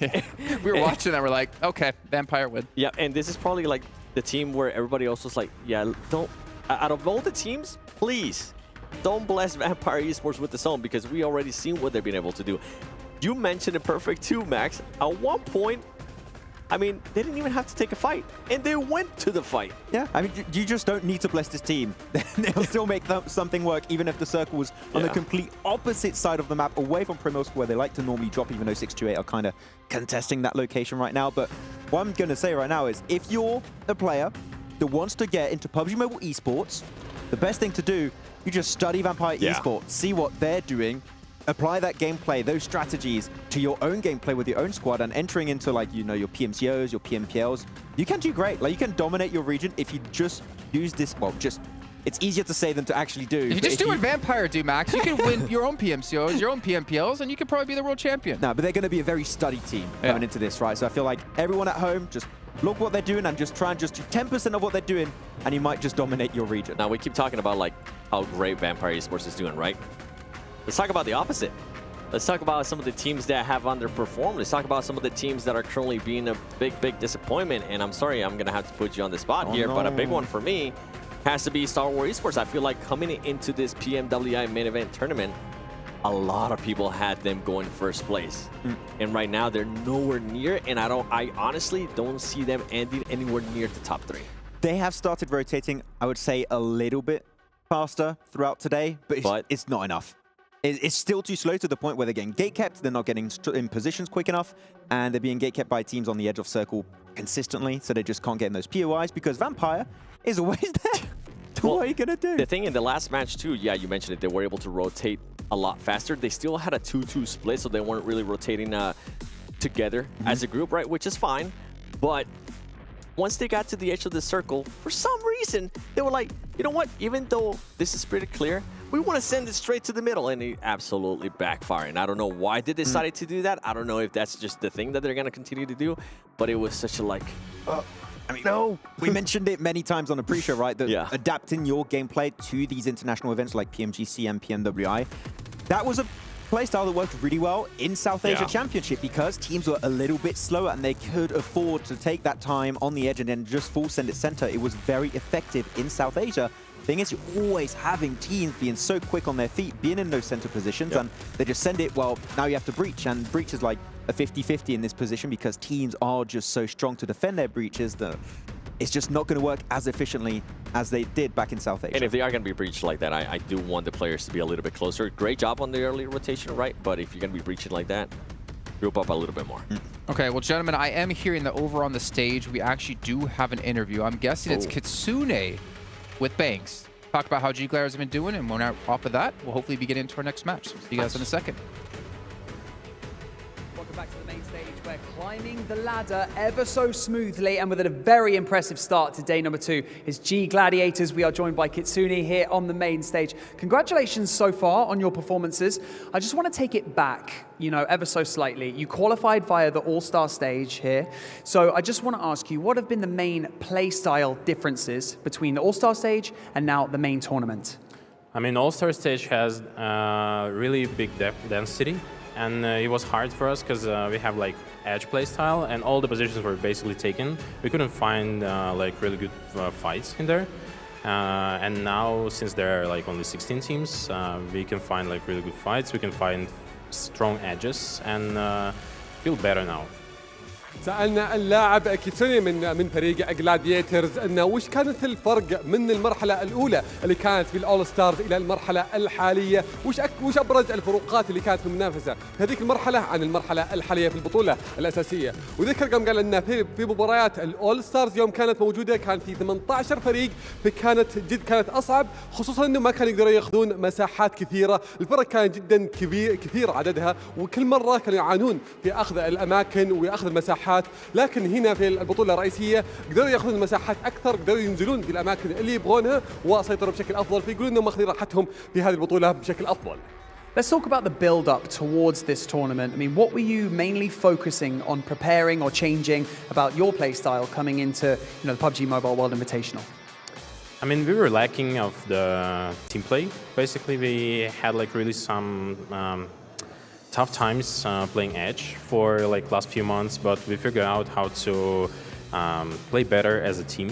And here on the stage, I hope we will show you in the last 10 matches.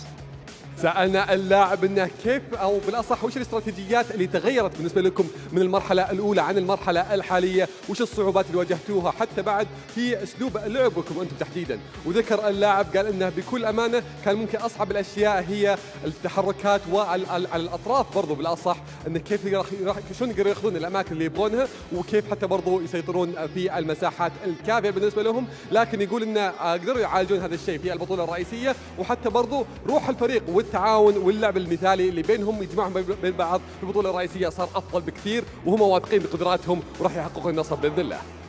We've just mentioned it, only 10 maps remain in this competition. Are you confident that you can go the distance and take the win? Yeah, of course. We are known as a team who plays bad like first day, and then we play better and better like every day. So hopefully we'll get our points today and make a comeback on the third day. سألنا اللاعب انه كيف كانت خلينا نقول ثقتكم العاليه في المنافسه، هل انتم واثقين بقدراتكم بالمستوى اللي قدمتوه الى الحين؟ قال اكيد احنا واثقين بالمستوى اللي راح جالسين نقدمه، لكن في نفس الوقت احنا معروفين ان في الايام الاولى ما هي افضل الايام بالنسبه لنا، لكن يوم ورا يوم جالسين نتطور وجالسين نتحسن، وفعلا هذا اللي شفناه منهم، جالسين يتطورون بشكل جدا كبير وما هو بعيدين عن المراكز الاولى في الترتيب. Kitsune, thank you so much for joining us here on the main stage. You've gotten a very impressive start to day number 2. Let's see if you guys can continue it through and into tomorrow's final day as well. Thank you so much for joining us here on the main stage. We are going to throw back to the studio to continue day 2. والحين اعزائنا المشاهدين بعد ما اخذنا المقابله مع اللاعب كيتسونا راح ننتقل على طول على الاستديو ونرجع لكم فيها نكمل باقي المباريات.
Всем салам алейкум. Меня зовут Дамир, мой никнейм Акзер. Я играю за команду Falcons, и мы представляем нашу страну Казахстан. Я себя чувствую очень хорошо, тут очень круто, здорово, организация турнира на высшем уровне, наша команда готова, и мы покажем хороший результат. Мы готовились очень долго, потому что мы прошли через голосование, и у нас было достаточно времени на подготовку. Наши сильные стороны — это, наверное, наша атака, потому что мы очень агрессивная команда. Все команды здесь очень сильные, поэтому к каждой команде мы готовились, каждую команду анализировали. Поэтому не могу выбрать отдельные команды, потому что все очень сильные. Всем удачи, развлекайтесь, ребята.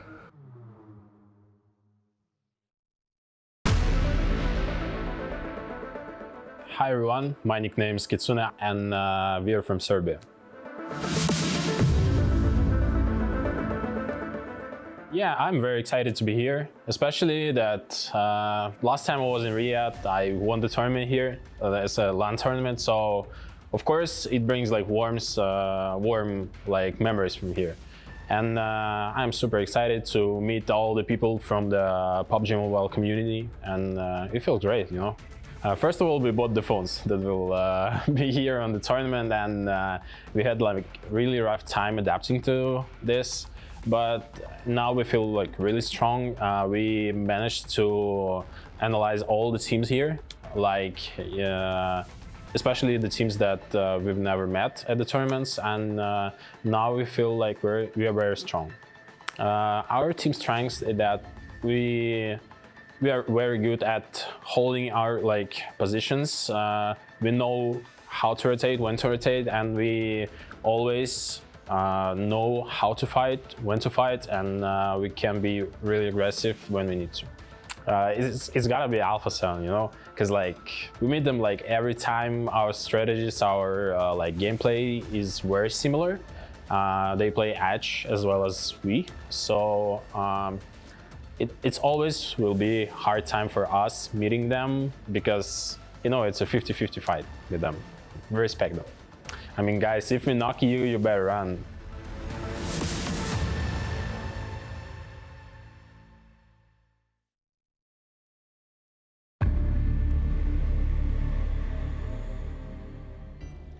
Xin chào mọi người, mình là Bensu, đến từ team Infinity IQ. Mình đến từ đất nước Việt Nam. Mình cảm thấy rất tự hào khi được đến tham gia giải đấu này và mình đại diện cho quốc gia của mình. Có lẽ team mình chuẩn bị tinh thần thật là tốt và thoải mái để thi đấu hết sức mình trong giải đấu lần này. Player hình như trong team em là 4 người đều có thể là tạo nên đột biến nên khó mà đoán trước được ai là người gánh team. Tại dòng Monster này hình như tất cả 17 team còn lại có thể là sẽ là rất khó khăn cho mình, không chỉ riêng team nào hết. Mình xin gửi lời hết tất cả các team còn lại là chúc các bạn thi đấu may mắn và đạt thành tích tốt nhất trong các giải, và nhớ đừng quên ủng hộ bọn mình trong giải đấu lần này nhé.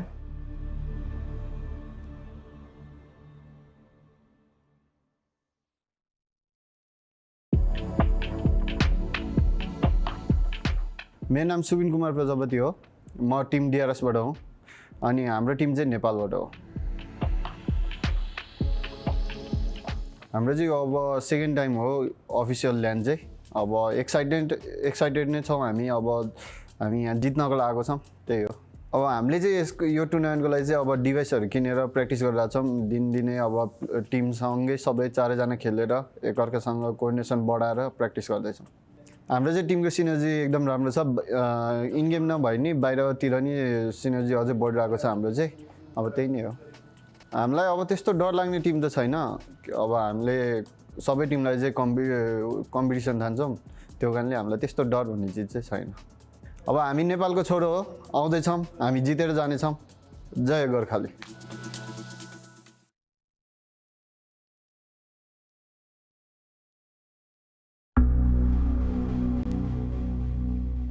Meu nome é Lucas, meu nickname é Carrilho, meu time é Alpha 7 e somos do Brasil.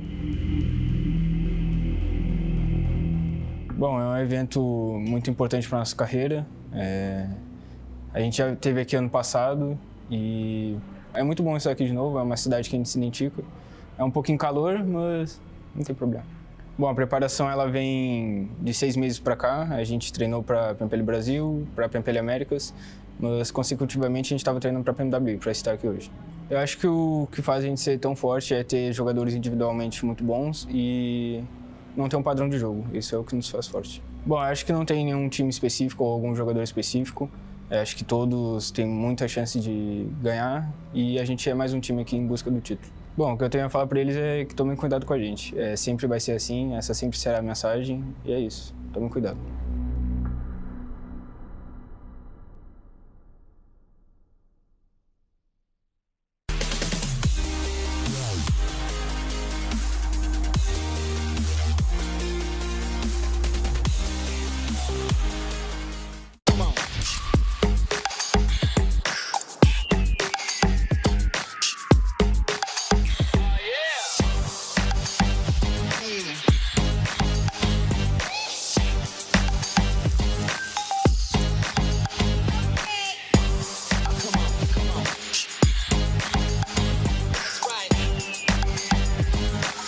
All new Honor Magic 5 Pro. Freeze even fleeting emotions in just milliseconds. Take marvelous night shots with lightning fast exposure. The display reveals more details in bright areas with an astonishingly long battery life that just keeps going. The latest flagship chipset brings you exceptional performance. Unleash the power of magic. Honor Magic 5 Pro. Open your eyes. When you look into my eyes, tell me what do you see? Tonight, I'm gonna show you the wonders of the mall. I got nothing to lose. I got nothing to lose. I need warriors.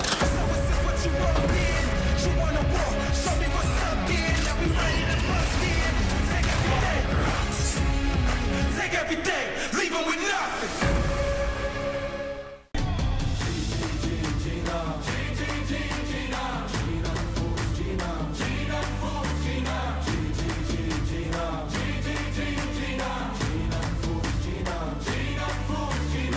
Paradise through dirt and on the front line, you want to save face, came to the wrong place. You raise a white flag, I get the peace sign.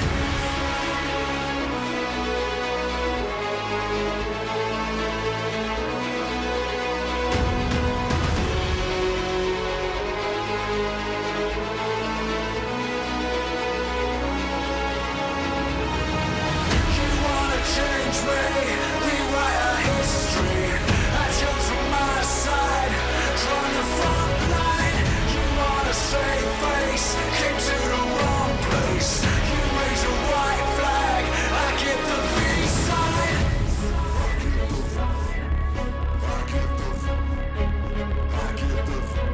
I give the peace sign. I give the peace sign.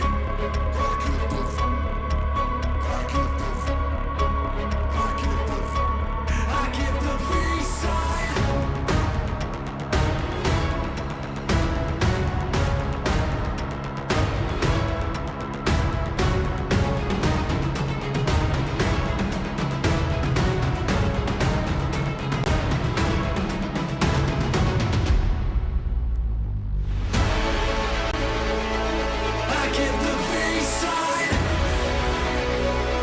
I give the peace sign.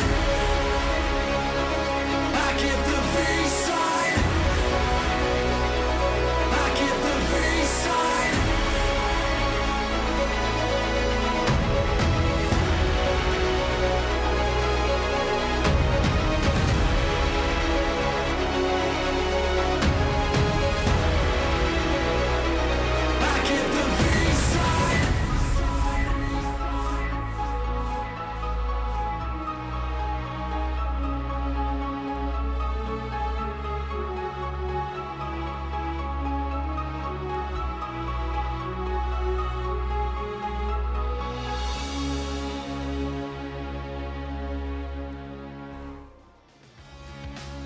Welcome back, everybody. It's Hot Jukes here with Clsh, and welcome back to the PUBG Mobile World Invitational main tournament. 3 matches done here in day number 2. And 3 matches done. And how many of those matches has Vampire won again? Let's be real, quite a few. They're looking really good. Looking real good. Very scary. I am also scared, as all the rest of the lobby should be. How do you quantify what they have done so far? Tony K alone has scored more points than some of our teams have scored. It's ridiculous. Hello? Yeah, hello. What is that? It's honestly unreal. Like I went and I hopped on Twitter, tweeted about him instantly because it's just ridiculous. Of course, he said hashtag 2023 PMWI. All you out there, do the same so you can see exactly what you're talking about here. But man, you know what? I think that break was needed because it was just a little bit of a reset to allow Vampire to kind of cool down a little bit because they have just been popping off like crazy here. I saw smoke coming off the phones, actually. Their fingers were moving so fast, and, you know, they were just taking so many limbs. I saw them just burning through the screen. I'm like, whoa, whoa, whoa. Steady on, lads. All That's right. Calm Somebody down. get some ice on that. Unbelievable. Pretty scary. It's been ridiculous here, but we're about to go into another Eric Gale match. So these teams have already played a couple. You know that they are ready to get it done here. I think this is a very important match for those teams, especially in that mid area, right? They want to be able to go ahead and get a little bit more prize pool here and there. And for Alpha 7, I wonder what their strategy is coming in now with that Vampire has such an insane lead. What, you think you can try and catch up, you mean? I mean, that's the, well, I guess $1 million question at this point, right? If you think that you've got an opportunity to try and catch up with Vampire at the top, you better be bringing out some incredibly special stuff, because let's be real about it, and they kind of alluded to it on the desk. So far, Vampire has put up an unbelievably special tournament. We are witnessing PUBG Mobile history be made. 100%. You know what I got to say about that? That's not just the $1 million question. That's the $2 million question. That's right, because we got a $2 million prize pool here in the PMWI, of course, by Honor 5G Pro. So, $400,000 for first place.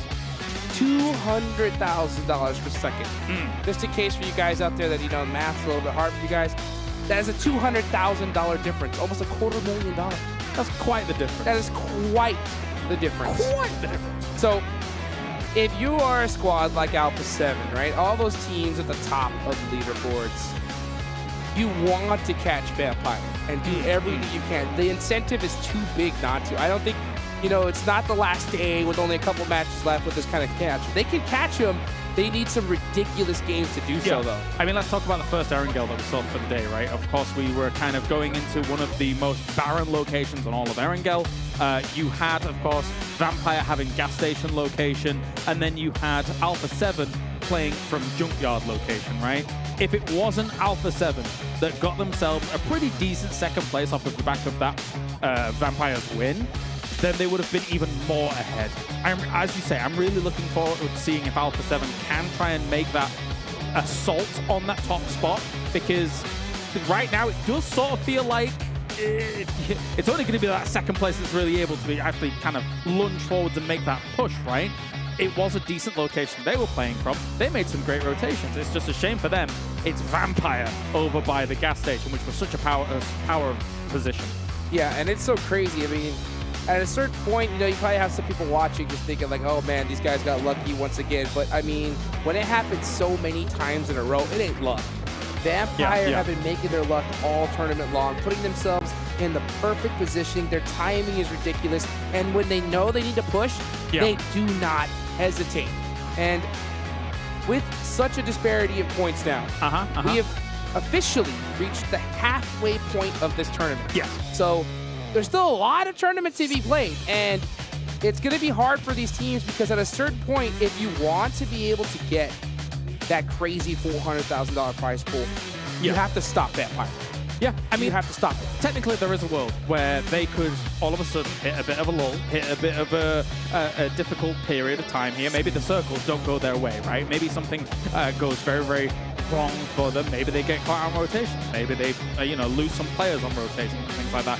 So they could have a run where they don't have that many points, and maybe that catch-up does occur. We've seen crazier things happen in the past. But yeah, with Vampire showing the fortitude, the tenacity, the skill that they've shown, especially across All-Stars, because we were talking about this in the back as well. I believe that teams coming in from All-Stars had a pretty big advantage. Oh, yeah. You're coming in off the back of a good lobby. Not as good as this one, but a good lobby. True. And then you're coming up off the back of being warm, very warm, and you're seeing that in Vampires play. Absolutely. Yeah, I mean, they've gotten used to the nerves of being in the LAN. They're used to the level of cushion in the chair. Yeah, you know, yeah. as a matter of fact, they might already have their outline in it, you know? So that's going to be an advantage for them, and I think it's obviously playing out here. But I want to ask you a question. Let's start talking hypotheticals. Yeah, I'll absolutely take some. Yeah.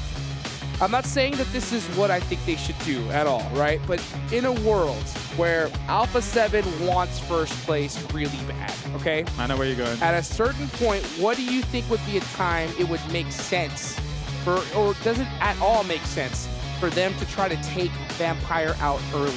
So I think it depends on playing paths. Now hear me out here for a second, especially when it comes to Erangel, right?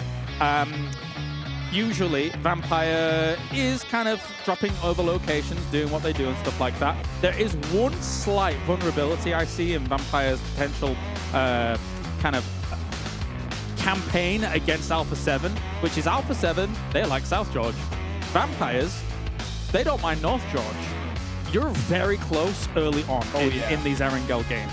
You are close to the point where you could try and leapfrog ahead towards the hill that we've been talking about a few times, nearby the bridge that leads towards the east of George. And you could try set up some cheeky camps here and there. It would, you know, I think that Vampire might be anticipating that down the line, but, you know, who knows? That's what I'm theorizing here. What do you think? You know what? I don't think it's a bad idea. And honestly, I'm not going to say it's a bad idea for this next game. And hear me out why. Okay. Because Alpha 7, they have a 12-point lead against 628. Now, if you're confident with that lead, that gives you a little bit of room to kind of just say, you know what, all right, we could maybe take a little bit of risk in this game. Sure. Okay? So if they go and decide to take Vampire out to get a big game to hopefully make a big jump, I don't think Vampire would see that coming here. Because a lot of, I think, IGLs, a lot of coaches would look at this and say, like, yeah, Alpha 7 do not want to risk anything. They're going to play their normal game. I don't think they're going to even try to do it. So, I don't know. I mean, it could be a pretty insane chess move if they do, but I mean, it's highly unlikely. Yeah, exactly. I mean, you're talking in these hypotheticals. This was a hypothetical question. From my perspective, is it too early for risks? Yes. When there's so much money on the line for even a second place, True. right? Never mind trying to strike out for first place where all of a sudden, you know, unfortunately for the rest of the lobby, to put this in F1 terms, everyone's getting lapped right now by Vampire. And to make up that kind of difference, you know, if you're on the threat of potentially losing 75,000, for example, dropping from second down towards third, you know what? $75,000 is quite a chunk of change. So there might be the thing going through their mind of, yeah, maybe we just want to be a little bit patient. Yeah, you know, and I think that's going to be the mindset 100%. Yeah, I mean, you don't want to put any risks. You want to secure you're getting at least that second place because, you know, going from 200K down to 125K, remember, guys, this prize pool isn't just going to one person. It's getting split among all four. So you want to be able to get, or even all five, if you have a, you know, a roster, you have a little bit of a sub. Maybe a team cut as well. I mean, you know, these contracts, they differ from team to team, basically. I'll tell you what, though, if you get $400,000, you're feeling good. You know, whatever the split is, you know you're going to be happy. So, for Alpha 7, yeah, it is a highly risky play. But, you know, there is that saying, sometimes you got to risk it to get the biscuit. And I'll tell you what, you do not want to wait till the last day. So I think if you're Alpha 7, I think this game is extremely important. Maybe you do go with your old playstyle, but I think you really need to put some serious points on the board going into tomorrow. Surely you and 7 are going to be happy to see Alpha 7 doing so well so far, for right? sure. I mean, I'm not saying, like, they have already performed so well. Yeah, but I know that I've talked to their coach. I've seen these players' eyes. They want that PMWI belt around their waist. Oh, you talking to me about belts? I'm a big fan of wrestling, mate. Oh, Don't you talk dirty They to me, want you the cheeky. they want the belt. They want the watch. They want the whole enchilada. defending, undisputed PMWI champions, currently Vampires. Looking pretty good. Watch out, watch out. Right, Vampire. Oh, Vampires out of nowhere. Out of nowhere, man. I mean, honestly, it almost is out of nowhere. Even though they are the previous champs, I don't think anybody and their mother would have thought they would perform this crazy in this lobby. Okay, so I've just learned our producer is also a wrestling fan because he says vampires are the tribal chiefs. Yes, you know what? Yes, they're quite oozy. You're not wrong That's either. right. Oh my days, I'm surrounded by wrestling fans. Oh my gosh, because these guys have been coming off the top ropes all day long, especially Tony K. I mean, this man is insane. I mean, this past airing. He's the tribal chief. Yes. Oh I mean, my. honestly, because seeing Alpha 7 go against them, in almost every scenario I've seen, Alpha 7 does not lose that. I mean, when they have a wide open field, their gun skill has proven to be superior. Okay. But then Tony K just style on the... I want to interrupt you for a second Sure. and ask you a question. Go ahead. I'll pose a thought to you, and you can confirm or deny it. Maybe you want to argue against it. So far, Tony K, if he keeps this pace, it might be the single greatest individual performance in PUBG Mobile history. What do you think? Absolutely, absolutely. I mean, without a doubt. I mean, especially against this lobby. Exactly, This isn't yeah, PMCO. yeah. No. You know what I'm saying? This No. isn't even PMPL. Yeah. There is $400,000 for first It's a great place. lobby. It's a great lobby. Just to give you people perspective, back in the day, first ever PUBG Mobile tournament. I remember $400,000 for the total prize pool. Are you about to bring up Star Challenge? Yeah, I'm telling you, $400,000 for the total prize pool. Now it's $400K for just first place alone. When we were both in Dubai. Yes. And I remember thinking, that's so much money. Oh my gosh. And then now you got Vampire. Yeah. Almost about to take $400K for themselves.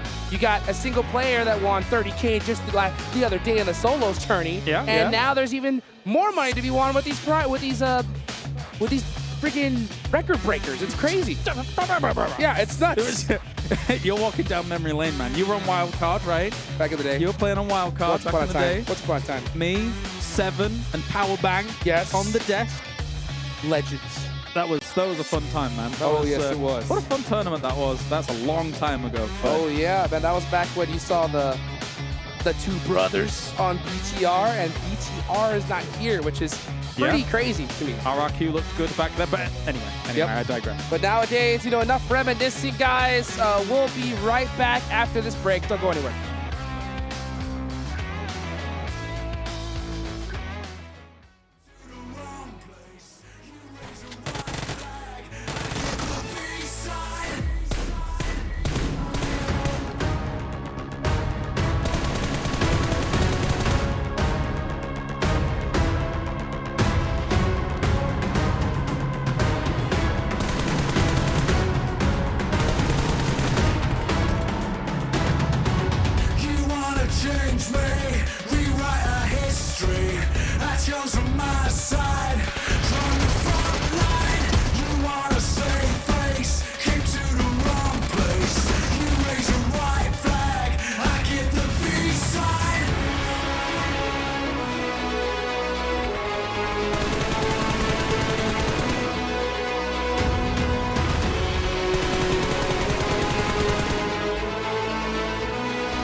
In the 2022 PMWI, VPE and Falcons achieved 3 chicken dinners in the main tournament. We hope to see more formidable competitors this year to break the record.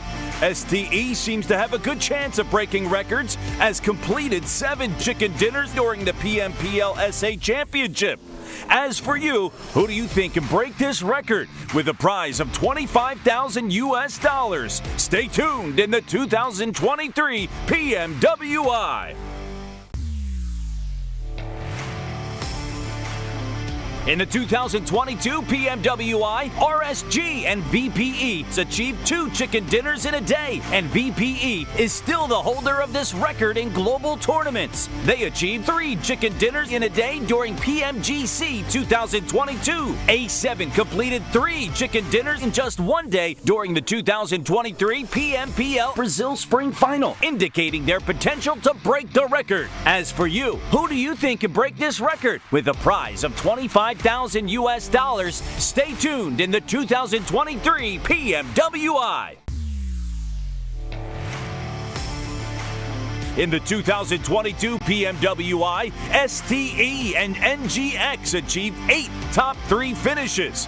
Few teams can rival this achievement, with S2G standing alone. In 2022 PMGC, they had achieved 6 top 3 finishes. Suggests that they have the potential to shatter the record. As for you, who do you think can break this record with a prize of $15,000? Stay tuned in the 2023 PMWI.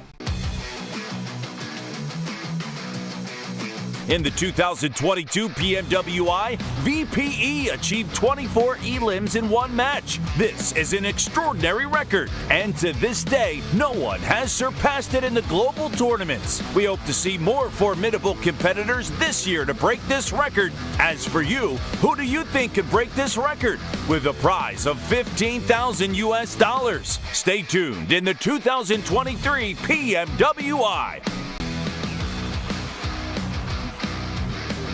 In the 2022 PMWI, GZ from RSG achieved 14 total rescues. This record represents the ultimate limit, posing a significant challenge to be surpassed in global tournaments. Potato from AE seems to have a good chance of breaking records, as he achieved 18 rescues in the 2023 PMSL Finals. As for you, who do you think can break this record with a prize of $10,000? Stay tuned in the 2023 PMWI.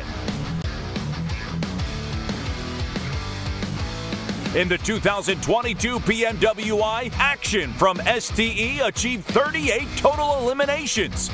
We hope to witness a player with even more power, capable of surpassing this record. Ragnar from Geekay Esports seems to have a good chance of breaking records, as he achieved 37 elims in the 2023 PMPL MEA Championships. As for you, who do you think can break this record with a prize of $10,000? Stay tuned in the 2023 PMWI.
chose my side.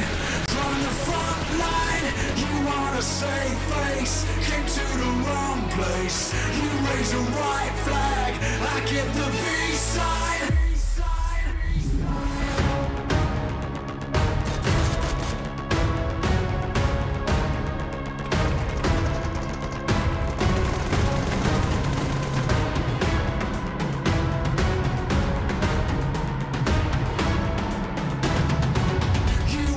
Change me, rewrite our history. I chose my side. From the front line, you want a safe face. Came to the wrong place. You raise a white flag, I give the peace sign.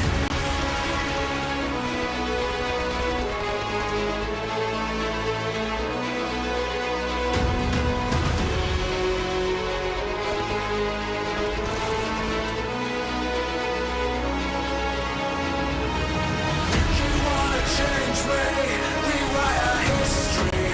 I chose my side. From the front line, you want a safe face. Came to the wrong place. You raise a white flag, I give the peace sign.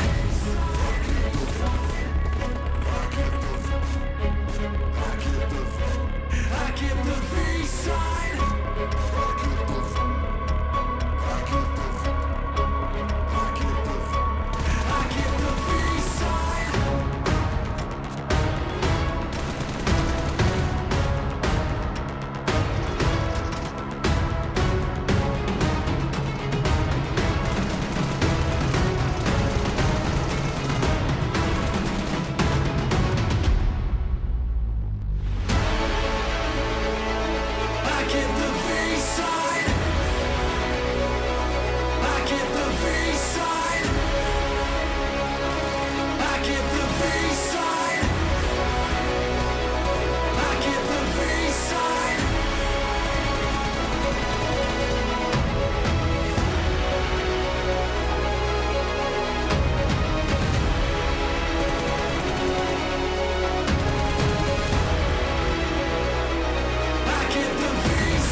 All new Honor Magic 5 Pro. Freeze even fleeting emotions in just milliseconds. Take marvelous night shots with lightning-fast exposure. The display reveals more details in bright areas with an astonishingly long battery life that just keeps going. The latest flagship chipset brings you exceptional performance. Unleash the power of magic. Honor Magic 5 Pro.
Follow the leader.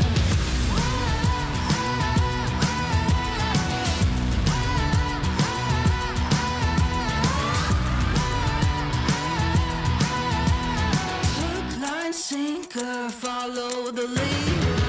Bring you right there to the edge, make you sweat like you can never take the heat, but it's never too hot for me. I walk the walk, talk the talk, you know I'll never stop, 'cause I'm an animal. I'll just laugh it off. I can see it in your eyes, I can feel you watching. Got your hooks, got you right where I know I want you. Play the switch, I'm a mystery, but you love it. Hook, line, sinker, follow the leader.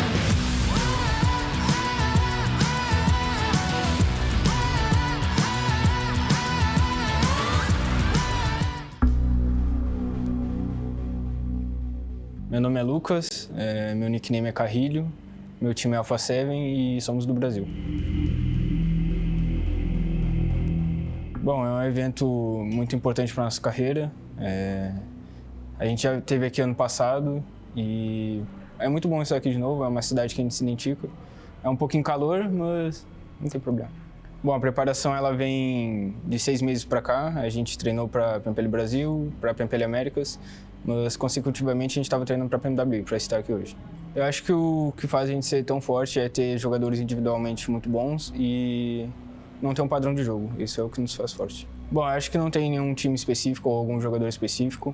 Eu acho que todos têm muita chance de ganhar e a gente é mais um time aqui em busca do título. Bom, o que eu tenho a falar para eles é que tomem cuidado com a gente. Sempre vai ser assim, essa sempre será a mensagem e é isso. Tomem cuidado.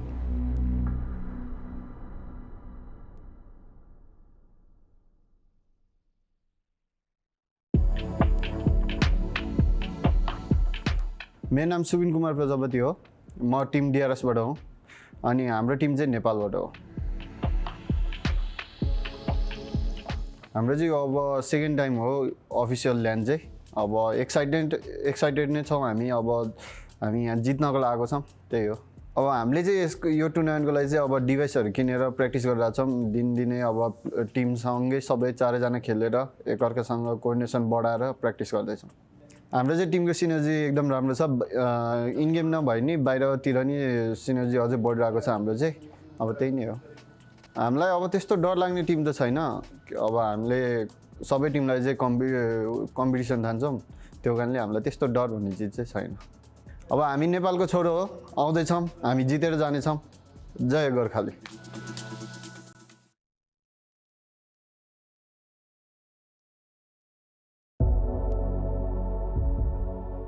ครับก็สวัสดีครับผมนูซี่นะครับจากทีมแวมไพร์สปอร์ตนะครับจากประเทศไทยนะครับเล่นตำแหน่งแอคแท็กเกอร์ประจำทีมครับ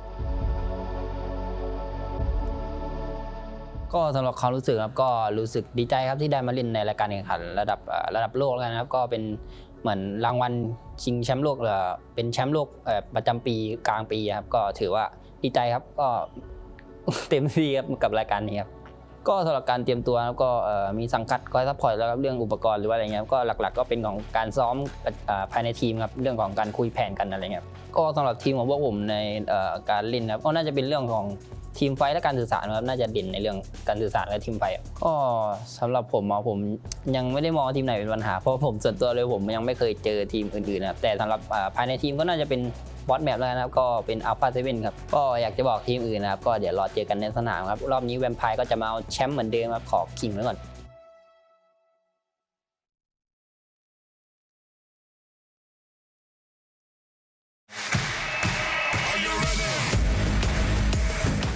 Всем салам алейкум, меня зовут Дамир, мой никнейм Акзер, я играю за команду Falcons, и мы представляем нашу страну Казахстан.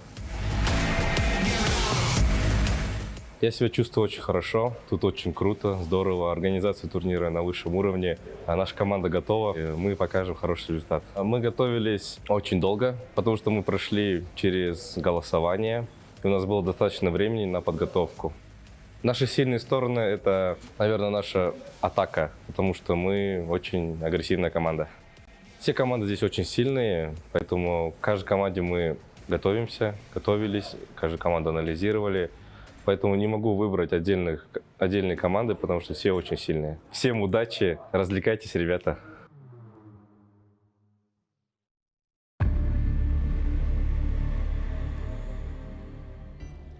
Xin chào mọi người, mình là Bensu đến từ team Infinity IQ. Mình đến từ đất nước Việt Nam. Mình cảm thấy rất tự hào khi được đến tham gia giải đấu này và mình đại diện cho quốc gia của mình. Có lẽ team mình chuẩn bị tinh thần thật là tốt và thoải mái để thi đấu hết sức mình trong giải đấu lần này. Player hình như trong team em là 4 người đều có thể là tạo nên đột biến nên khó mà đoán trước được ai là người gánh team. Tại dòng Monster này hình như tất cả 17 team còn lại có thể là sẽ là rất khó khăn cho mình, không chỉ riêng team nào hết. Mình xin gửi lời hết tất cả các team còn lại là chúc các bạn thi đấu may mắn và đạt thành tích tốt nhất trong các giải và nhớ đừng quên ủng hộ bọn mình trong giải đấu lần này nhé.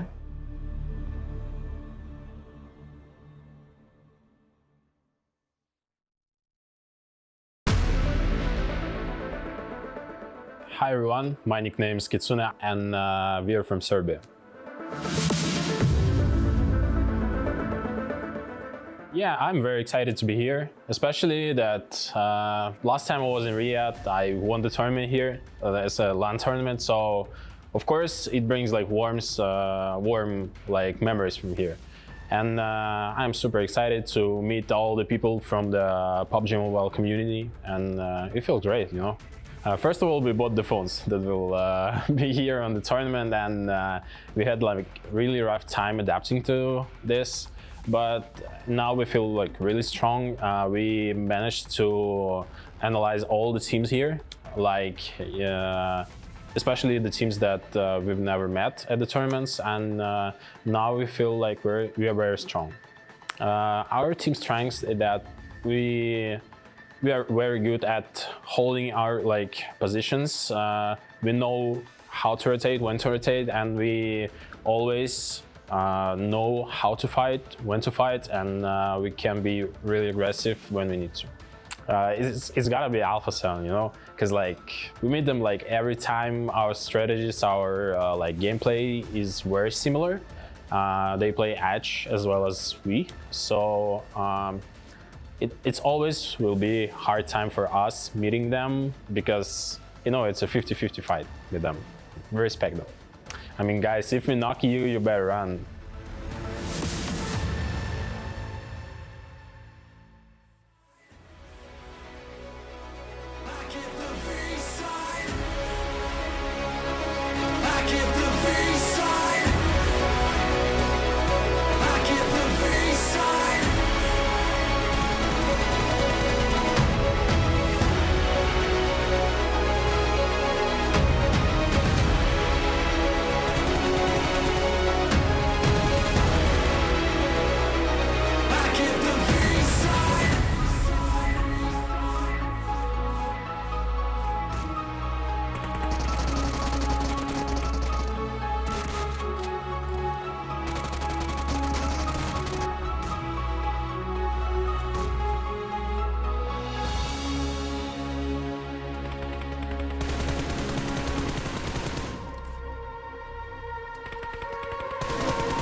follow the leader.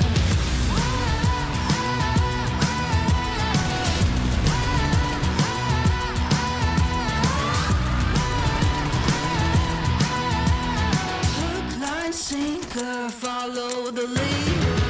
Bring you right there to the edge, make you sweat like you can never take the heat, but it's never too hot for me. I walk the walk, talk the talk, you know I'll never stop, 'cause I'm an animal. I'll just laugh it off. I can see it in your eyes, I can feel you watching. Got your hooks, got your right where I know I want you. Play the switch, I'm a mystery, but you love it. Hook, line, sinker, follow the leader.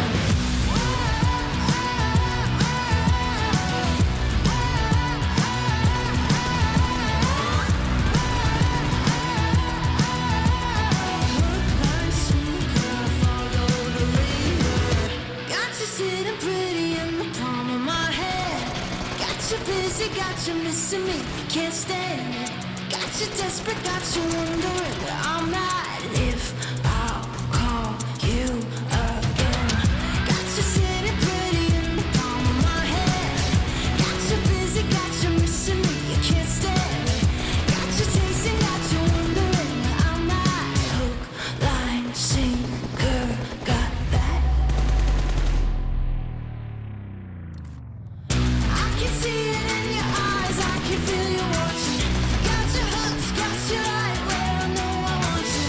Play the switch, I'm a mystery, but you love it. Hook, line, sinker, follow the leader.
Welcome back, everybody, here to the PMWI main tournament. We apologize for the delays and technical issues that we're currently having.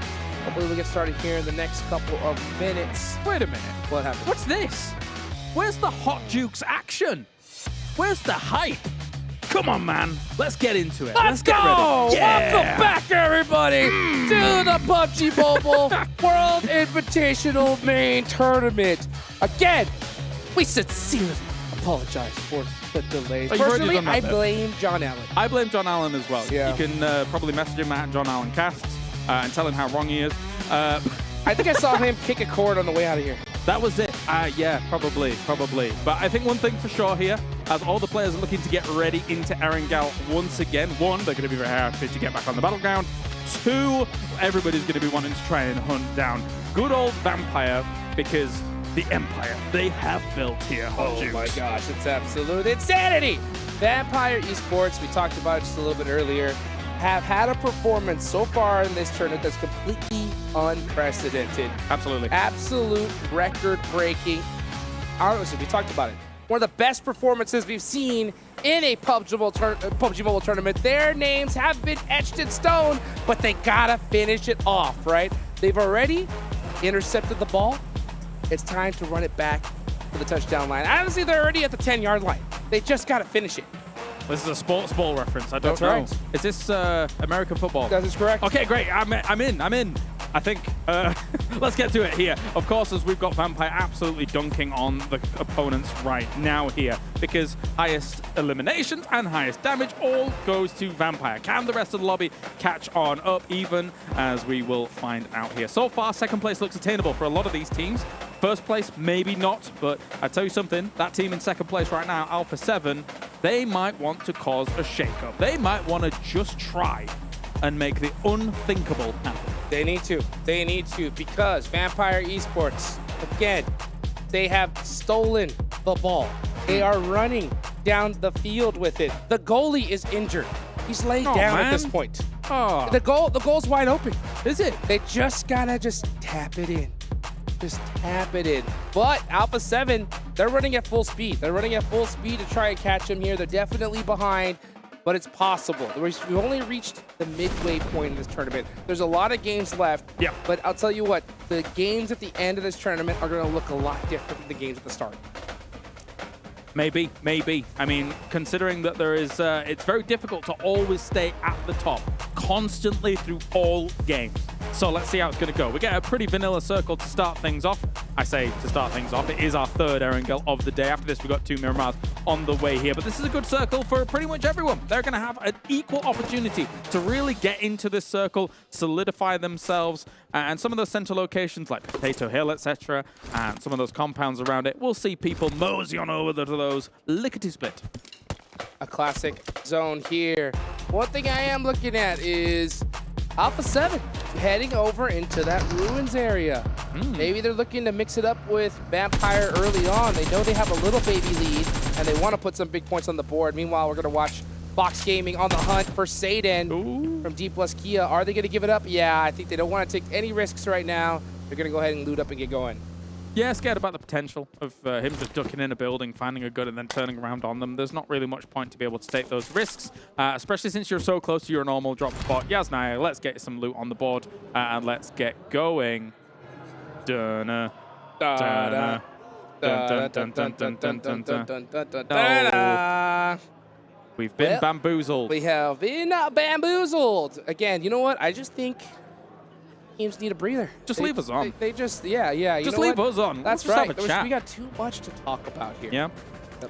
So obviously you were watching as the Alpha 7 boys were heading on over that way. Of course, we've talked about their drop spot being the normal go-to. However, they did go a little bit short on that. So you know, maybe there's something there. Maybe there is something there. Maybe our hypotheticals are becoming reality. Maybe. Because, I mean, okay, let's just say if they do. Yeah. Why would they? There is only one reason. Why? To try and mess with Vampire. Yeah. And honestly, I mean, you're halfway through the tournament. Yes, they've got that kind of lead. Unless you start doing it now, it actually might be too late later on. Yeah, I mean, honestly, I mean, that's really what it is. I mean, because if Vampire is allowed to continue to have a performance, the lead is going to be so great in the last day that no one's going to catch them. The only major issue I would extract from it is the fact that it's not just that Vampire's got some, some decent circles here and there. It's also that they're just so good on the gunfight. They're so good on the gunfight. So even if you try for something like this, going up against them, you better be bringing not just your A game, your S tier game. Yeah. To somehow take them out in a straight up fight. And the crazy part though is that if there's going to be any time, it is going to be right now. So again, and everybody, we apologize for the technical delays that we got going on. We're going to get started here soon. I'm excited. I know you guys are as well. We'll be right back.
channel will drag you down, down, down.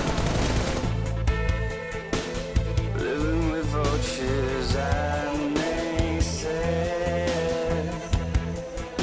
They're going to take your crown. I know where to go from here. I will not let you down, down, down. 'Cause I'm beginning to see you fall to pieces. Being pulled to the hollow ground. Please stop, you'll drown. Do you follow your desires?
busy, got you missing me, you can't stand it.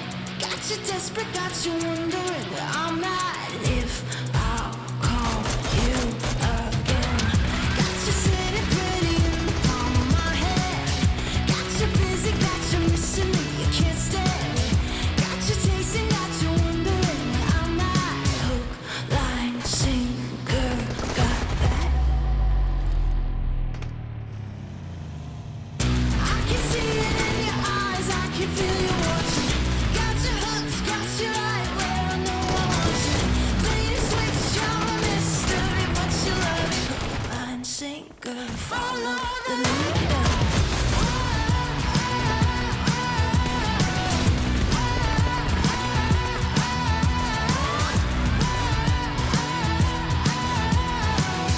line, sinker, follow the leader.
on my side, drawing the front line. You want to save face, came to the wrong place. You raise a white flag, I give the V-side.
sinker, follow the leader. Bring you right there to the edge, make you sweat like you can never take the heat, but it's never too hot for me. I walk the walk, talk the talk, you know I never stop, cause I'm an animal. I'll just slap it off. I can see it in your eyes, I can feel you watching. Got your hooks, got your right where I know I want you. Play the switch, I'm a mystery, but you love it. I'm sinker, follow the leader.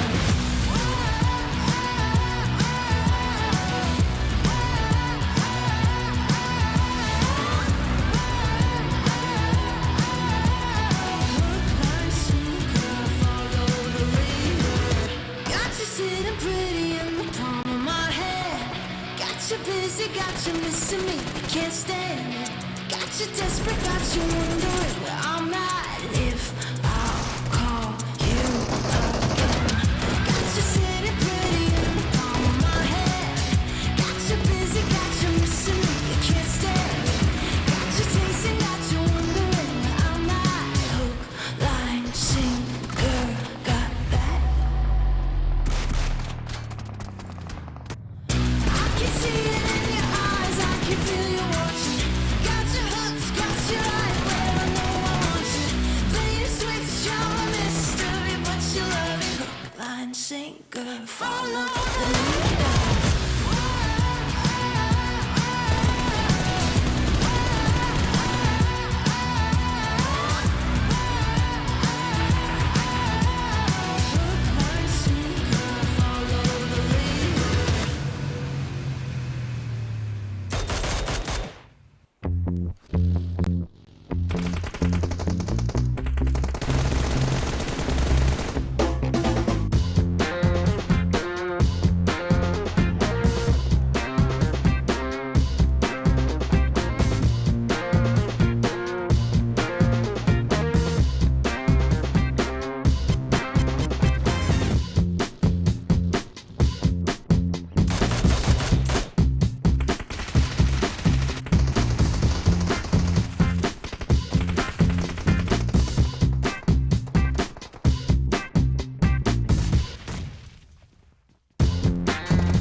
place. You raise a white flag, I get the V-side.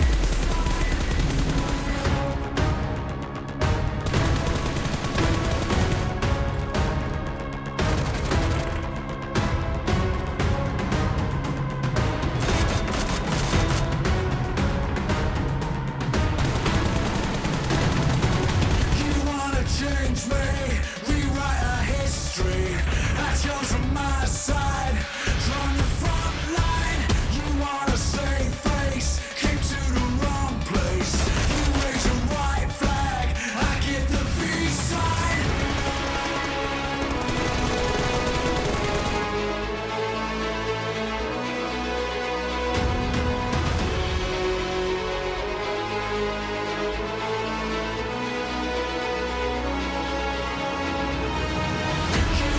Change me, rewrite our history. I chose on my side, on the front line. You wanna save face, came to the wrong place. You raise a white flag, I get the V-side.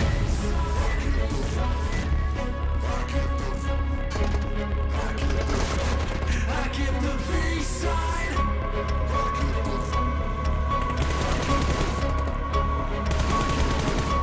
I get the V-side. I get the V-side.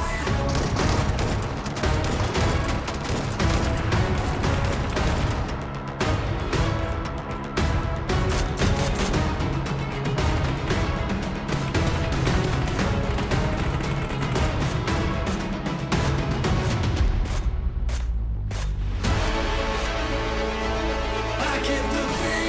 V-side. I get the V-side. I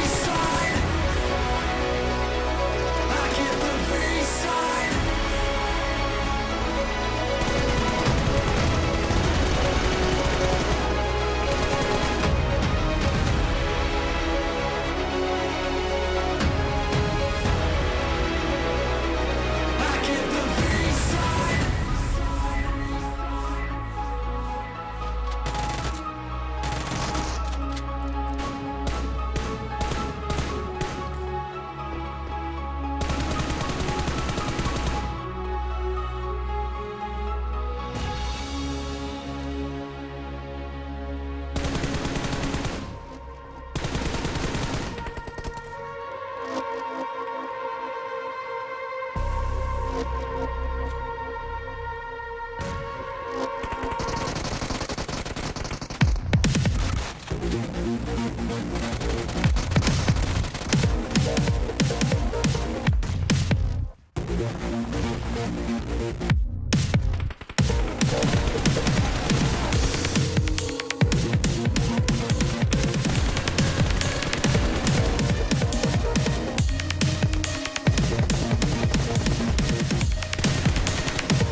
drag you down, down, down. Living with roaches and naysayers. They're going to take your crown. I know where to go from here. I will not let you down, down, down. 'Cause I'm beginning to see you fall to pieces. Being pulled to the hollow ground. Please stop, you'll drown. Do you follow your desires? Do you challenge their routines? I will dream, I will aspire. 'Cause I know how much it means. And I won't take no more. The bitter end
got a backbone made of steel, make you feel like I'm an animal that you can't control. Walk the walk, talk the talk, I'm the whole deal. Yeah, I'm an animal and I command the show. I can see it in your eyes, I can feel you watching. Got your hooks, got you right where I know I want you. Play the switch, I'm a mystery, but you love it. Hook, line, sinker, follow the leader.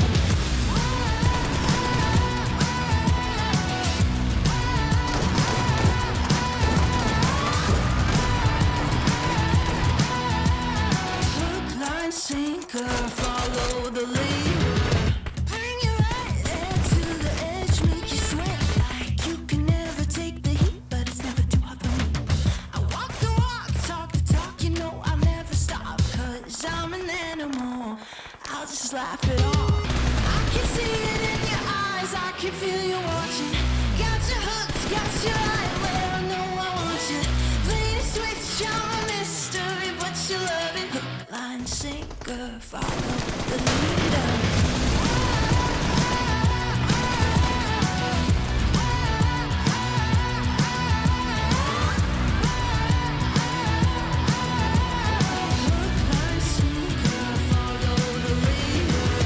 Got you sitting pretty in the palm of my hand. Got you busy, got you missing me, you can't stand it. Got you desperate, got you wondering where I'm at, and if I'll call you again. Got you sitting pretty in the palm of my hand. Got you busy, got you missing me, you can't stand it. Got you chasing, got you wondering where I'm at. Hook, line, sinker, got that.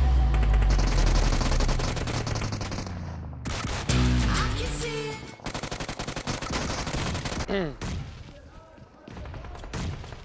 Welcome back, everybody. Here we are, back to the PMWI main tournament. The match has begun. We are good to go. I'm Hot Jukes, of course. Right next to me is the legendary Calaris, brother. Vampire, dominating. Let's talk about it one more time. The man, the legend right there, Tony K. One of the best performances we've seen in a tournament in the history of PUBG Mobile. Can he continue it? Can he? That's the question. We can already see them up in Stalwart as a backup drop spot comes into play for them. Playing path, not exactly the kindest of playing paths, as you can see on that far left side. Alpha 7 had to do some big driving to get to where they needed to go. Oh yeah, you can see that driving happening right now as they watch their ride just flip all over. They're currently not any loot to their name. Mafioso just stuck with a pistol for now.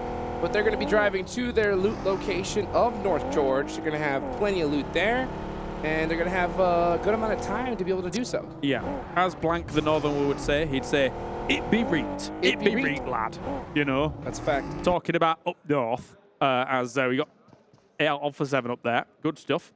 Meanwhile, elsewhere, again, actually, this is almost exactly the same circle that we kind of ended our previous remake with. So as we take a look at a replay, it's a car going shibbity bibbity ba. Bibbity bibbity boobity. Like to see that right there. Alpha 7, nice rotation to that North George area. That's where they're going to be hanging out. Looking at the rest of the map, we do have Twisted Minds in Pachinki. We've got Geekay over in Roshawk. And it looks like we're going to see D plus Kia creeping up onto Reject Tokyo here in a minute. Creeping it. Going to be near farm. They're quite north of that for now. I mean, when looking at a circle like this, I mean, you could take Potato Hill if you're happy to do so. They're just going to take some of the compounds here for a second. I mean, I think they'll just pitch up on that Potato Hill and then just kind of chill there for now. You sometimes have lines of sight on those players not south of you, but for the most part, it gets a little bit hard to see them through all the foliage coverage with the trees. So just hold on to this, perhaps. Just a little bit of scouting here by Fabian for the moment. Yep, you can see him play, just doing his little hesitations back and forth, just trying to make sure Potato Hill is nice and secure. So far, so good. Yeah. Now, looking at the rest of the map, I do see Team Falcon all the way over by Milta Power. So they're going to be pretty well set up here. Another squad that I got my eyes on is Alter Ego. They're going to be taking that shelter location. Honestly, that's one of my favorite places to hold in a zone like this. Yeah, it's not too bad. It's not too bad. It gives you actually some decent cover. The cool thing about the backside of the entrances to shelter is that you've got yourself cover from, you know, say the north angles, for example, and then you kind of find yourself in a small little valley area where all the way behind you to the south is also uphill as well. So if you've got some covering angles from that, it's actually not a bad spot to hold. Yeah, I really like it because, you know, in case things go south, you have plenty of vision. You can rotate away. Yeah. And if that zone rotates as well. Speaking of rotate, look at Killer. Killer YT. Get his parkour on.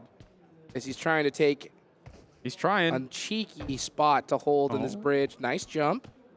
Can he hit this as well? Can he with the vault? Vault. Got it. Nice. So he's going to be up on top of the bridge here, looking to get some cheeky angles. And because he is going to be creeping up here. Yeah. On to 628. So they were definitely aware that there was always the potential of this bridge camp. Of course, 628 was taking Primorsk as well as kind of that Ferris Pier split for the moment because they understood that all four players have to go to Ferry Pier because of the plane path. They could just stop along that and actually hold the bridge camp. DRS a little bit mindful of this. I completely understand why. And there are reinforcing coming along. There's no... Okay, so the way that they were split across the bridge, I don't think they've given much intel. Look, there's no lines of sight for them to be able to spot them, so they're playing it cautious, but I don't think they know exactly where 628 is just yet. They can have a guess, though, a good guess. Yeah, so you can see them leapfrogging. They're playing this very carefully. Here comes Killer YT. He's going to be the main scout here for DRS, and he is looking to see if he spots anybody slipping here. Meanwhile, 628 playing this very carefully. Okay, I think he did see Steez. Yeah. Does he spot him one more time? Yeah, you can see him just constantly eyeing there. I think he saw that pixel move, and he's looking for an off angle. You're going to get audio cues from that, though. Oh, no! He didn't see him after all. And Steez was waiting for him, so now they're going to really wait for that off angle to come in hot, but man, they're going to lose Gyante in this process. Well, that's free. It isn't free. You've got to hit this. You've got to hit this. My goodness. Oh, no. And trying to... Nice shot there. Knock. Killer's got to do a lot of work here for DRS. Here comes a nade. Oh, he got up too high. No Has to go way. lay down. He is really beat up. He's going to try and cook a nade for it. He's going to try and airburst it. Oh, Get out this of the way, has Falcon. to be... Yeah, Falcon trying to give him the angle. Ooh, just a little bit too overcooked. It's difficult to hit that. Really difficult. Delta pushing up. Getting the information from Killer YT. Does he get that nade Put off? in. He does! From the top ropes all the way down. 2 knocked. 4, 6 to 8. A 5-star frog splash coming out to be able to bring that down. Killer Rasa. Yeah, still under a lot of pressure here, man. Trying to get him wherever he can. Sunan, extra shots coming in from that kind of lighthouse area. Sunan with the angles, but oh, he's going to watch this whole team get wiped if he ain't careful. Yang is down there. Trying to apply some pressure with that nade, but he's going to go ahead and go to return to try to pick up Steez. But every second that goes, he's going to be in trouble, and Yang does get shot up in the process. That information does go out to the rest of the squad. Here comes DRS on the long side of this bridge, looking to finish off 628. Tons of nades coming out. Little shot on that one. Trying to move forwards even a little bit more. You don't need to jump for that. Should be able to get a connection. Actually does get him pressed up a good scope. Jumps through the smoke, trying to make it work. Not successful against the DBS. Does he spot him? Rules. OG coming in hot, and there it is. So 3 members from 628 go down. Sunan does catch one, but I think at the end of the day, DRS will be getting the last lap here. Yeah, I mean, a good recovery for them, all things considered. It was looking a bit dicey, but I think what really put the fear more so in them than anything was Killer being up there, being kind of that covering angle for them, but maybe not finished yet, Sunan. He's looking for it. It is just Killer YT up left for DRS. So I wonder if we're going to see Sunan get in that vehicle, rotate over here, and try to finish him off, because I think Steez did give him the information that they were super hurt. And let's see what he decides to do. Is he going to go and rotate to his teammate? He's going. Is he going to turn? Is he going to turn? Steve's done. He's down. Yeah. He is out of there. Unfortunate. Yeah, very unfortunate for them. So 628 losing 3 players in the process. DRS most likely going to get those reses off. And we'll be heading into the next circle. Where was this zone going to go? Is it going to make it easy for DRS to rotate in? Will it go south? Will it center up? Let's go north, Rozok. Why not? I want more urban endings. Yeah, we've been begging one for a while now. We do have Rozok still in play. That being said, though, this is a very open area in the middle of this circle. We've seen finishes on it before. We've seen, of all teams, Vampire take very important dips north of this kind of mini chinky area that we're kind of overlooking at the moment where Geekay is, and that has paid dividends for them with a victory on a previous Erangel in the All-Stars. However, they're getting even more eliminations here against Fireflux. If Vampire continues doing this, man, it is just... They're on an absolute tear. They are a tornado tearing through this lobby. It's so crazy. I mean, their aggression is legendary, and it's so successful. That's what's so shocking. They are getting a nice knock on a Soul K here from Fireflux. Here comes the rest of the squad to try and help them out in the situation. Here come the nades, though. Stoned, gonna throw one across the street and gets the finish with another shot from Tony K. Oh, make that another elimination into the trophy box. This is terrifying. This is really scary for them to start off things like this. As you can see, 628 is already done. They are gone in 16th. But if Fireflux isn't careful, they're going to be ending things in 15th. Lutz is trying to, by the looks of things, close the gap and move towards them, but I don't think he's taking this fight. There's no way you can take this fight. No. I mean, he's just going to be sitting in that building for as long as he possibly can. So Fireflux just demolished, just like extinguished, really, just like that. It is so crazy how well this Vampire team is performing. With a zone like this, you think that Fireflux can find a way to cover, reset. No. 3 members wiped out. And considering what we saw in EU Champs and Fireflux looking as amazing as they did there, it's quite astonishing to see how quickly they're able to be taken out in situations like this. I mean, they did get caught a little bit in between some of those buildings, but I mean, Vampire just absolutely capitalizes on that. And now they're in a great spot. That Rozok Hill actually has a decent overlook across, I would say, let's say, 70% of this circle. And I'll tell you what, you know, teams like Alpha 7, so many of the squads on the top of the leaderboards are just saying, like, are you kidding me right now? Just watching the feed as Vampire puts more and more eliminations to their name. Huge fight, though, between Tianba and Stalwart. 2 of their members are down. Action has the S12K. He's forced to hit that laydown. Does get the finish to eliminate that information. Meanwhile... 1v1. Well, yeah, YDD throwing out some smokes. Is he gonna... Oh, he's going to throw the nade first and then most likely going to go for the reset afterwards. Might do. Obviously, one flush has already gone. Action's going to peek on over here. They're not really being provided too much information. Oh, and he's good! That nade's real good! Just like that, Stalwart Esports eliminated. What a perfect bounce. That's right. And wow. Wow, what a finish to all of that. It looks like Box is actually going to probably push up on finishing that off here as they are moving up from apartments. As we see a little flip here by Rules. They're still trying to get into the circle out of that. And here comes the smokes to try and cover what I think should be a Tianba retreat here. Let's get out of here. Tianba trying to make a run for it. Box real quick on the trigger to get that third party going, but Tianba left so quickly. Those smokes really helped them out to get him to get ejected from that situation. Yeah, definitely. All of these cars going to be parking up in between these apartments.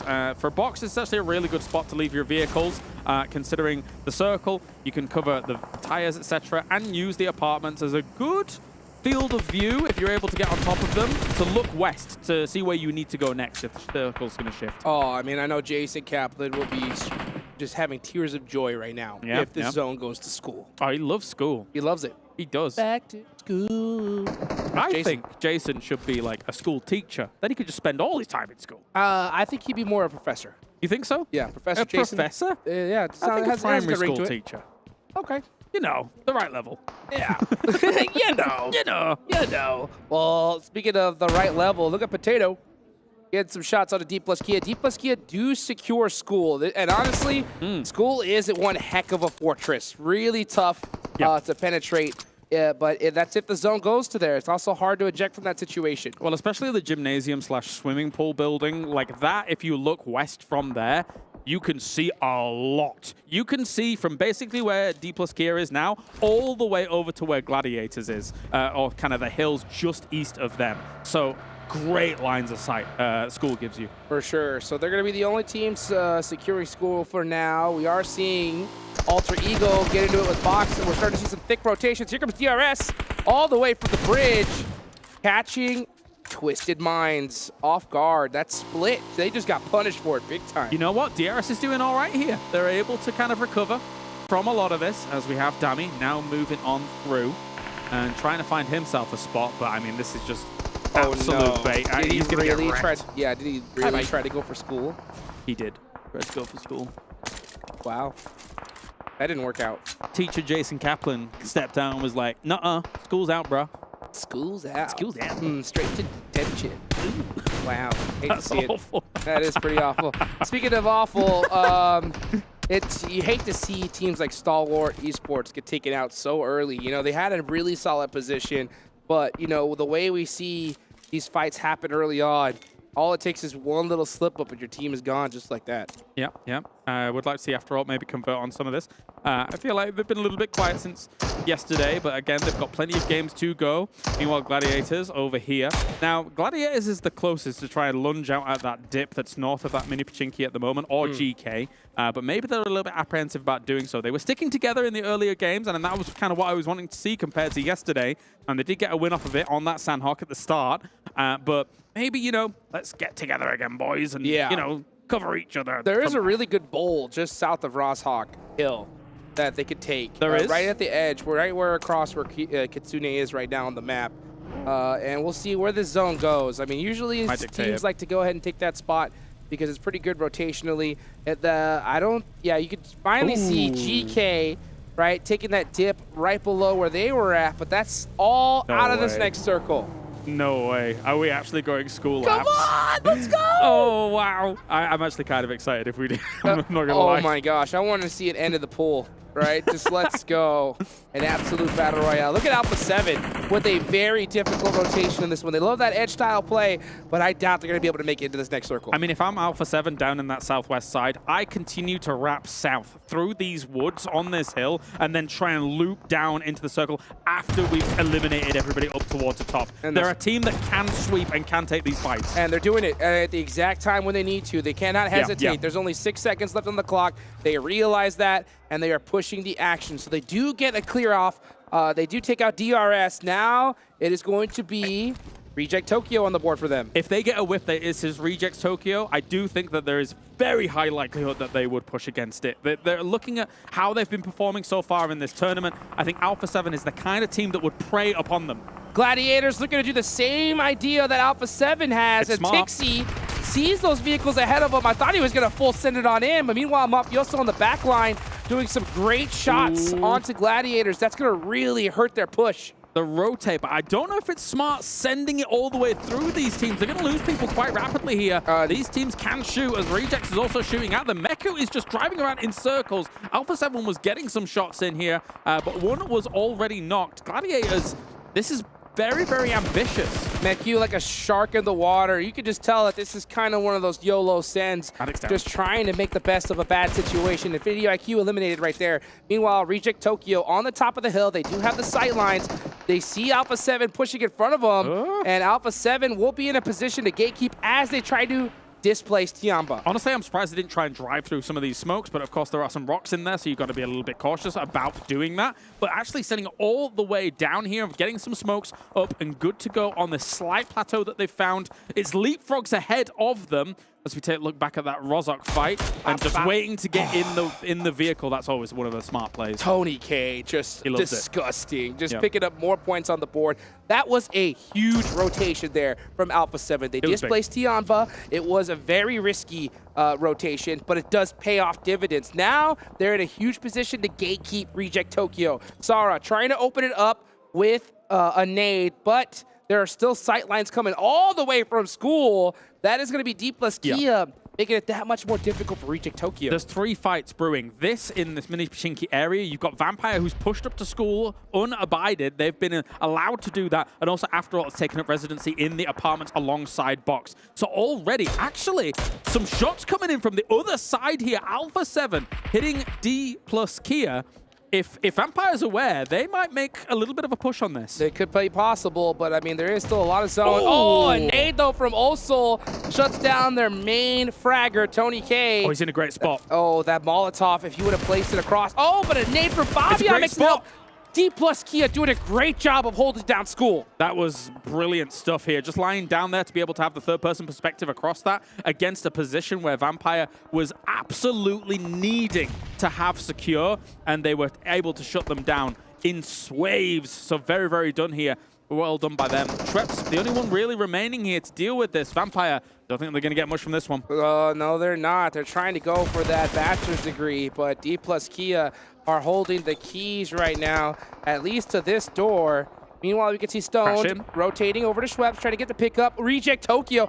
Wow, full sended it all the way to school, and they lost 2 players in the process. Yeah, it's difficult to try and make this happen here when Alpha 7's looking at every single move you make between them and school. As now trying to heal up, get good to go. It's actually school. We might get a fully school finish. It's looking pretty good. Meanwhile, Alpha 7 do the same thing as Forrest.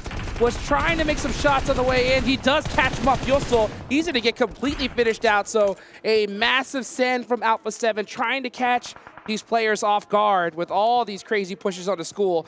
2 of their players do make it, and that seems to be the cost of getting in here. You have to sacrifice at least 2 players. What's that thing you need in America to walk around? A hall pass? That's that right. Doesn't really exist in Europe. Oh, really? It looks like, you know, D plus Kia is asking all of these teams, do you have a hall pass? And they're saying no right now. Well, I'll tell you what, they're also having to pay some taxes right now as Siena Texa does go down. Revo, last one up with a DBS, trying to hold it down. Did he get 2 knocks there? No, he does get 1.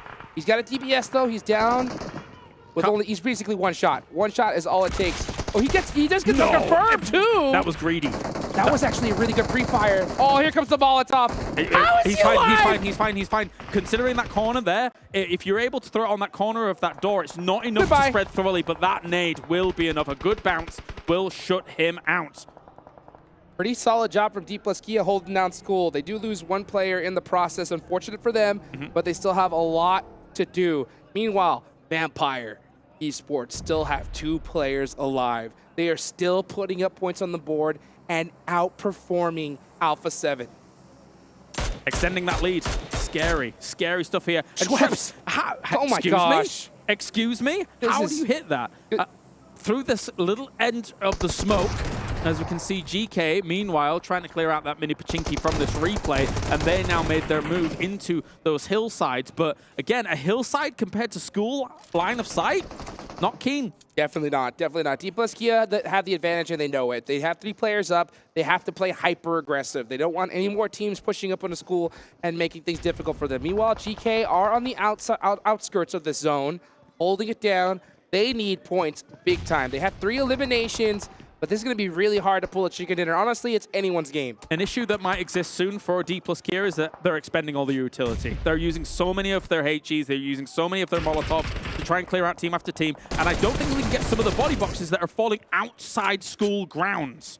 Meanwhile, Stone from Vampire is happy to just lay down here and apply a smackdown on a GK Esports. I don't know if they have any vehicles up left. They don't. They're at full stake style play. These are free eliminations for these teams, and they want them. Looking to give GK the Stone Cold Stunner. It is going to be difficult for GK to move from that position. Oh, far out. It is actually a School finish, basically. Go. I just saw. I can't believe it. Oh my gosh. I feel so sorry for Jason Kaplan's wrists because he's going to be doing cartwheels all day long after seeing this. I mean, he is an extreme gymnastic. I have seen him, gymnast even. I have seen him do some crazy stuff. He's in front of us right now. Is he going to do it? Is he going to do a cartwheel? Oh my gosh. He pulled it off. Just the most magnificent cartwheel I have ever seen, guys, in my entire life. I hope production caught that on the cameras. And he just did a triple backflip. Oh my, that's amazing. And Max Man caught him. Unbelievable. Let's talk about the game. Yeah, let's take a look right now. As Satan does get knocked, that's going to be hurt. We do have that because that is the lull before the storm. And we're going to see GK forced out of that little hill that they had. They're going to be putting on their dancing shoes, but they are getting picked apart. Literally every player in the lobby is staring right at them. Why on earth not? The one thing I'm kind of trying to decipher is the box gaming factor. Can they approach School strong enough to try and breach this area? They're shutting down GK in the distance, but whether or not they can take up residency alongside all the other teams in School is another question. That is going to be the question. Meanwhile, Ragnar, trying to steal a point away. Denied immediately. Box gaming. We're holding down the apartments now that they have moved out. They are really well set up. The only team with a full roster still in play here. Meanwhile, D plus Kia, their remaining 3 are still trying to hold this auditorium. Alter Ego Ares, 1 nade. Could help them out big time. He spotted him. Did he get it? Well, Alter Ego has a lot more nades than D plus at the moment. So there's going to have to be a bit of caution on the side of D plus Kia as they try and mosey on around. There's the potential he gets spotted by Vampire if they end up looking over the walls here. Oh, he's oh my gosh. I mean, a little bit too late on the uptake. How is Vampire still in this game? It is just ridiculous at this point. The problem for Vampire with trying to breach the north side of School is that there's only one entrance, and it was far away from the corner that they tried to move on. So they had to move down that west side. And again, the vulnerability was very clear and against honestly, D+. I don't think they even care to push right now. I think they're very happy just hanging out in the zone. They saw Alpha 7 go out. Yeah. Just take up as many points as you could get. Just make that gap that much bigger. And for those 2 players that are down for Vampire Esports, start putting things on layaway. You know what I'm saying? Start making sure a shopping list because some money's definitely coming your way. Money might be coming Reject's way if they're able to hit a few of these nades. They're still alive, getting some decent points, at least for placement. A little underhand toss there from Sarah. Bloop. Look at that. Schweppes has 8 smokes, 5 nades. If he's able to somehow make up some ground here, he could still make some magic happen in this game. Oh my gosh, the blind fire through the smoke, the awareness to try and be able to get another elimination is so huge. 7 elims on the side of Vampire Esports. Only team surpassing him right now is Box Gaming with 8. They just don't slow down. They just don't slow down. Rosemary goes down from Alter Ego as he tried to push up the stairs. So D plus Kia making a great job, doing a great job of forcing these teams out and holding down School. Still holding that little gym building that we were talking about before the pool. And Box is trying their very best to breach into this location. How is it that Vampire always finds to put themselves in a perfect position where they avoid all fights? You know, they're just so happy to just sit back, be like, oh, don't even look at us, guys. You guys focus on box gaming, all them. We'll come in at the right time in a few minutes. I mean, there is a world where, you know, they do capitalize on 2 big fights going on elsewhere. Schweppes is actually pushing up. He's pushing the issue a little bit. He's going to retreat back, though, realizing kind of the exact strategy that you're outlining. Just allow these other teams to fight one another and come and clean up the scraps. That just looked like an instigator right there. Inside of, you Go know. on, yeah, fight. just like, oh, here's a nade. Here, come on, start the fight. And then runs right back, you know? Ooh. Oh, Lufa. Try to get some shots down way. They're going to be holding down the Gymnasium. Fnatic from Alter Ego looking to finally press D plus Kia. He does try to throw it. Oh, actually does piece up one of their players just a little bit. A little bit of damage. They've slowly dislodged D plus Kia on holding the entrance points to Skull, and now they've been able to breach the location. So, but the problem is that D plus Kia has found themselves on the roof. Where is the middle of this circle? It's in the dead center of School, right where the Do you fountain mean in the is. forecourt? Like, yes, yeah. in the quad. Oh my. It's in the quad. That's an American thing, right? Oh, yes, it is. Yep, and I'll tell you what, this... I think, isn't it on the no, roof? no, yeah, it is. On the It's on the roof, right where Osul is. That could end up being a situation where they're above each other. Or, you know, above, below. And then it comes down to, like, who just randomly gets off a heal after 75. Well, everybody, we're about to find out. This is stage 9. This circle is going down to the absolute center. Osul up on top. They finally start putting their eyes onto Vampire.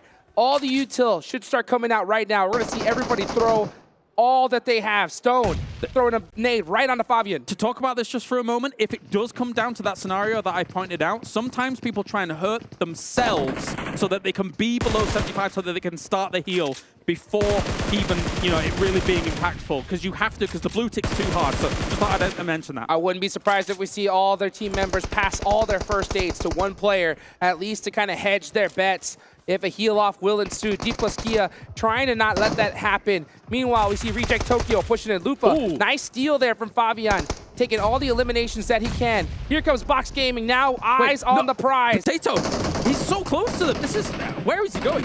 This is actually very, very close down to the wire here. Fabian going to try and bank some of these nades off of the wall. Schweppes is moving in. He's sneaking in the back here to try and make something of this. Sneaky, sneaky. Meanwhile, Schweppes finally getting spotted here. Forrest looking at him with the lead peek, and Vampire finally eliminated in 4th place. Reject Tokyo with the push. The middle's in the open.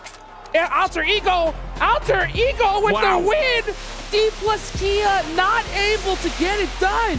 The middle was in the open, and because of that, it caused absolute chaos. Alter Ego able to take the victory here after sneaking in against where D plus Kia was. That was absolute chaos towards the end, Hot Juice. So much chaos, and I'm so shocked to see Box Gaming not able to pull out that win. They wanted it so bad, but it was just absolute chaos at the end. Just DBS shots for the victory, and Alter Ego pulled it out. Yeah, we got a little bit lost in the chaos there towards the end, because it's just absolute mayhem. You have all of these teams trying to come out of the gymnasium area, trying to come out of the actual school building. After all, Alter Ego being able to find themselves kind of the ground floor whilst everyone's jumping off the roof.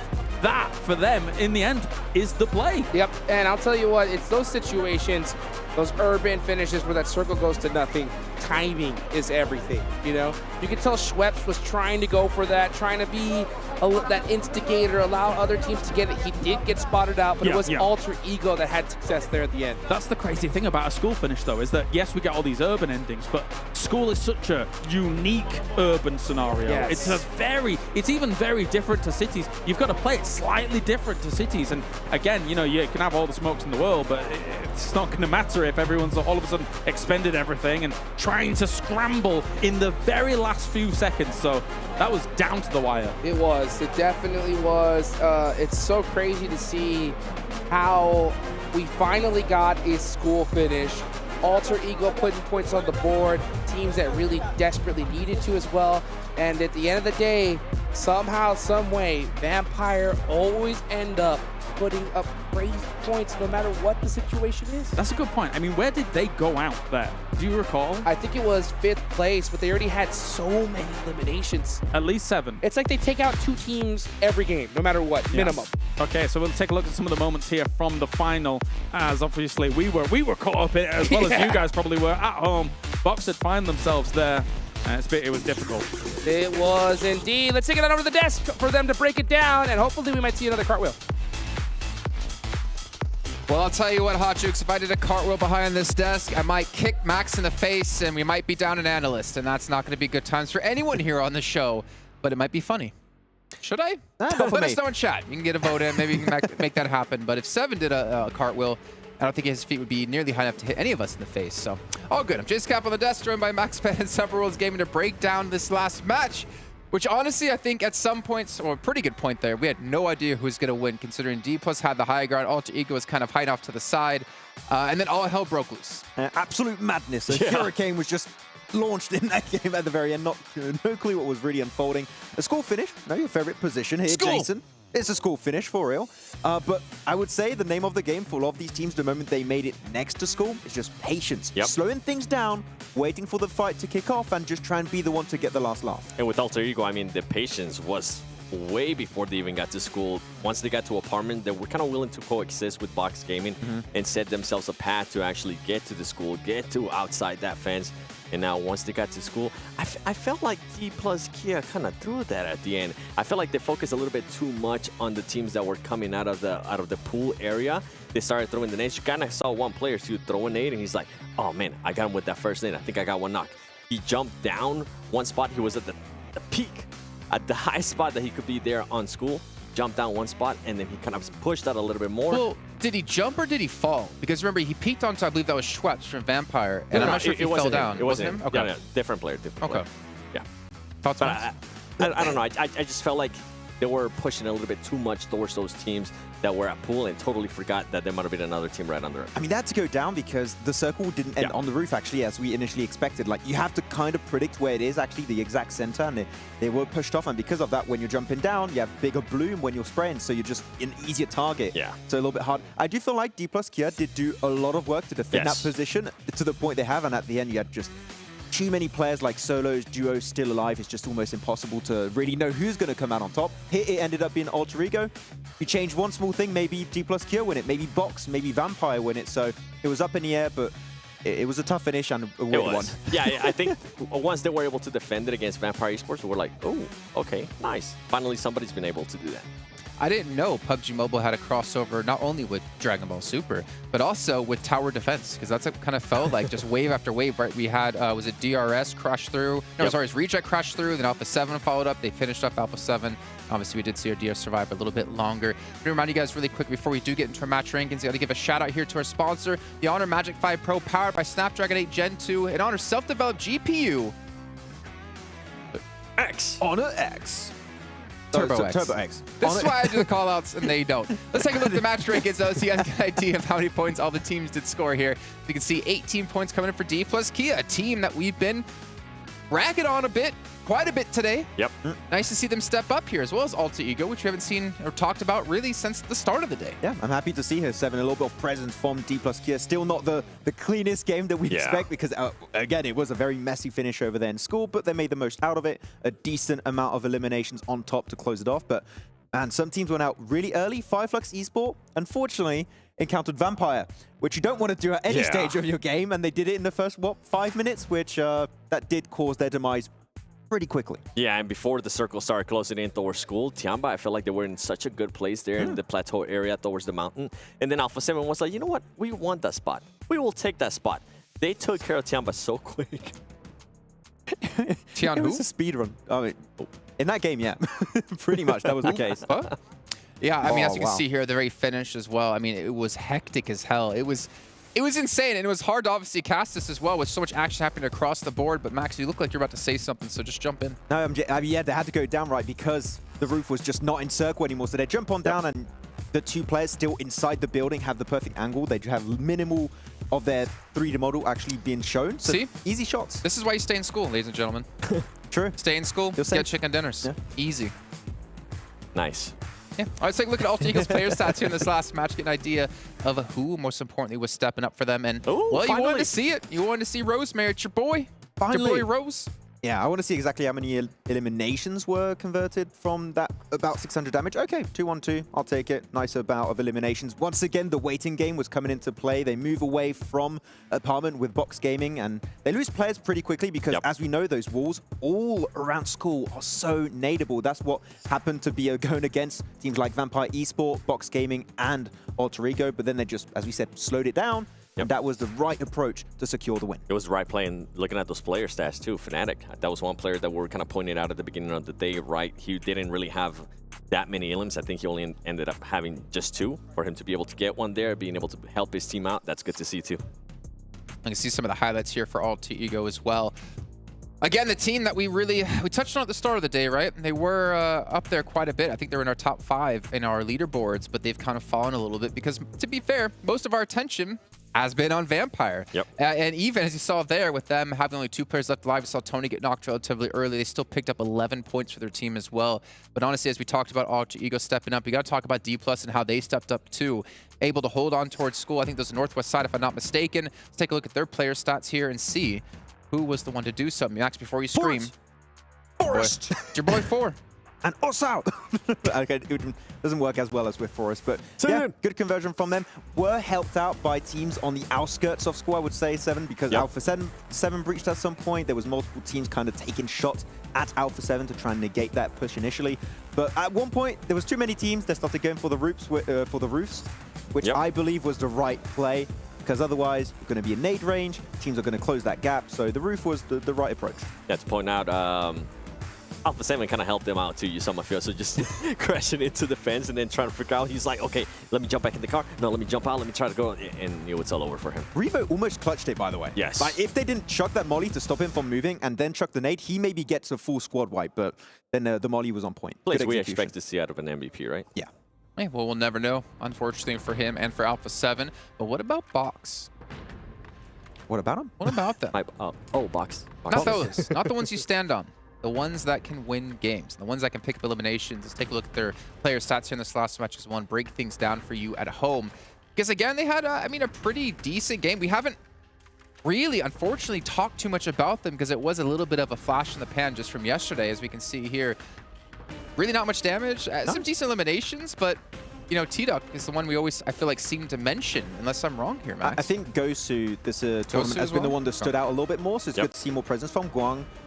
More specifically, I think he's one that's been a little bit more silent recently. And actually going south, not straight to school, not crossing the road, was the smart play, because if you don't know, south of school, a little bit further away, like maybe 50 meters away, you have a very slight ridge that you can be prone and play the long game, wait for the fight to unfold in school to then push it.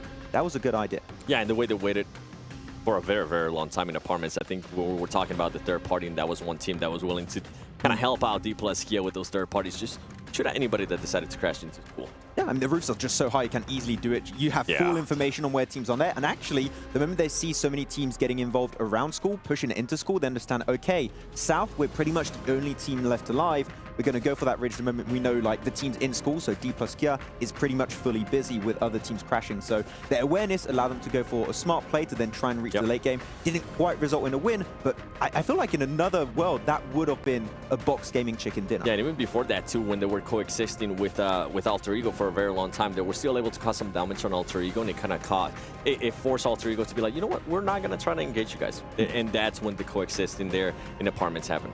Okay, well, it's time to check in with the overalls. It's been a while since we've been able to see them, and I'm curious. It's been a long day here, ladies and gentlemen. We're taking overalls to get me off the camera so we can get a good picture, as we can see. 41 points, 51 points for a Vampire.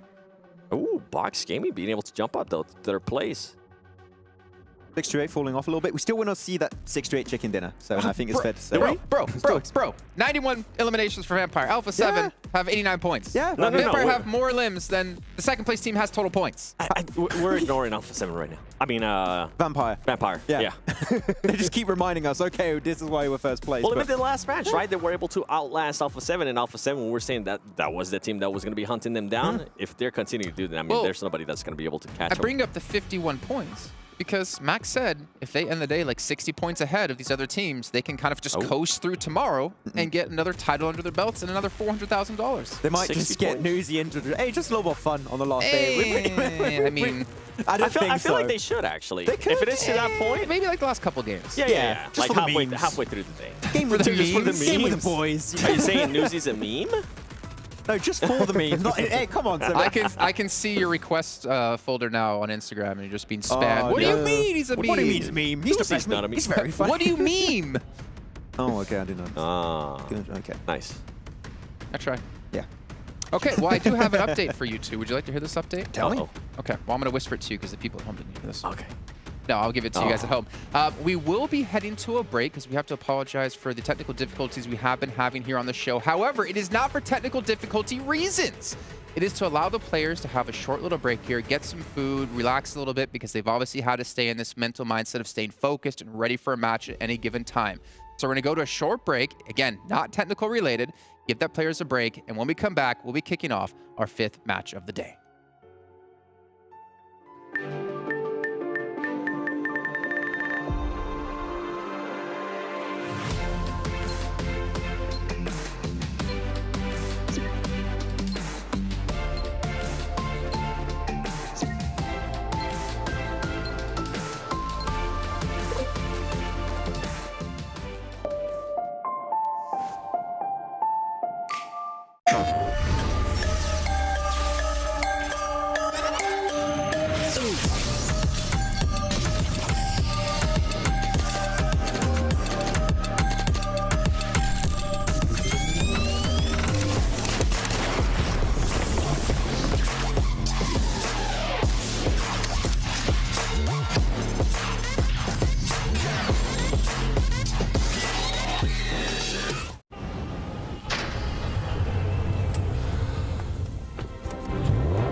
All new Honor Magic 5 Pro.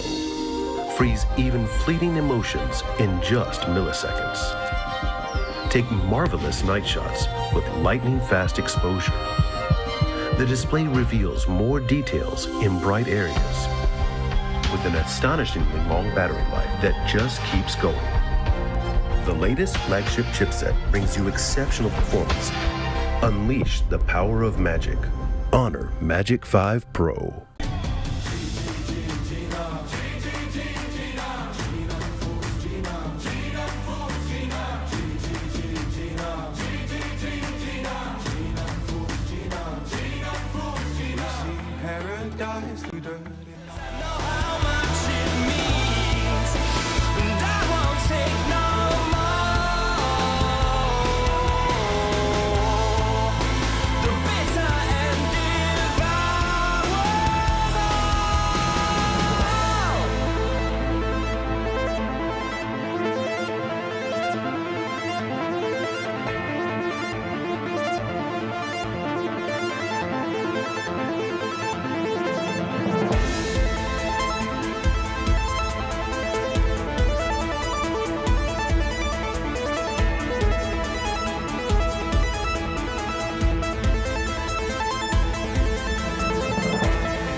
sinker, follow the leader.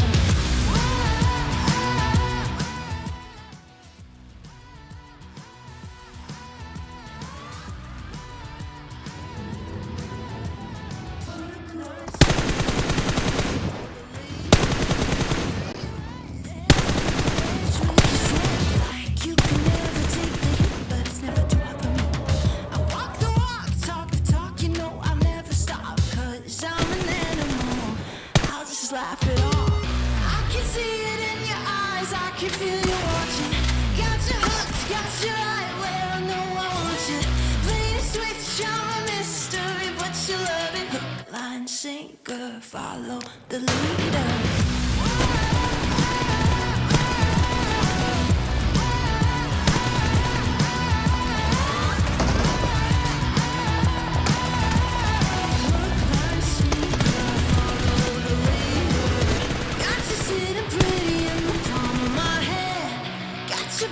Got you missing me, you can't stand it. Got you desperate, got you wondering where I'm at. If I'll call you again. Got you sitting pretty in the palm of my hand. Got you busy, got you missing me, you can't stand it. Got you chasing, got you wondering where I'm at. Hook, line, sinker, got that. I can see it in your eyes, I can feel you watching. Got your hooks, got you right where I know I want you.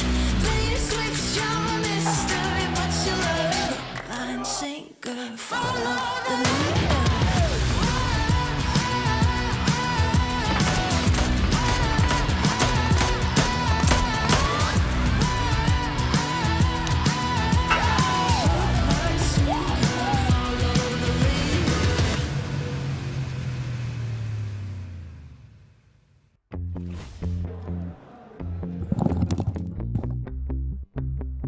Welcome back, everybody. Here we are at the PUBG Mobile World Invitational Main Tournament live in Riyadh, Saudi Arabia. Players getting locked and loaded, ready to go. I think every single one of them is studying Vampire Esports, figuring out what we're going to do here at this point because, I mean, these guys are unstoppable. I don't know what, even if you plan, prepare, I don't know what can be done at this point. It's crazy how consistent this team is no matter what the situation. Yeah. It's insane. I mean, how can you not just turn around and be like, okay, you're currently gods of the game. How can we catch up to you? I tell you something. Any study that you would do after the fact, any VOD review you would do after today, coming into tomorrow, I think it's 15 versus 1. All other 15 teams are going to look at Vampire and be like, what are they doing? Yeah, honestly. It's like, ridiculous. So that's what I did in the break. I ran over to Sir Tanny and I talked to him and I was like, bro, what are you feeding your squad, you know? Like, give me some secrets here because I need to know. And he just told me, get good. That was it. Yeah, it's terrifying to go up against, right? If I think about how you actually deal with it as well, let's put this into context. They are 51 points clear of second place. 9th place, Stalwart Esports, who me and Max and some of the other guys were like, they're going to be the champions. Yeah, we predict them. They have 49 points. They are more points clear of second place than 9th place has points. Hello? Unbelievable. As you know what? As a matter of fact, I think Tony K is close to passing up Stalwart Esports total points with just elimination points. How ridiculous is that? Yeah, that is insane. That is insane. And going on to Miramar as well, I don't think it gets easier for these teams. I think something that we should reiterate again is that whilst Vampire is looking fantastic, this is still arguably one of the best lobbies of all time in PUBG Mobile history, and they are actually trouncing the lobby. Yeah, it's honestly ridiculous. Their ability to not only switch on aggression. I've said that before. Like, if you want to be a championship team, you have to be able to be aggressive, intensely aggressive, and hyper passive. And you have to be able to flip it like a light switch, on and off as an entire squad.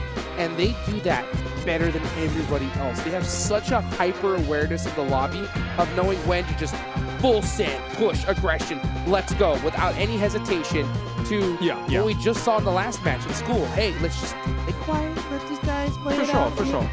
And don't downplay Ravenclaw's role in that as well. He might not have a ton of eliminations, but he's normally the guy that's going out individually, being able to move around, being able to get a lot of information, scout out, find out what's going on. So you know that someone like him is instrumental as a puzzle piece to finish this entire mosaic that is Vampire Esports. And I'm going to say this right now. What they are doing is a masterpiece, an absolute master class of how to play this game. I don't want to hear that any of these players need to do anything better, because they're already doing it the best we've ever seen before, right? So Ravenclaw doing an absolute essential piece to this puzzle here, and it's so crazy to see, because I guarantee you, you can't do that with 3. You have to do it with all 4. And Ravenclaw, he's been putting up some big numbers. Obviously, Tony K, we talk about him a lot, but that's his job, right? His job is to be up front. The turret. That crazy fragger, and everybody is just doing their role. Yep. I oftentimes talk about the turret role. You just enable someone to be able to feel loose, feel free, feel like they're able to take any move that they want. An information game is very important on that, and that's what is being fed whilst able to just shoot at everything. That being said, there are a lot of other teams in this lobby whilst we get into Miramar as well. Who do you have your eye on going into Miramar? Honestly, I gotta say, I think Alpha 7, I think this is their map. They really play with that hyper-aggressive play style, but we saw Vampire win a Miramar yesterday.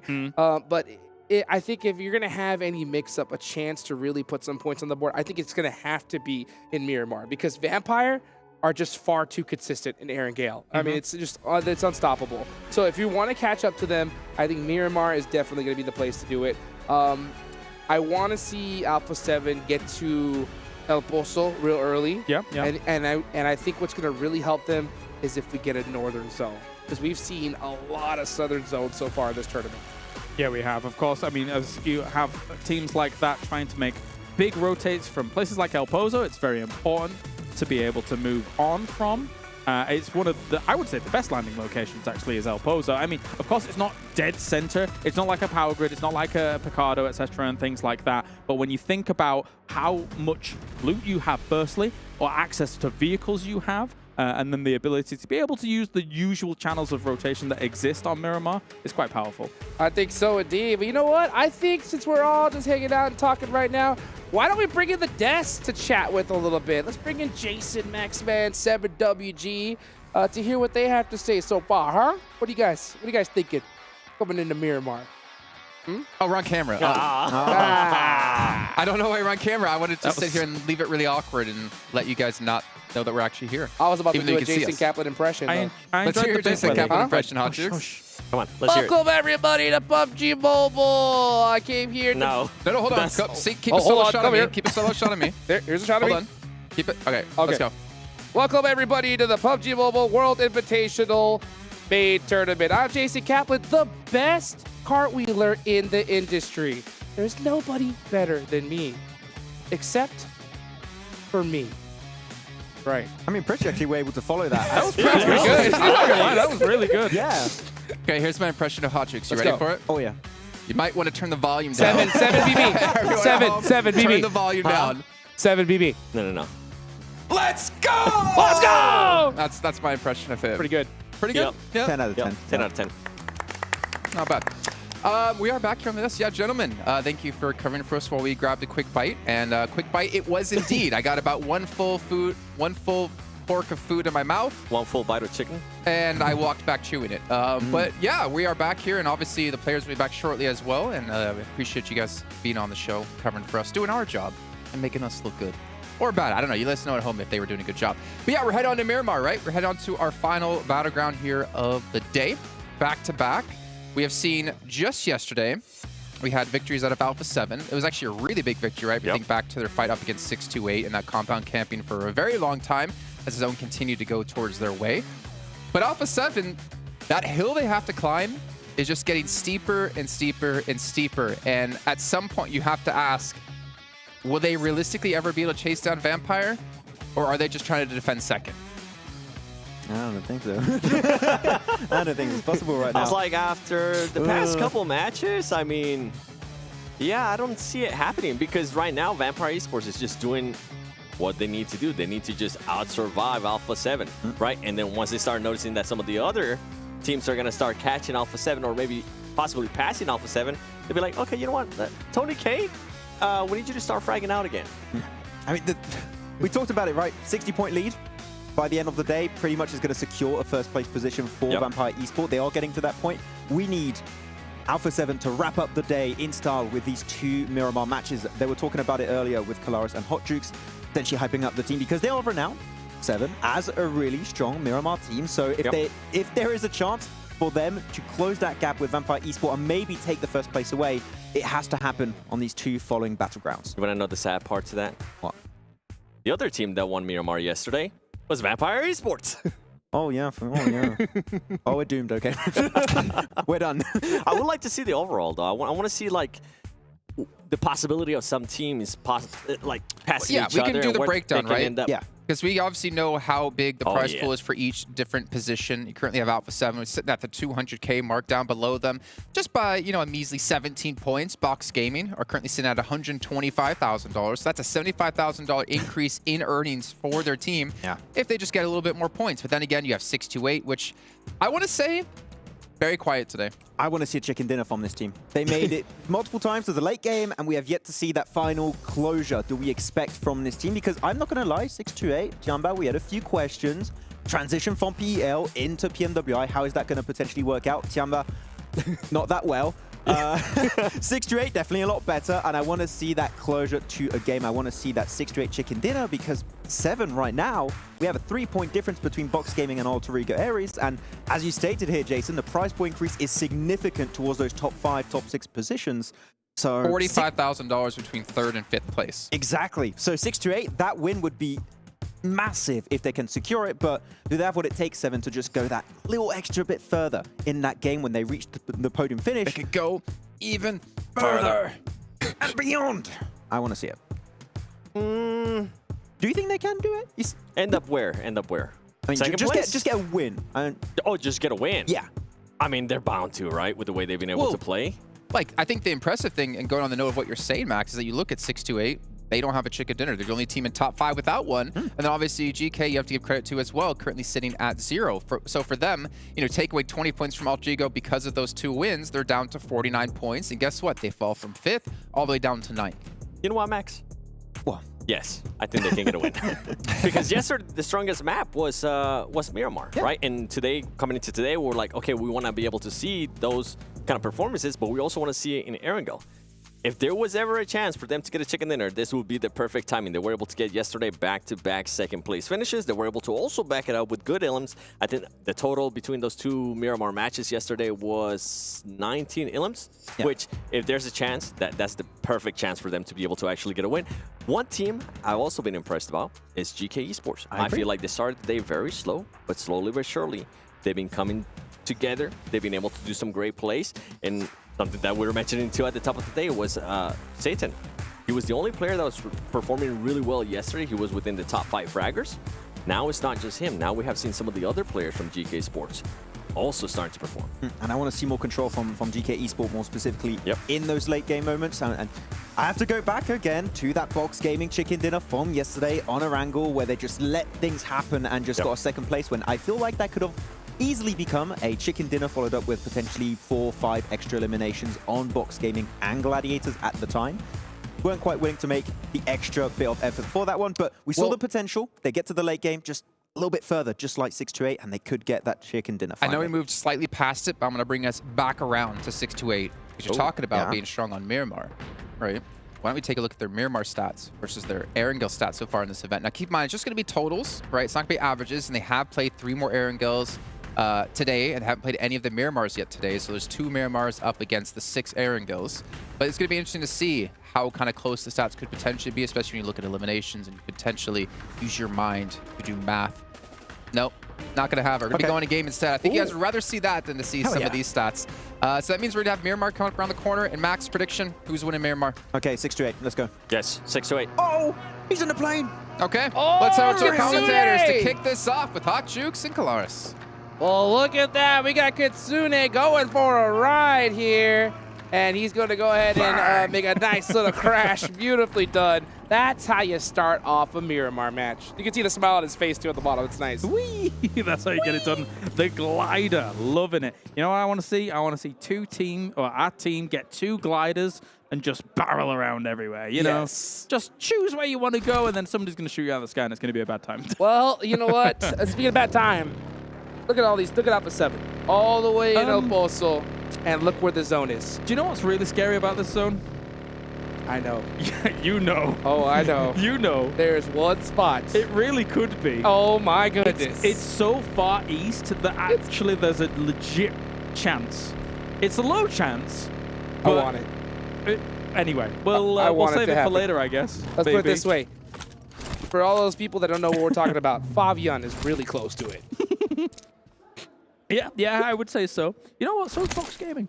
Anyway, let's take the lay of the land here. Of course, as Vampire is the one to watch for a lot of people. They have got themselves that kind of La Bendita up towards Junkyard, split across Minas Generalis.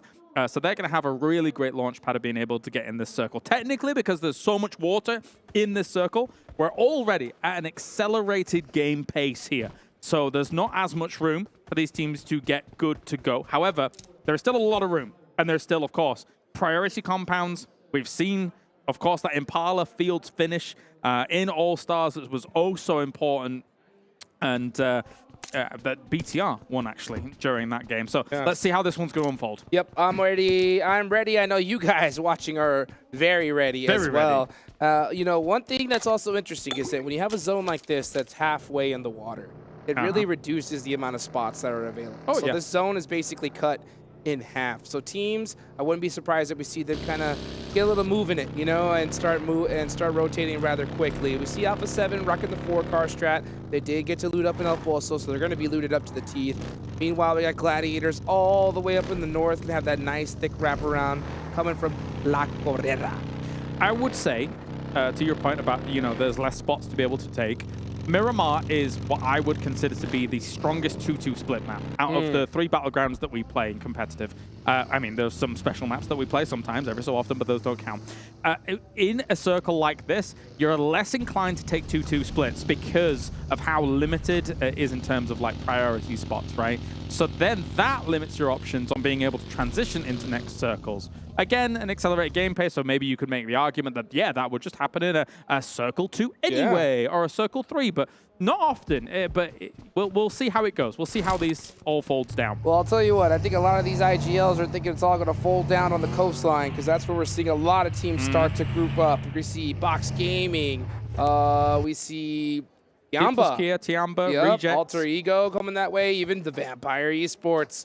So it's really interesting to see. One thing that we have to also talk about is since Vampire has such a lead and they're dominating so heavily, not only is that lead great, but it's also going to cause so much hesitation amongst these teams. I guarantee you, if I was in this lobby and I got knocked or finished by a player from Vampire and I realized it was them, you're going to hesitate. You're going to be like, oh, should we push this? Shouldn't we? And that is going to hurt big time. And on the flip side, I think the Vampire is going to be feeling even more confident. Against this lobby, with that kind of cushion that they've created for themselves, why would they feel any fear at all? They've shown how they can body the lobby. They'll just take fights, maybe even sometimes a little more recklessly than they previously would. And because of their gun skills, they may just come out on top regardless. Yeah, I mean, we saw their last chicken dinner. They didn't even pop off. They were just kind of like just smiling, just like, yeah, you know, another chicken dinner. We're the best. We're the best. What can I say? Hey, what's it like to be eating steak every night? You know what I'm saying? At certain points, that's true. Get used to it. I mean, you could come to Poland, then we could just eat steak every night as well. That's pretty good, yeah. I'm ready. I'm ready. That sounds like a plan, baby. Oh, yes. Oh, yes. Oh, man. We'll have to get that rotation started here soon.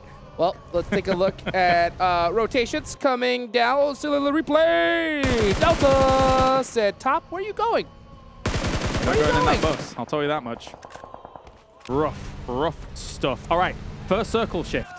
You know what? Just go east. You go east, baby. Just go east. I want it as Just east can be. I want to see the most eastern circle we have ever seen in our entire lives. We've waited so long for Give this it to circle us. pop. Come on, we've waited so We long. deserve east. Come on. Matic, all the way up. I feel like I can...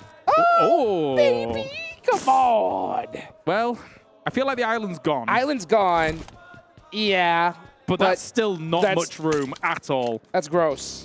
And also, wait, there's even chances for like those fields way northeast, which are actually mental. Like, oh, I have not seen a finish in those fields, and I can't even remember when the last time I saw them. I have. It was years ago. Wow. That is crazy. Well, let's take a look here as everybody is moving instantly because they know how hectic this is going to be. Remember, folks, this is only zone number 2. Let's take a look at it. Yeah, we saw Sarah just kind of wait. I think he was so stunned by that zone. Yeah. We saw him just in shock. Just like, oh no, oh no. Yeah, that's my impression. That's really accurate Japanese there. Well done. Thank you. That was good. Anyway, let's move on quickly. We've got ourselves Gladiators going to be moving in alongside DRS. They're trying for their best. That's the one. That's the one. That's the one.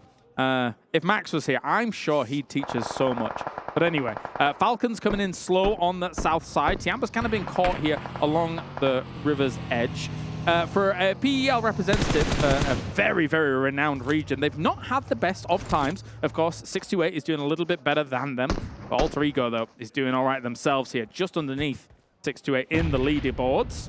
And Tianba, well, they're going to be okay for now. Over, getting a nice knock on to one of the members from Alter Ego. That's going to take away their off angle.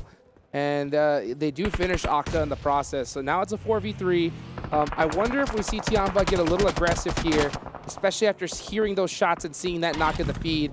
Alter Ego, yeah, now just tuck a tail because this is a terrible start for them. Yeah, this is the problem, right? We're very, very early in the game still, and you're seeing so much cross shots come in already. The fact that Fireflux is able to get those cross shots in once pressure was going on, effectively third-partying a team in second circle is very abnormal. So for these teams, they're going to be working with a lot less room than they normally would be this early on. Yeah, really heads-up play for Alter Ego to just take off. At this point, they're going to be running into another team, though. You can see them looking for that building to see if it's open. It isn't. Ooh. They look towards the right. It's not. It's taken as well. They drive right down the middle into some more players as well, as they're going to hear those shots. So Alter Ego, absolutely desperate. Not their game. Yeah, I'm not sure where you go. We'll see how time goes on, of course, here as DRS looking at Gladiators, making their way in up at the north side. Gladiators can't go too far into this, I don't think, though, because, again, you've got so many barrier teams. They are slowly driving into the Alpha 7 line of sight. I don't know if you want to take that one. Definitely wouldn't if I were you. I like the fact that they finally slowed down because, you know, that was enough rotating blind. Next zone does go a little bit further south. Still a ton of water in play. Anything can happen, and I want to see a water circle. You're very keen. I want to see it. You're very keen. I want to see it. You were swimming yesterday in the hotel. I did. Oh, man. You've seen enough water. I took a nice dip. You did? I did the backstroke. Yep. I was absolutely chilling. And I want to see what the best players on the planet would do in that situation. You think they're great swimmers? I think they're going to have to be if that zone goes to the right. I'll tell you that right now. All right, well, we'll see how it goes. I think we're see 6 right now pausing because he's putting his trunks on. You think so? You think so? Just in case. Well, I mean, there's very limited room for him, right? He's coming in very late, so I also wouldn't be surprised if someone takes a little bit of a dip here quite soon, because there's just nowhere for you to go. Where do you go? Considering that most of these spots are taken up. 628 is trying to get in on the edge, and look at this Falcon coming in on just these little ridge lines underneath. This is so close to the ocean. Oh, so close to Solkay, I'll tell you that. He's going to hit that reload with the Scar. Can he get one of these players? He does! Nice. What a shot. And TQ getting popped out immediately. And these rotations that are so bold usually have to sacrifice a player or two. So far, Team Falcons only sacrificing one. But they are driving into a whole lot more players. They need to stop somewhere. the problem is, as you say, it's a totally blind scent. They don't have information on where any of these teams are. The only thing that gives them a whiff of information is shots raining down on from them on these locations. The nade's already being charged up. Falcon, this isn't where you perch up, my friend. Not it. Axer getting a little lucky with that hill. He survives for now, but he's completely stuck out since his vehicle's gone. He's going to try to heal up and survive. Meanwhile, Box Gaming holding down the hill. Oh, that molly could be problematic. Did it hit?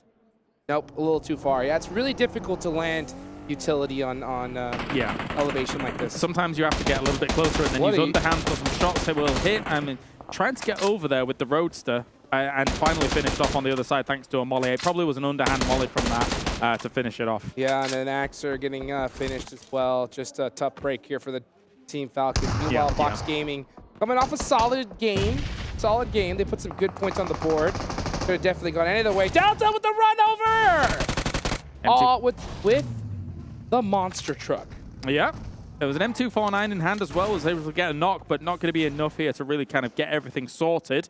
As still, Gladiators under a lot of pressure here. Will be taking out DBS on DBS action. Kitsune trying to help out from a little bit far away. I guess Gladiators was kind of split on this and will be divided and conquered. Next zone. Eastern zone. Eastern. You're so keen, I love it. Back to the mainland. So not a very different circle than what we've seen so far. The only teams that really need to move up are going to be Alpha 7.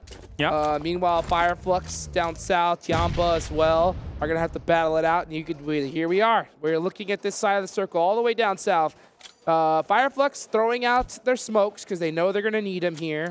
And I think all their plan is to try to just barely get into the edge of this circle and then play it out. But they have to take out Tianba in the process. Yeah, for a lot of these edge teams, what's the plan? I feel like the plan is you roll from fight to fight and hope you win them. Because other than that, you're not going to be playing for center. Big sprays come in here. Kitsune is gone. That's Gladiators out in 16th. They were one of the teams that was challenging for some of those top spots. So a rough start to the Miramar campaign. Well, doors open now for those teams right below them to catch up. Tianba YDD with a nice nade on the loose. Beautifully done. And Tianba doing a great job at keeping Fireflux at bay. Let's see, as Soulless is throwing out some smokes and in a desperate attempt to try and turn this fight around. Solke, he's going to go for the hard rotation right up into the mix. Tries with to the go UMP. for it. And we'll take the boogie on away as well here. It does have one wheel missing. Solke is going to try and get on out of there. He was almost using that angle as he does go down to try and use catch as well as the boogie as cover whilst he was moving up against that, but it's not going to be successful. I can just imagine Solke right now. He was like, I got this, I got your back. And then as soon as he got there, he's like, nope, I don't got it. Bye-bye. And then I got taken out. Yeah, just like that. You hate to see those situations. I mean, Fireflux did a pretty solid job of trying to push this, but I tell you what, Tianba was just ready for them. It's surprising to me that Ketch has not been able to gain too much traction so far. He is, of course, one of the major standouts from our region in the Europe Championships and how that goes down. But yeah, sometimes not really going their way. Rejects is very spread, by the way. They've got 3 up north. Sarah is swimming, by the looks of things, down to the south. So I guess playing for spoilage, playing for maybe placement, trying to swim all the way up the coast. I'll tell you what, this is what Alpha 7 preys on. They hope that they catch a team to split because they play together so well.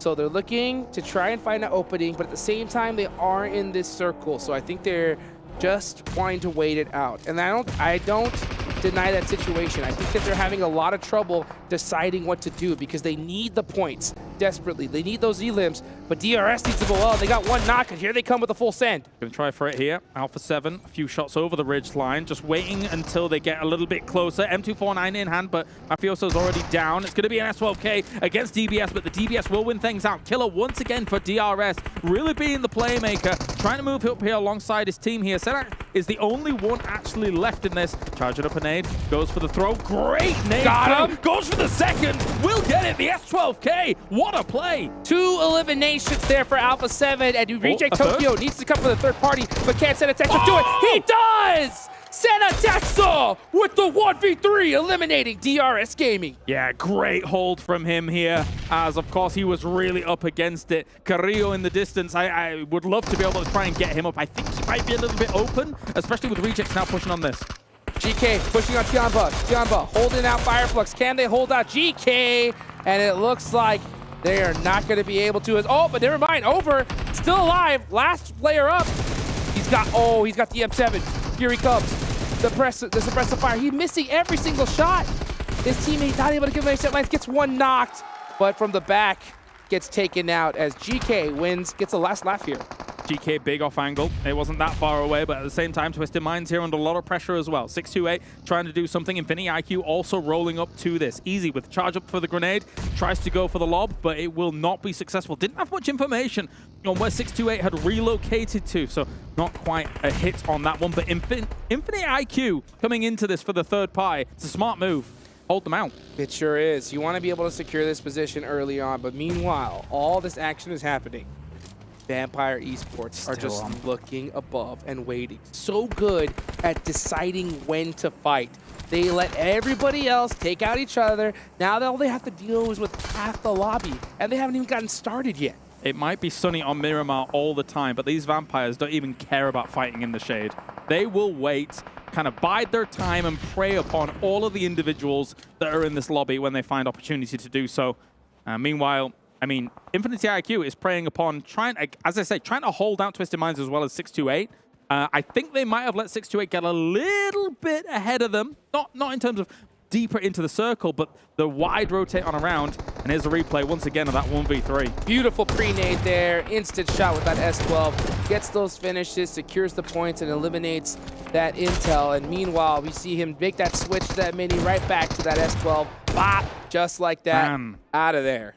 The wherewithal even to have that mini switch in between all that, it shows great mechanical ability to be able to just have that movement going, take that 2v1 strong, and then be able to go for the switch, and even then the switch back as he comes around the rock. So lovely, lovely stuff. You know what, I'll tell you what, those Stalwart Esports need to switch it on here. They are not doing a performance that we expected, and they still have 3 players up. They're in a pretty solid position here in this zone. They got a good amount of control, but they're going to have to put up some big points on the board. Honestly, first place at this point isn't enough. A chicken dinner isn't enough. They need to get a chicken dinner with at least 10 elims, and that's only a beginning if they want to make a road to the top 3. Yeah, sure, it needs to be massive. As for Infinity IQ, though, they will get knocked on down here. Easy, though, exposes himself on quite the easy angle. He swung his pan then. I saw that. That was a thing. That was Yang, one of Max's players to watch here, as we were on board with him for just a moment. 628 is trying to shut down all of this, but you know, it's very scrappy in these hills coming in on the edge. Yes, it is. And meanwhile, Twisted Minds are going to be in that same situation with only 1 player up. So still 10 teams remaining. Next zone about to pop on over. Will it go over to Vampire? I'm gonna go. They yes. definitely need the help. Oh yeah. Oh yeah. They really need. They need it. But they're gonna get it. Watch. Yeah, let's see. Ba-da-da-da. Dun, dun. Dun-dun-dun-dun. Center zone. That's enough. Ravenclaw always holding that really good solid position. The scout, he is now in the spot. We're going to see the rest of Vampire go directly in his direction. Meanwhile, Infinity IQ in an absolute battle with 628. Here they go. Crypto, one of the fan favorites, going to need to get something done here. Yang actually goes down from the distance. It will be Infinity IQ able to deal with that. It was a big nade for him, but at the same time, action falls as well. They're taking battles with multiple teams here at the moment, but they really need to prioritize Infinity IQ. They're really on their doorstep. They're their barrier to entry for all of this. A spray from Jing to try and hit it on, but will actually have to lie down. Even the finish as well. They're just slowly picking away at them. Here comes Steez, fully sending it on up. Meanwhile, Zing is holding the back line. Unfortunately, Zing has no utility at all. Steez has his back, though. He has 3 nades to his name. That nade might be good. It does piece up Benzu. Infinity IQ forced to split up because they want to be out of nade range. 1 more nade. This could be it. This could turn the battle for them. And then, oh, you go with the Org as well. The Org, an absolute laser here. Will be able to take 1. Will he get a second as well? Near the boogie, and he will be able to get it. That is a big play. Straight through the smoke to try and finish off Infinity IQ here. This gun can finish it off, but Crypto from the high ground comes in, able to try and ruin a little bit of the fun here for Bensu, as he will fall. Another spray in! What a play from Tease! What a move! He needs to finish Crypto. Steez, so huge. Now on to the next. Here comes Twisted Minds. The low toss nade. Catch him off guard. Steez is on a tear. Absolute awesomeness coming out from him here with the AUG. I mean, it's one of the most powerful guns once you're able to find it. And here comes Geekay. Geekay popping out the vehicle and just getting absolutely sprayed by D plus Kia. This feels familiar. This reminds me of that school finish we just saw. Seiden doing a great job of holding this down. Forrest coming with the S12K, the backup they needed to finish off Geekay Esports. Absolutely tear them apart potentially if they're not careful here, but they're gone. And now it's going to be up to Vampire. What choice are they going to make? There's not too much need for them to try and start pushing across the road, trying to hold them out. They can hold on some of this area, just deal with the threats that are north of them. There is a long line of sight for teams like Alter Ego that they have against them. So as you can see, Ravenclaw moving up forwards here to know exactly how the lay of the land is. Speaking of lay of the land, guess who has all of it? Vampire Esports. Doing all right. Doing all right. 2 eliminations, picking up some points, outliving all the teams that are right next to them on the leaderboards, as is tradition at this point, and possibly even looking at another chicken dinner. Let's take a look at this replay here. Steez gets that one. A second knock. Beautifully executed. I mean, the gun swap, having the know-how of realizing that, hey, this could be a second player up here, gets the beautiful spray of full 1v4 squad wipe. Absolute insanity. The last bullet finished that on the AUG as well, and then he had to reload behind the car and then deal with Crypto up the top, so he was lucky. I mean, he actually switched to the UMP to spray through the smoke. He understands the value of certain weapons in that situation. I mean, obviously he had to reload a little bit, but switching over to that, the bullet's a little bit less value compared to the AUG in that moment. But cool stuff, good mechanics. Oh my gosh, just absolute insanity. That's going to definitely hype his squad up, and they definitely need it. So Steve's with 4 eliminations, all 4 beautifully executed. He is looking for a next spot in this circle, though, and he doesn't have a lot of room to breathe. He's going to try and edge in just by a little bit. He still has that truck alive, but there are a few hills that he could play. But meanwhile, waiting in the shadows, I've been talking about him all game long. Look at this team. Vampire have just been waiting, letting others taking themselves out and say, yeah, we're just going to get those guaranteed points like always. Yeah. I mean, if they win this, of course, that would be 3 on the day. If they won this, it would be 4 wins in the last 6 games because they won the last game yesterday. How insane is that? Unbelievable. Unbelievable. If they win this one and they win another, that's a new record, too. That is a new record. So let's... You'd have to win both Miramars for today. I mean, that'd be crazy. I mean, but then again, I've already seen crazy come from them. So honestly, when I heard the record for most chicken dinners a day, like having to break that for that price pool, I was like, it's impossible. And who's going to get 4 chicken dinners? Yeah, it's ridiculous. Right? That's ridiculous. It's possible. Like, it's actually possible with this zone. Vampire makes the impossible possible at this point in the tournament. Absolutely. Let's see what Reject Tokyo can do. So they have 6 of them, so finally seeing a little bit of spark out of them. They're going to make the push now onto Alter Ego. Potato, going to try to get a pre-Molotov off. It is a little bit short. Rosemary has one as well. But meanwhile, Reggie tries to get it through the roof. And Alter Ego realizes, yeah, this is too close to confirm. But meanwhile, Zing! Oh, nice. From 628, punishing Tokyo on that off angle. Yeah, it's the scary thing about the garage, the fact that it has a huge hole in the roof, so you don't even actually have to hit a nade and just have it bounce haphazardly into one of the corners. You can thread it through the roof, which is terrifying. But Jink still putting on huge pressure against this. As soon as Rejects is shut down, another knock by a headshot. Brilliant stuff. D plus Kia, can they finally shut down Vampire? Vampire now in a really bad spot. Maybe playing it just a little bit too patient here, allowing D plus Kia to get an advantage off of. That's 3 knock. We got to see a full push coming up for them now. Tony K does get res. That's one player you do not want up in the situation. Trying to go for a pickup on Ravenclaw here, but D plus Kia is not going to let up on this advantage. Actually hits the Faye Bale. It slows him down a little bit, but will go for a spray. Tony K has to do put off magic once again. Fabian pushed up around this right-hand side, trying to negate some of the smokes. Here comes Forrest as well to help things out, but a grenade from Tony K opens things up. This could be the comeback. Tony K evening the fight just like that. What can't this man do? A headshot, though, from Osul is going to make it that much more difficult for Vampire to get this done. Forest up front. 20 shots remaining. Schweppes has to hit this nade. The Forest finishing off Ravenclaw and secure the point. That's huge. Yeah, big stuff. Shutting down Vampire, extremely important, especially for the rest of the lobby here. Schweppes will be sandwiched here. 628 wraps around and is able to put the nail in the coffin for Vampire, put the stake through their heart. Oh my goodness, and it's about time a team does so because these guys have been on an absolute rampage. Meanwhile, Potato holding the building. Oh, he had the switch. We did miss it, but he did get that knock. Let's see if he can get another one. Little Uzi. What are you going to do? Duello, you got to push out. Potato, you know. You have to do it. Jump shot. Little pre-fire. I love that it's suppressed. One more. Jump shot. Staple gun. Oh, gets him beat up pretty good, but he's hurt as well. It's close. One last spray to do it. Oh, is that... Oh, Duello knows he's getting shot in the back. I think Potato doesn't have much ammo left, no? Oh, he dropped the Nadex. Here he goes. With the jump, he does get it! He's got 6 shots left on that, and he's just able to finish it off here, Potato. You madman. Beautifully done, right at the last second. Meanwhile, honestly, I think 628 have done enough to deserve a huge victory here. A massive 1v4, but can they finish off strong? Can they end it with a chicken dinner? It's going to be tough because D plus Kia have been on it here in this Miramar. I mean, there's candidates for clutches here throughout the day. T's obviously looking fantastic with the AUG.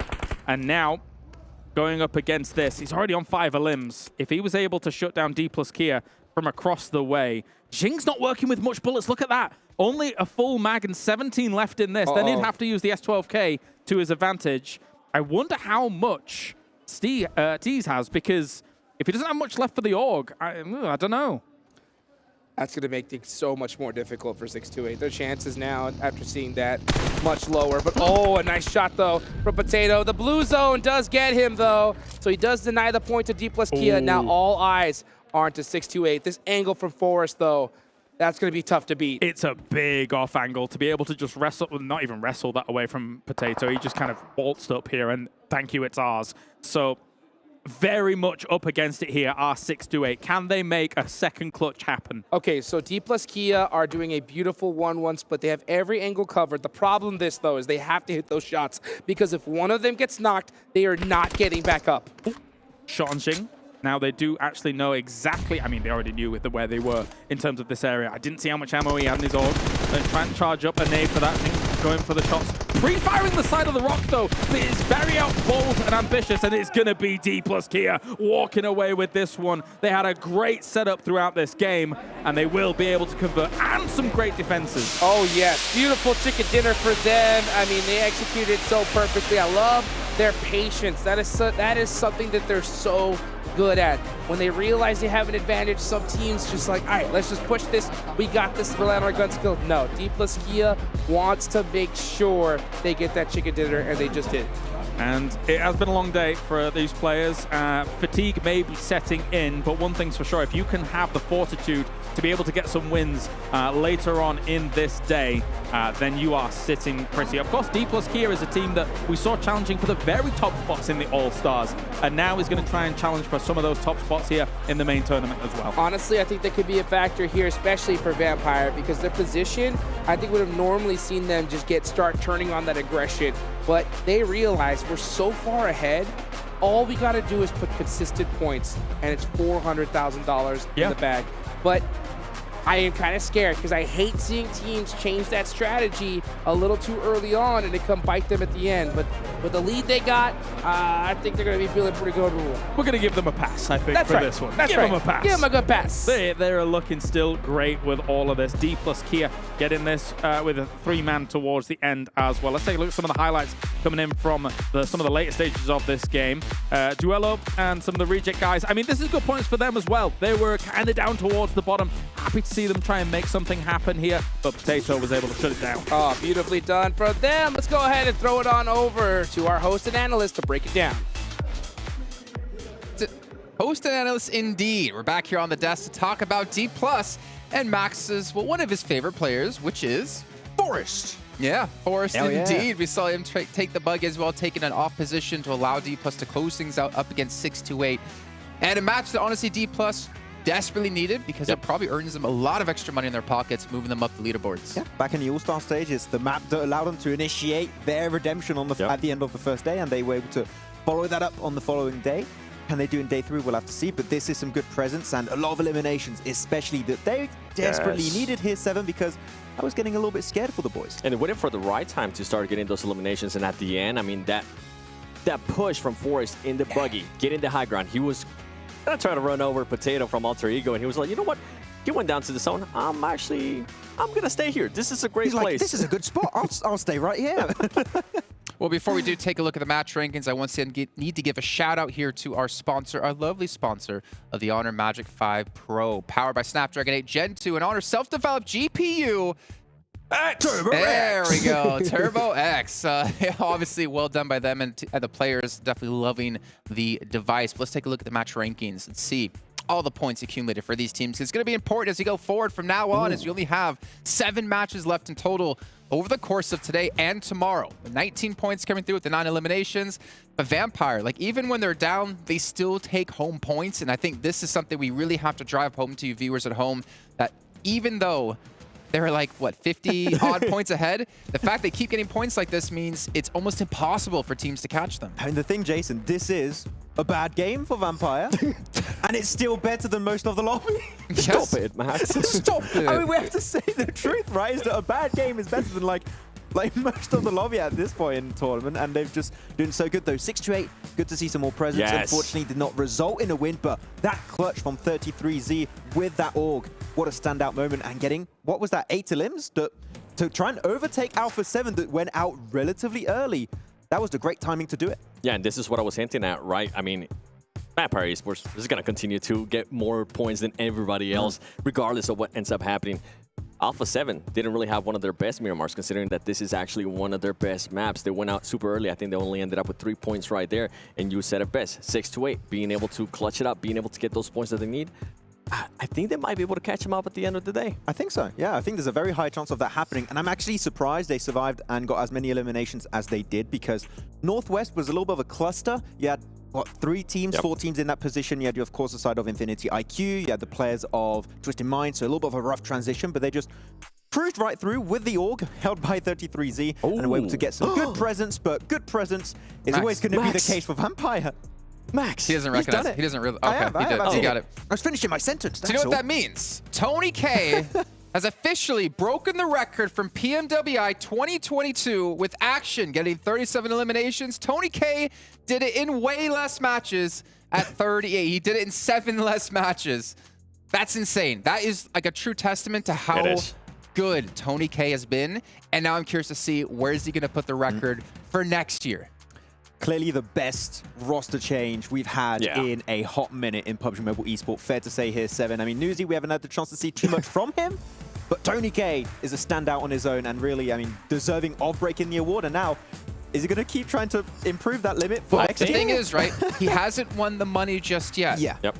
The event has to end, which means any of those players could catch up to him and surpass him as long as they do it by the end. The only problem is that if another person ties him, if he gets there first, he wins. So that's something we got to keep track of. Also, we still have 1 chance here for Vampire to break their own records as well set from last year of 2 chicken dinners in a day. They need to win 1 more and 3 total in events. So 1 more today, they would break 2 records today alone, 3 in total, but they still have matches to come up tomorrow as well. But let's talk about another team, because we've been talking about Vampire, I'd say probably about 50% of the day. What's up, 7? You want to say something about Vampire? No, not Vampire. I actually want to talk about Alter Ego. You have to wait to talk about Alter Ego. Yeah, not now. No, not yet. You jumped the gun. I like it. I like the initiative, though. Let's talk about D+. And actually see their player stats here from this last match, because we're going to dive into them a little bit to take a look at their stats from this match, but also their stats over the course of the entire day right after it. So keep track, keep record. Forrest, go ahead, Max. Yeah! Forrest! Love it!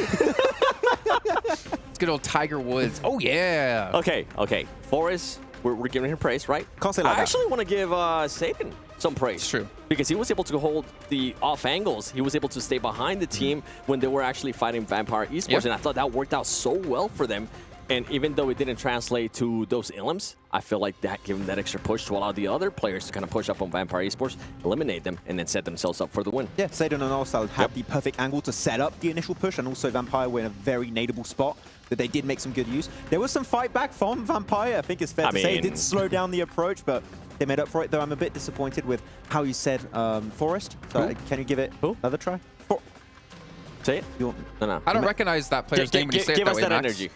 Forest! You have to do There you go. Okay, next Forest. Okay, there you go. All right, let's take a look at D+'s player stats over the course of the entire day here. And we can see, I mean, Forest, he got about, what, 1,200 damage in 4 matches, and he got 1,000 damage in the last match. So, yeah, I mean, that kind of shows how rough of the day's been. Hey, that's pretty good. This is nice.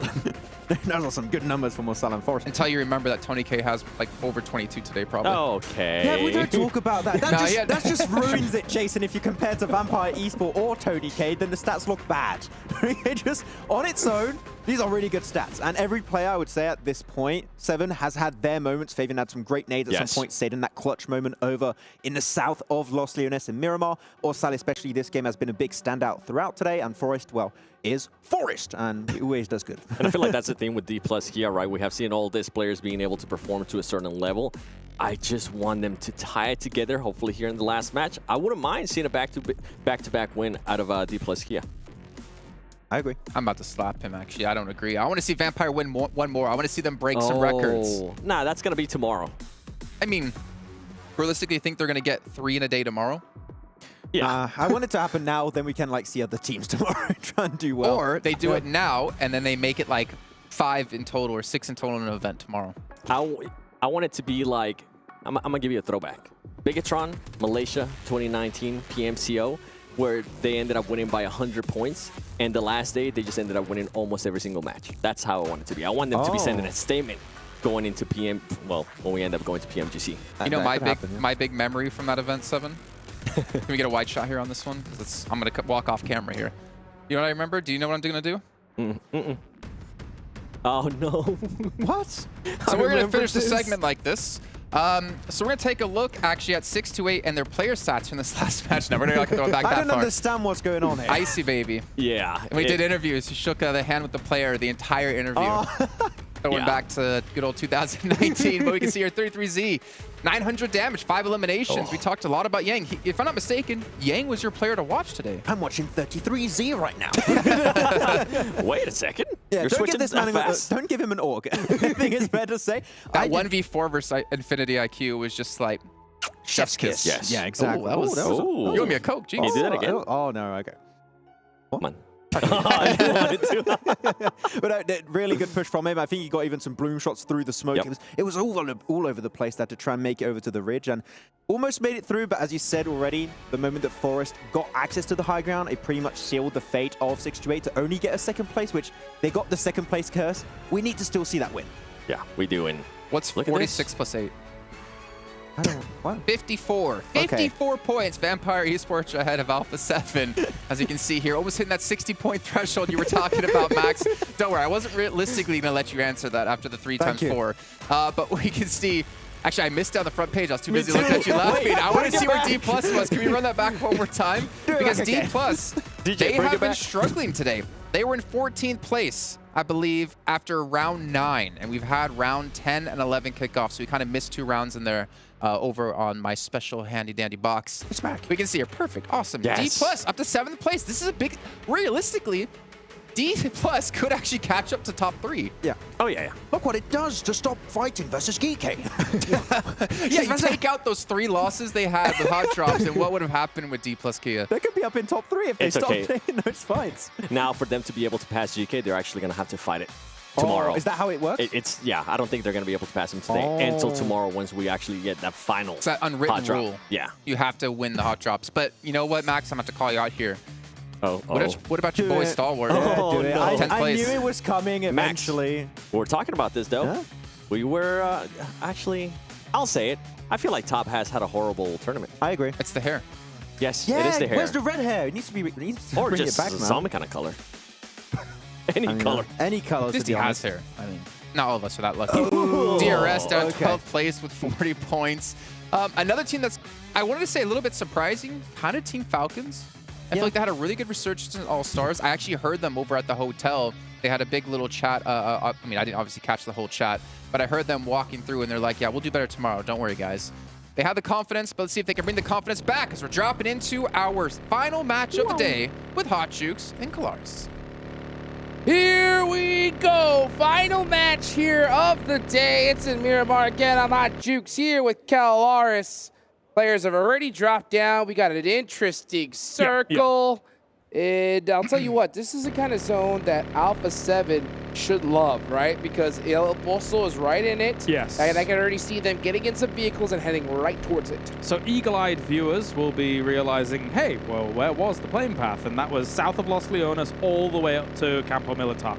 And as I say, eagle-eyed viewers will probably be able to work out some kind of plane path like that based on how these teams are approaching this circle and where they currently are at the moment. But Alpha 7, actually, I mean, currently in a very far 3-1 split because we actually saw, you know, a try to find as many vehicles as possible, and they did a good job of doing it. So that's nice for them. As you say, it's a great circle for them. Try and start that catch-up.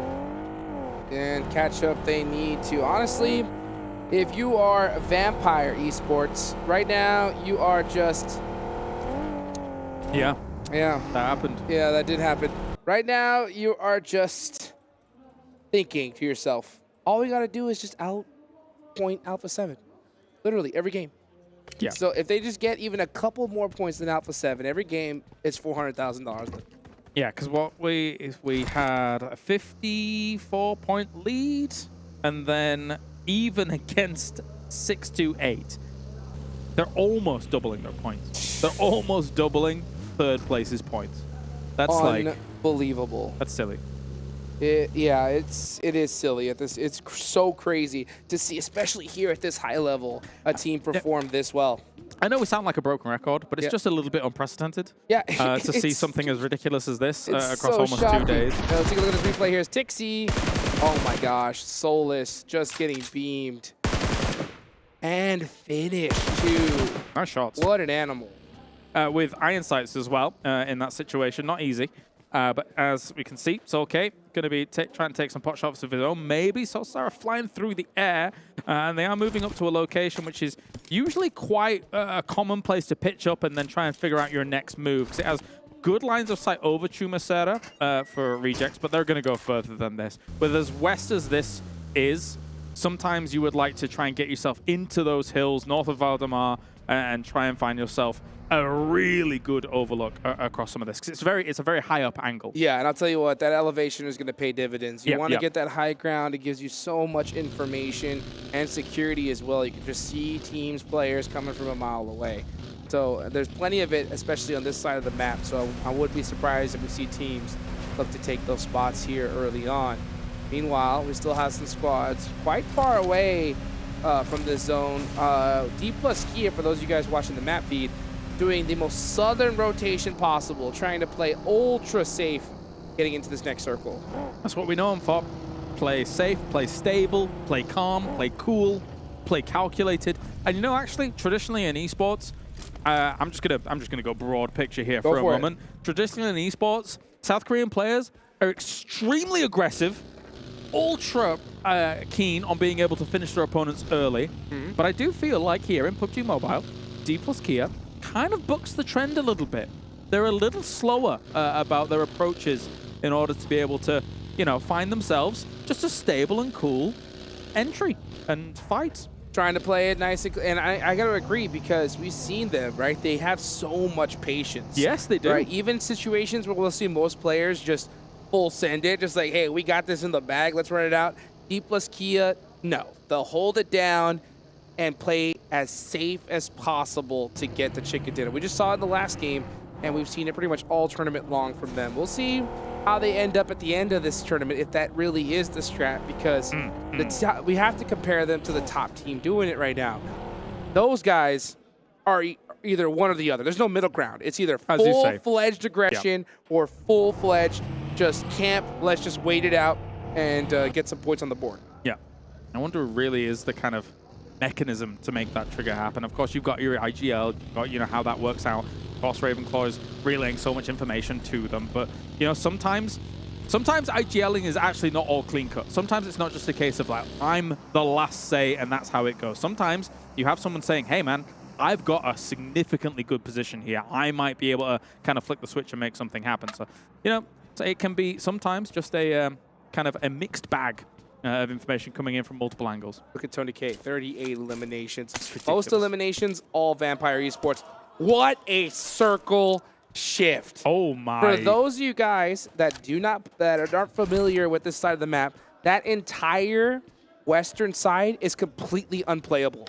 That whole entire hill mountain is completely unplayable. So this zone might as well be cut in half by water. It gets very interesting, actually. Not only because of that, but because you can actually pitch up along the side of this hill and actually have some safe spots. There's some crazy safe spots that exist right up on that mountain side that you can use to your advantage. So we could see quite a few teams try and go for that. That was not the circle I was expecting. Oh my gosh, yeah, that definitely mixed things up. I was talking about, you know, Vampire's playstyle, and I just like, all of a sudden I just imagined Serkani just like either having him run full speed on a treadmill or put him in a jacuzzi, you know? Like it's either like trying to get their brains either working to either fully it or just straight chill. I mean, it's crazy here. We'll have to find out from him later on. Meanwhile, watching Hope get another elimination on the board. Geekay Esports, how do you feel about Geekay? Watching them so far this tournament. Not bad, to be honest with you. I'm kind of middle of the road here for them. Of course, they're in 6th place. They got themselves 67 points. I think that some of the team fights that they've been taking is fantastic. Look, this is exactly what I was talking about. Thank you for this overview here. As for Carrillo, so unfortunately for him, he's knocked and in a really awful situation. But these kinds of ledges have huge value in a circle like this. And I'm glad we're witnessing some of these guys utilize them because look, a finish off. Now you're going to have this pretty much uncontested. Look how much vision he has from up here. Look at it. Insane, insane. Those buggies coming out and paying off big time. This is why you want to have those vehicles in the late game, especially in Miramar. So you called it, and we're seeing it here. That spot is really good. Meanwhile, Revo. Falcons up there too. Yeah, Falcons up there. All the way up on top. I'd love to see that there from them. They need a good game. They really do. Now, the only issue with a circle, circles like this and taking these spots, whilst we take a look at a replay, and it'll probably be a buggy flipping around and doing a cool thing. Okay, little... Okay. Is that 9 times out of 10, you can take these top spots up on the high ground, but it's very unlikely the circle's going to end here. So you need to think about how you're eventually going to get off of here. Usually that's in the form of absolutely blasting a buggy down the hill so you don't take the full damage. So we'll see if that comes along later as well. I'm sure we will. I'm sure we will. Let's see where that next zone does pile up. As we look at the map, look at this. Tons of teams. Every squad still alive. And it is going to be absolute mayhem. Come on. Let's take this zone all the way over to the west side. Let's just make it absolute insanity. Why not? Oh, yeah. Let's do it. At this point, we're this deep into the day. That's actually an awful circle for these teams. yeah. They wanted that hard shift over to the west. Instead, it centers on up. You have 6-2-8 dead center. You got Team Falcons. Got some high ground as well. And we got so many monster squads coming from the north. Circles like this fill me with life. And I'll tell you for why. It's awesome for us as the spectators to watch it. It's horrible for the players to play. Absolutely. This is a brutal zone. Let's say how D plus Kia is going to play this. They're all the way on the south side, completely outside. They have to start pushing their way in. Tianba is just holding the edge of the zone, looking to gatekeep them on the way and pick up some elimination points. So let's talk about what's good. Obviously, we talked about the side of this mountain that is pretty good for a while. There are some compounds in here that are pretty good.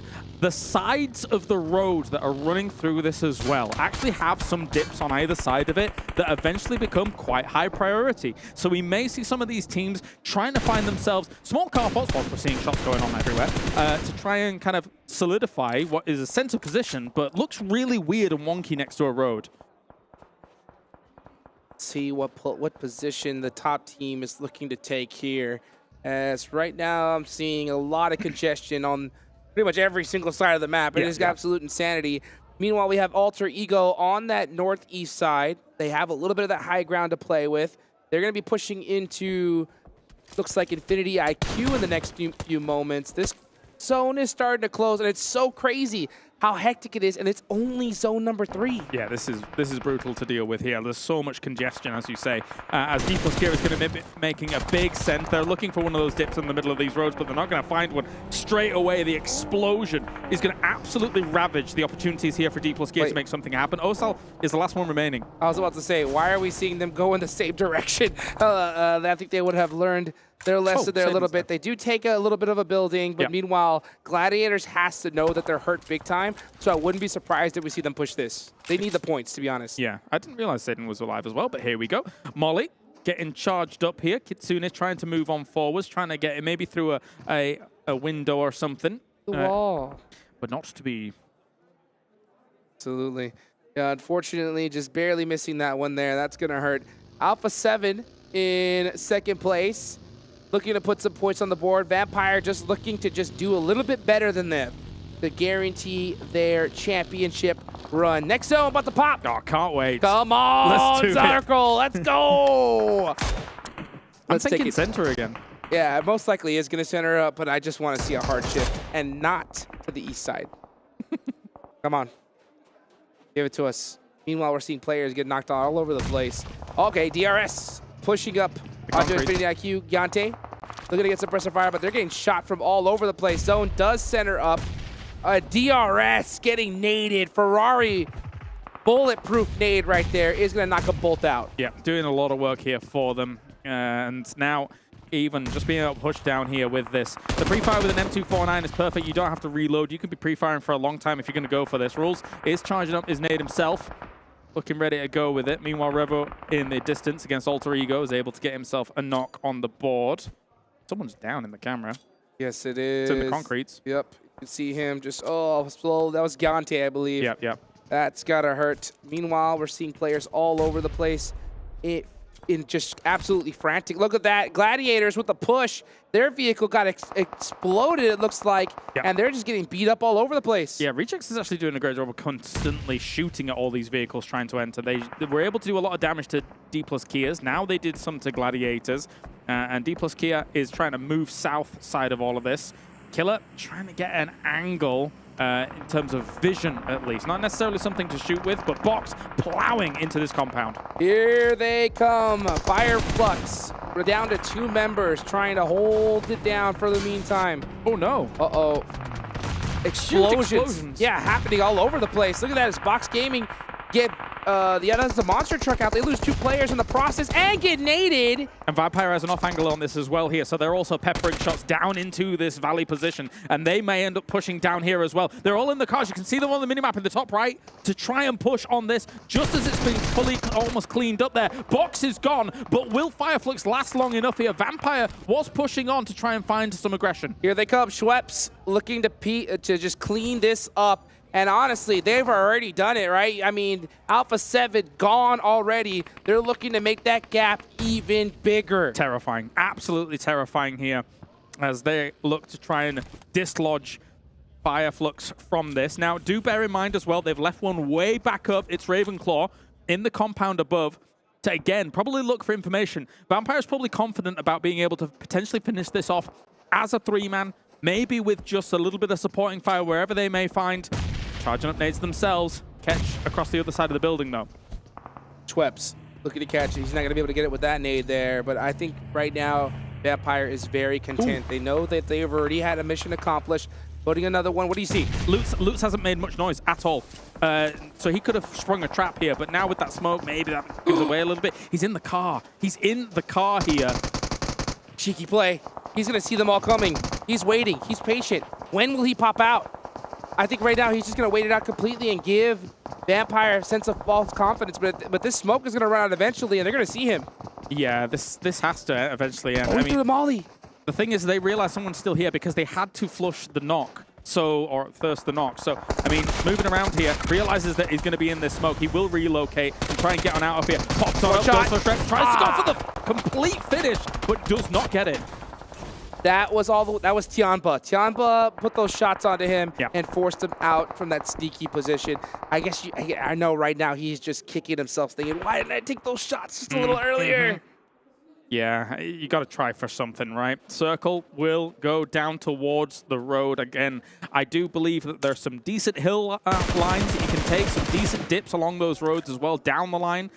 But we'll see how this plays out, because right now there's still a lot of teams on the edges of this circle. Teams that technically should have really good lines of sight towards some of those kind of priority positions in the middle. So you can't go to the middle too quickly on a zone like this. And I'll tell you what, 628 has their eyes on the prize right now, because they are trying to take second place away from Alpha 7 here. And again, difference between second place and third, $75,000, $200,000 for second place, $125,000 for third, and of course, $400,000 for first. But we're looking at the squad right now who is poised and looking real good to claim that prize, because they are still in this game.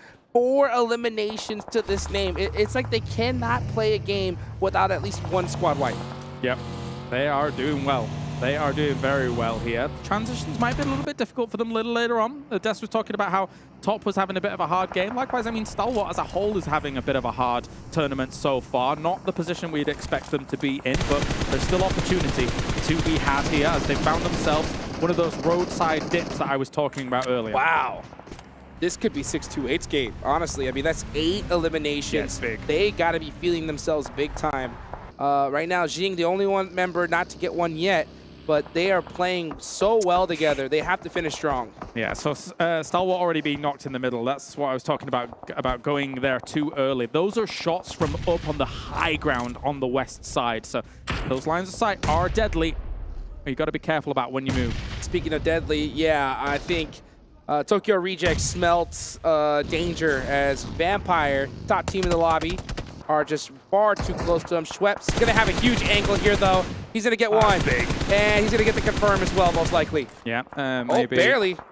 I mean, even if you try and go for the res here, it's very, very difficult. Although across the way here, Tianba saying, nuh-uh, get out of here. Hey, leave him alone. Leave him alone. Great shots there from Tianba. Meanwhile, Ravenclaw looking to get into the action here with a nice nade on the duello. Is he going to be able to hit the mark from downtown? He does. I mean, laser precision with the utility. Very, very impressive. Still shots. You can see how far this is away, actually, from Vampire, as a few shots will pepper on in. But duello gone. So is Rejects entirely here. Again, it's going to the roadside too quickly when all of this is going on. You need to take the fights against some of these edge teams. It's ridiculous. And just like that, Vampire Esports with 7 eliminations and counting. Full squad up. Tony K getting on the board. Now, I mean, it is so crazy how even this team is. How do you shut down that which has no reflection? As Vampire is just staring into the middle of this circle and is saying, we've done enough this game.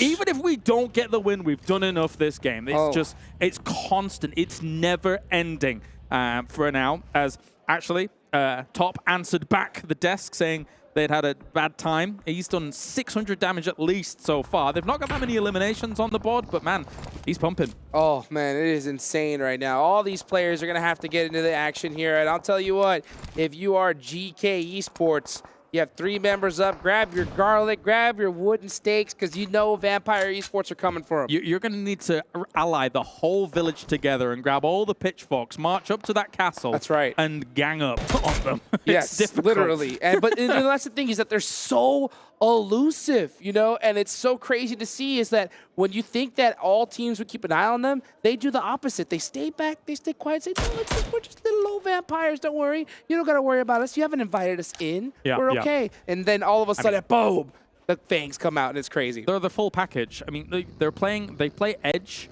really well as even playing center. So we're seeing them on an edge position here. But, okay, so if you pitched me the idea of Vampire moving north into GK and crashing them, most people would say, oh yeah, Vampire wins that fight.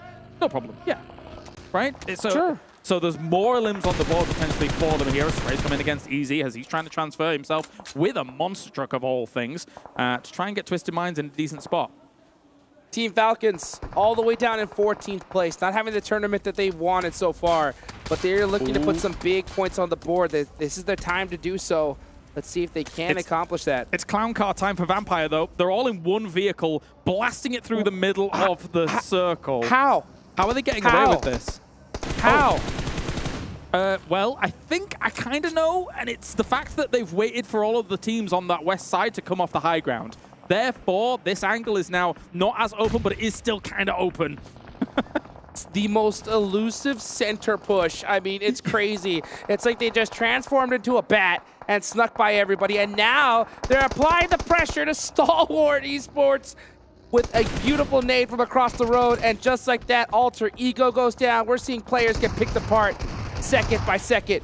Very importantly, 628 now will be passing Alpha 7 to that second place here with what they've done so far with those elimination points coming in. Stalwart done, and now Vampire has wrestled away the side from them here. This is scary. Everybody now, again, these trenches next to this road are of high importance, and you can't move here too early, and Vampire knows exactly when to move. They're fantastic, man. Oh, it's absolute insanity. 628 is having a crazy game. Anybody would say this is an amazing game for them. Oh, are they going to catch up to Vampire Esports? No, because they've out-fragged them. It's absolute insanity. 9 points for them. Jing does get one on the stone. If there's any time to take out Vampire, it is so important for 628 to do it right now. That could be a good nade from Crypto. I want to see where it went. Apparently it wasn't good. Yeah, it missed the mark. Maybe it was the smoke. Meanwhile, we see Ravenclaw and Stone completely out. Now, because of the way the game is in the esports, they do not know the player they're going against until they get an elimination. So no team realizes that this is Vampire in the center of the circle. I wonder, once 628 does, if they're going to apply even more pressure and try to take him out immediately. Maybe. But they can't get him down. Vampire is able to get a reset. And Falcon here constantly falling from the high ground. I guess they didn't have that many vehicles to try and get down from those ledges that they were on, as still Gladiator is alive here. Very much so on the edge. Likewise, 628. They've been able to wrap nicely around on the north. Vampire's been able to recover everybody. They have a few nades that they can send over this ravine. Or this road, sorry. In the center of the zone, in one of the most dominant positions, yet teams are still not ganging up on them. They have lots of utility. Honestly, 1 or 2 good nades and Twisted Minds is gone. Vampire forced to focus in different directions. Here comes Ravenclaw. Can he nail it on the head? Ravenclaw, 4-3. He goes for it. Nice, nice. At the same time, though, there's a weird spot where they could potentially coexist. If you think your opponent across the road doesn't actually have any utility anymore, peeking across doesn't really work that well. So only up until your opponent has to move because of blue or something like that would they then kind of crest up from and look across no man's land with their guns. But they are just trying to dislodge them at the moment. I think the retention for Vampire eventually has to be towards the west. Yes, definitely. You can definitely see Geekay over there on the side. They need to start focusing on them. They also need to start focusing above them, but there's just too much attention to take care of. Kitsune up on top does go down to 628, and that is another crucial elimination for them. They tie up. They finally tie up. Just peek down. Vampire peek up down. He's going to get 6 here, and that is going to be Team Falcons down and out. Almost. In the next few seconds. Oh, Kaka! Here they come. I mean, this trade that's going on at the moment, hey, did he get any flushes? I don't think. Okay, so they both end up losing 1, and their Falcons is probably going to end up going down eventually to all of this. 628 needs to focus. They have to take out Team Falcons. They're waiting way too long. Yeah, they do have the advantage, but they need to finish their food. Take them out, have the high ground to your lonesome, and then focus on down here. How does Vampire still have nades? What is going on? As GK will absolutely blast Twisted Minds out of this lobby, but everyone is not paying attention to the lobby leaders who are absolutely dominating a very, very strong spot. And they still, nobody realizes it's them. They have not gotten a finish on them. So they're all focused on each other, but little do they know they are not focusing on the main monster in the lobby. This is ridiculous. This is absolutely ridiculous here. And the thing is that for Vampires, they can exist in this space as shots fly over them. It's like Vampire turns invisible. It is so crazy. They're in the most dominant position, I told you, no and reflection. 628 is focusing on everybody else except them. And when it comes to a 3v4 with 628 versus Vampire, you know what? I favor Vampire. They may make 3 wins happen in a day here if Vampire continues on the absolute march that they're on. Schweppes is even moving up the high ground here. If he saw Yang1, he saw him just for a moment. He's going to fall back against that. And most importantly, 628 still has nades available to try and dislodge them. Schweppes is in a really awkward spot. He knows that there's one of the members from GK down south below him, so he wants to be really careful. 628 is playing this way too hesitant. They gotta dominate that high ground and use it to their advantage. You cannot let Vampire breathe for too long. And most importantly, not only Vampire looking just to solidify themselves at the top, it could be a double record-breaking game for them if they're able to get it here. Guys, even sorry, gonna make it go down. That's a great angle here for Yang1. He's gonna have to just finish him off. Huge. Finally taking advantage of that high ground. They take stoned, and that's gonna even out the playing field. Now, Vampire at a huge disadvantage positionally. 628, by all accounts, should win this game. Yang's already got 7 this game. They've got 16 eliminations throughout it. That is massive here. Guy's going to try and go for it for GK, but the big spray on through. And it's Tony K that's able to finish him off. It's another elimination for them. 13 on the board. 3v3 here. If they get this win, that is absolutely massive. Tony K. 6 eliminations to his name. Oh, what a shot. Jing taking out Schweppes. Here comes 628. Yang, yeah, with a huge off angle, trying to get the bucket to go to the other side of the hill. 628 executing this so well. Ravenclaw picking out his back. He gets knocked. It's all up to Tony K. He gets one and gets finished right there towards the end. 628 with a massive chicken dinner for them, passing up Alpha 7. It's 29 points for them here as they were able to take that high ground up on a very abnormal circle and use it to full effect. We talked about it at the beginning. This high ground is brutal for the rest of the lobby to deal with. They coexisted with Falcons for a while, but oh boy, did they hit a home run here. Oh, such a home run indeed, but it's so crazy to see that many points, and you think that, oh man, we're good, we're catching up to Vampire, but they still had a monster performance as well, a second place finish and tons of eliminations. I mean, Vampire probably got close to 20 points that game. Yeah, I think if 19 or 20 points. Definitely they had to have gotten more. Yeah, something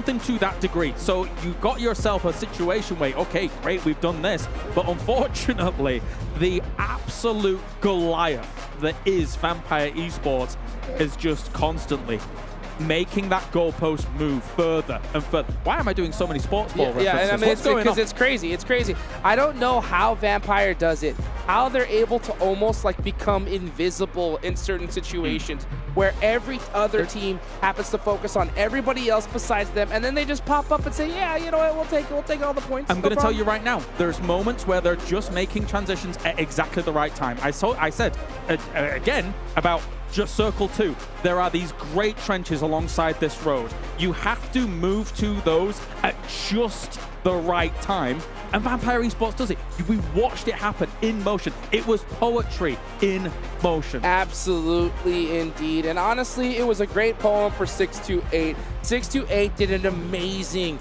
job that game. To put up that many points in a lobby like this is ridiculous. So they clutched it up right when they needed it because they know tomorrow is going to be ridiculous. It's going to be insane. There's going to be teams at the bottom who have nothing to lose and are going to make it so much harder on this lobby. I mean, I pose 2 questions. Either one, the question is, how many points does Vampire win by?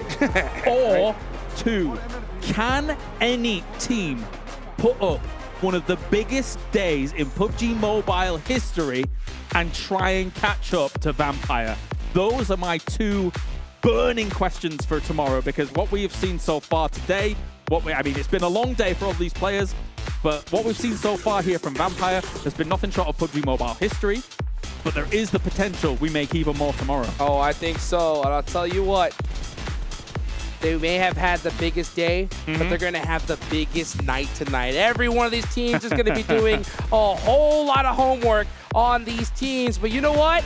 I think it's time we take it on over to Banks to close out the show. And with that, Vampire Esports go clear of second place here at the PMWI by over 60 points. And as myself and Atik approach the front of the stage for the final time today, we have only 6 maps remaining in the PUBG Mobile World Invitational. $2 million will be distributed tomorrow, and only one will be crowned champion. Thank you so much for watching. Thank you to all the fans. We absolutely love you. To the production, the players, and the talents, thank you so much for today. You're amazing, and thank you for all of your patience. Like I've said, the PUBG Mobile World Invitational finishes tomorrow. $2 million. One will lift the trophy, Atik. My name is Banks, and this is Atik, and we're going to throw it over to the studio to finish up day 2.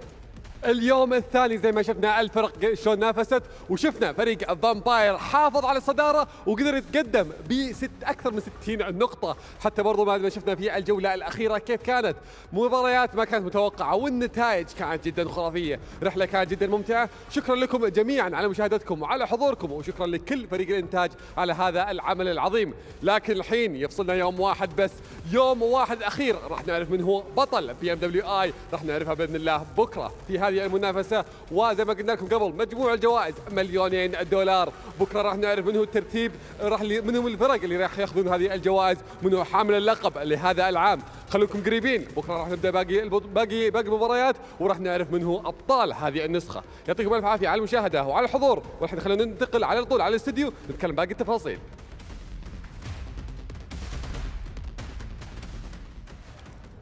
Thank you so much, gentlemen. As you can see here, Sevens Worlds Gaming.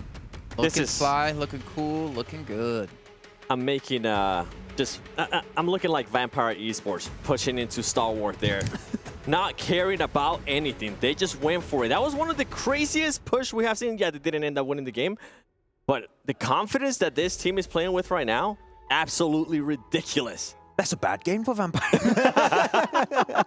That's a bad game for Vampire. I don't think any team out there wants them to have a good game. Let's take a look at the match rankings here to get an idea of the points they got. But of course, 6-2-8, we can't forget about them taking home the chicken dinner and getting themselves potentially ahead of Alpha 7, which in its own right is massive because that's a lot of extra money in their pocket. 29 points. One of our biggest points, if not our biggest point games we've had. For the main tournament, in the main tournament? Yeah, because we had 22 elimination for Egg on I in the All-Star stage, but this is potentially the biggest in the main tournament. And it's great to do it once again here, 7, because twice in a row, 6-2-8 get good points, and Alpha 7 get nada, nothing. One. They got one. We finally got our answer, though. Could they get a win, Max? You were asking about it. They finally got that win, and they are going to be able to pass Alpha 7. Alpha 7, I mean, they die super early. And, I mean, overall, 6-2-8. What a step up, right? Whenever they saw Alpha 7's momentum starting to slow down, 6-2-8 was able to step up to that plate.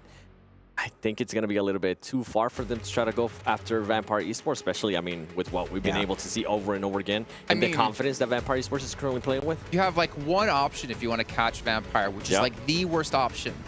You have to hot drop them. Yes. Oh, I don't do that. But the thing is, if you fail the hot drop, other teams are going to pass you, and you're going to lose a lot of money. So realistically, I wouldn't expect any team to be hot dropping them. So as long as Vampire could just literally stay away from everyone, stay alive to the late game, and no one will be able to catch them at this rate. Yeah, that's what they did on the second day of All-Stars, right? They can play survival mode and still get a decent amount of points coming their way. Survival mode, 68 points. Yeah. $400,000 in my pocket. I don't think they're going to be playing survival mode. I think they are just going to be pushing everything like what we saw against Stalwart. The only thing they can do extra is beating even more records entering tomorrow, right? We were so close there at the end. They could have. One more chicken dinner, and they will have beaten the record for chicken dinners here at PMWI. Actually, it helps for reaching the most podium finishes. They don't, again, they're reaching those late games every single time. How many do they have total right now? They have lots. I think they might make it happen tomorrow. I'll try to tell you while we take a look at our overall rankings. How many points are they ahead? I honestly don't know. They have 6 top 3s. 51 points. 51 points. I know. They have 7 podium finishes as well. They need 2 more, and they'll beat that record. Vampire, I mean, I don't think they're going to beat the chicken dinners in a day record tomorrow, unfortunately, unless they get 3, which would be ridiculous. But they're about to break the podium finishes at 8. Yep. And they're about to break the chicken dinners in the event at 3. Yep. I mean, they already definitely broke the Illims. I can't wait to see what that new record's going to be at. Everybody's probably, especially all the fraggers, are currently looking at the record like, you know what, we're not going to be able to reach that. But we're talking about it. 6-8 does end up passing Alpha 7. Alpha 7 now at one point where they had a 10-point lead over 6-8. Now they're going to have to catch up on a 21-point lead. And it sucks too because we mentioned this many times, Seven. Alpha 7's map is Miramar typically. We have 2 Miramars. You don't have that many, only 2 more left. And you don't want to have to make that comeback towards the last 2 matches of the main tournament. So the fact that they lost their lead on that battleground in particular, 6-8, is the worst case scenario that could have happened for Alpha 7. And with Alpha 7, they need to now start watching out for teams like Alter Ego. Yes, Alter Ego was able to get a chicken dinner earlier in Erangel, but they have also been able to collect those top 3 situations, top 5 situations with just 2 players alive. And it's something that they've been doing really, really great, especially at the end of the day. Yeah, and you know what? Tomorrow is obviously a lot of different things that can happen. I think our eyes are moving from the top leaderboards down a little bit more to see who ends up getting what placing. And I think everyone in Thailand can be happy because I think Empire Esports might have secured an extra PMGC slot. If I'm not mistaken, I think, Max, you brought this up. Yep. They already qualified for PMGC. They already played the full season of Thailand before this. And by looking at the points, they got a 2nd place in the spring and full season, a very early full season in Thailand. Won it. In terms of points, they should be up there. So do you just, like, for the regional pride, bring back an extra slot for another team, which is very polite, by the way, I might say. So. Yeah. Well, let's actually take a look here at our Colonel's Choice by KFC of the day. I'm not going to make you guys predict because we've already had a long day. You guys at home already had a long day as well. So we'll just go ahead and take a look at what it's going to be. Oh, it's going to be the push from Gladiators. Oh, that was a nice engage. That opening nade that we had on top of the rock, those rocks are very strong on that hill on Sanok, and they made full use of it. And then Kitsune flank over to the side to try and get the finishing blow on the final players of Fox Gaming. Good presence from Gladiators, which we saw a little bit more throughout the rest of the day. Yeah, we did. And I mean, they did everything that they needed to do right to still maintain themselves there within the top 9. Agreed. Agreed? Yeah. You know who's not in top 9? Uh-oh. Stalwart. A lot of teams not in top 9. Max, calm down. 7 teams aren't in top 9, Max. Jeez, what do you think I was trying to call Stalwart out for? We actually can also take a look at our save of the day brought to you by Dr. Suleiman Al-Habib. Honestly, I don't know what it's going to be. It probably has to be someone finishing off Vampire to save a team from being eliminated by them. That's what I was going to say here. It's going to be Fireflux. Fireflux. What happens Box. here? He gets to confirm, I think. Okay. Nice. It doesn't matter because Vampire third-party this fight right after. Yeah. There you go. They're coming in the background. He was able to pick up his teammate. He saved him for another day. more like a couple seconds. Not even more like a couple seconds. 20 seconds after that. And he got him. You can see him already coming. And he went down. You can see all the vehicles just like, and then clip ends. Got it, right there. Okay, well, you know what? It's good to see that one coming in. I mean, Fireflux, we haven't been able to talk too much about, and I know the Turkish talent. I saw Scott earlier, and he was a little sad, you know, his head down. I'm like, what's man? He's like, Fireflux, 50-something points. I'm like, okay. Could be worse. It could be SDG. Oh. Whoa. Okay, too soon? Oh, sorry. Okay. I was going to say, never mind. I'm not even going to say it. You're going to get a lot of messages on your Instagram. Oh, yeah. Actually, I don't know. I don't know how many people from Turkey may be watching. They might be watching the Turkish stream. Yeah, go watch the Turkish stream, please. Yes. Okay. Much love over What about there. the Ride of the Day by Abdul Latif Jamil Motors? This one, we've seen a lot of runovers today. Yep. Yeah, it's Probably multiple anyways, so we'll see. That? There's multiple clips anyway. So It's just going to be a clip of you, Photoshop, just like... Please. Elimination. Oh, yeah. I hope somebody does that, actually. Tag us. Yeah, there's already been in a meme. You just say you're hoping so... No. What? Does the Photoshop. Whoa, calm down, Jason. I know it's been a long day, 7, but don't wish harm on people. Come on. That was actually an aggressive push off Tianba that worked onto Infinity IQ, which I'm happy to see. Fireflux again. Nice. Oh, wow. DRS. We haven't actually really seen much of DRS. Is that always the answer? Like, the team does bad, who? Forgot about it? Oh, that guy had no chance. He turned around and he's like, oh. That looked like us earlier today. They were playing the Dragon Ball Super game mode. Whoa! Oh! I think I see a part of him on the wheel. Now that's just mean. You can't do that. Getting rolled over by the monster truck. Okay. You know, if I were to go buy a car, it would definitely be a monster truck. Yeah. In game, obviously, not in real life. Yeah. I want the Dragon Ball Super Vehicle that we've been on Dude, on all those matches. It's so quick. The boost. Don't let Max drive it though, because we. 7 took us literally in a tree. Okay, I wish. I don't know what I heard you're talking about, Max. 7 isn't here. Who's 7? Who's 7, who Max? is he? Oh, okay. The camera didn't cut it, so don't worry about that. We're used to it. But the MVP, I think we know who the Kidia MVP of the day is going to be. Ready? On 3? In 3. 1, 2, 1, 3. Tony K. Hey! There we go. Wait, show me the elims. Hold on. Wait a second. What's his average elims on a day? 12. 20 some. 17. 4 times 6. So to put this like to set baseline, a good average, like a really good average, like 2. That's really good at this level. He's doubled that. You know what's insane to me is that Vampire, I think John Allen was doing this for us backstage. I think they scored around 180 in the All-Star event. And they're already at like 150, was that? 150, 160? In a tougher lobby. How are they doing better in a tougher lobby? Like, that blows my mind. Jason, today, their lowest placement was 6th place.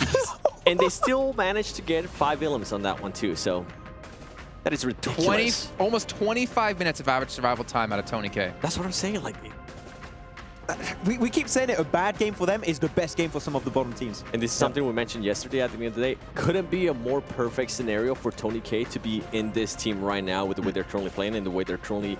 He has the freedom to pretty much do anything. And we've seen that over and over again. Look, if 2022 PMWI did not make you a Vampire Esport fan, I'm telling you, this year, this PMWI definitely has made you a Vampire Esport fan, because what a performance of a lifetime, and doing it 2 years in a row.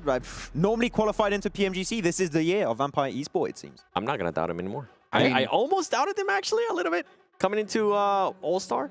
But, wow. Tony K has changed my mind, especially Ravenclaw, too. He was able to do some great plays there at the end. The whole team, man, the whole team has just been popping off. I want to ask you, did Tony K redeem himself for that one game on day 1? Let me think about all it. Of this? I think he did it the next match. I don't know about you guys, but I ordered my cape back to the hotel room so I can come in tomorrow like this, because Vampire Esports have made quick work of this lobby, but they still have 1 day left to go. That means you guys at home as well get to enjoy 6 more matches until we can crown our PMWI champion. We're going to head off for the night. We'll be back tomorrow. Thank you guys again for all sticking around, for tuning in, and we'll see you tomorrow for some more PUBG Mobile action.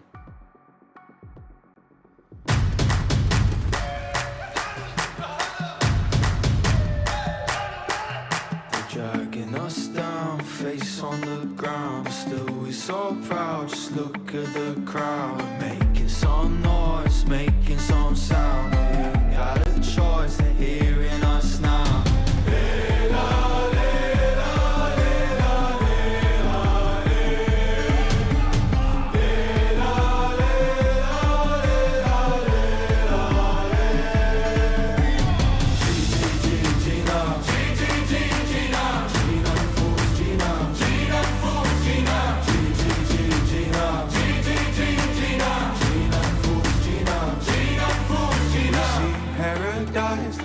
In our eyes for us. Oh, actually, I'll try, actually, I'll fight for us.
Dragging us down, face on the ground, but still we so proud. Just look at the crowd, making some noise, making some sound.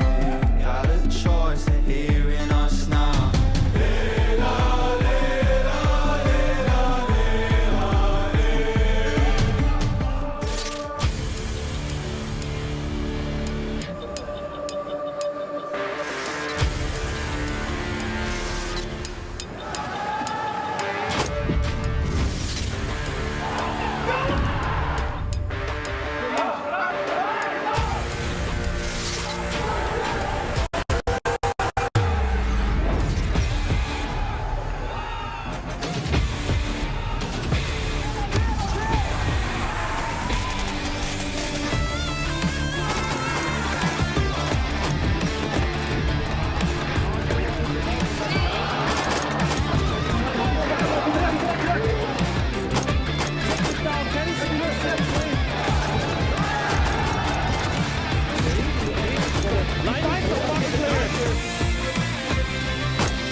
Change me, rewrite our history.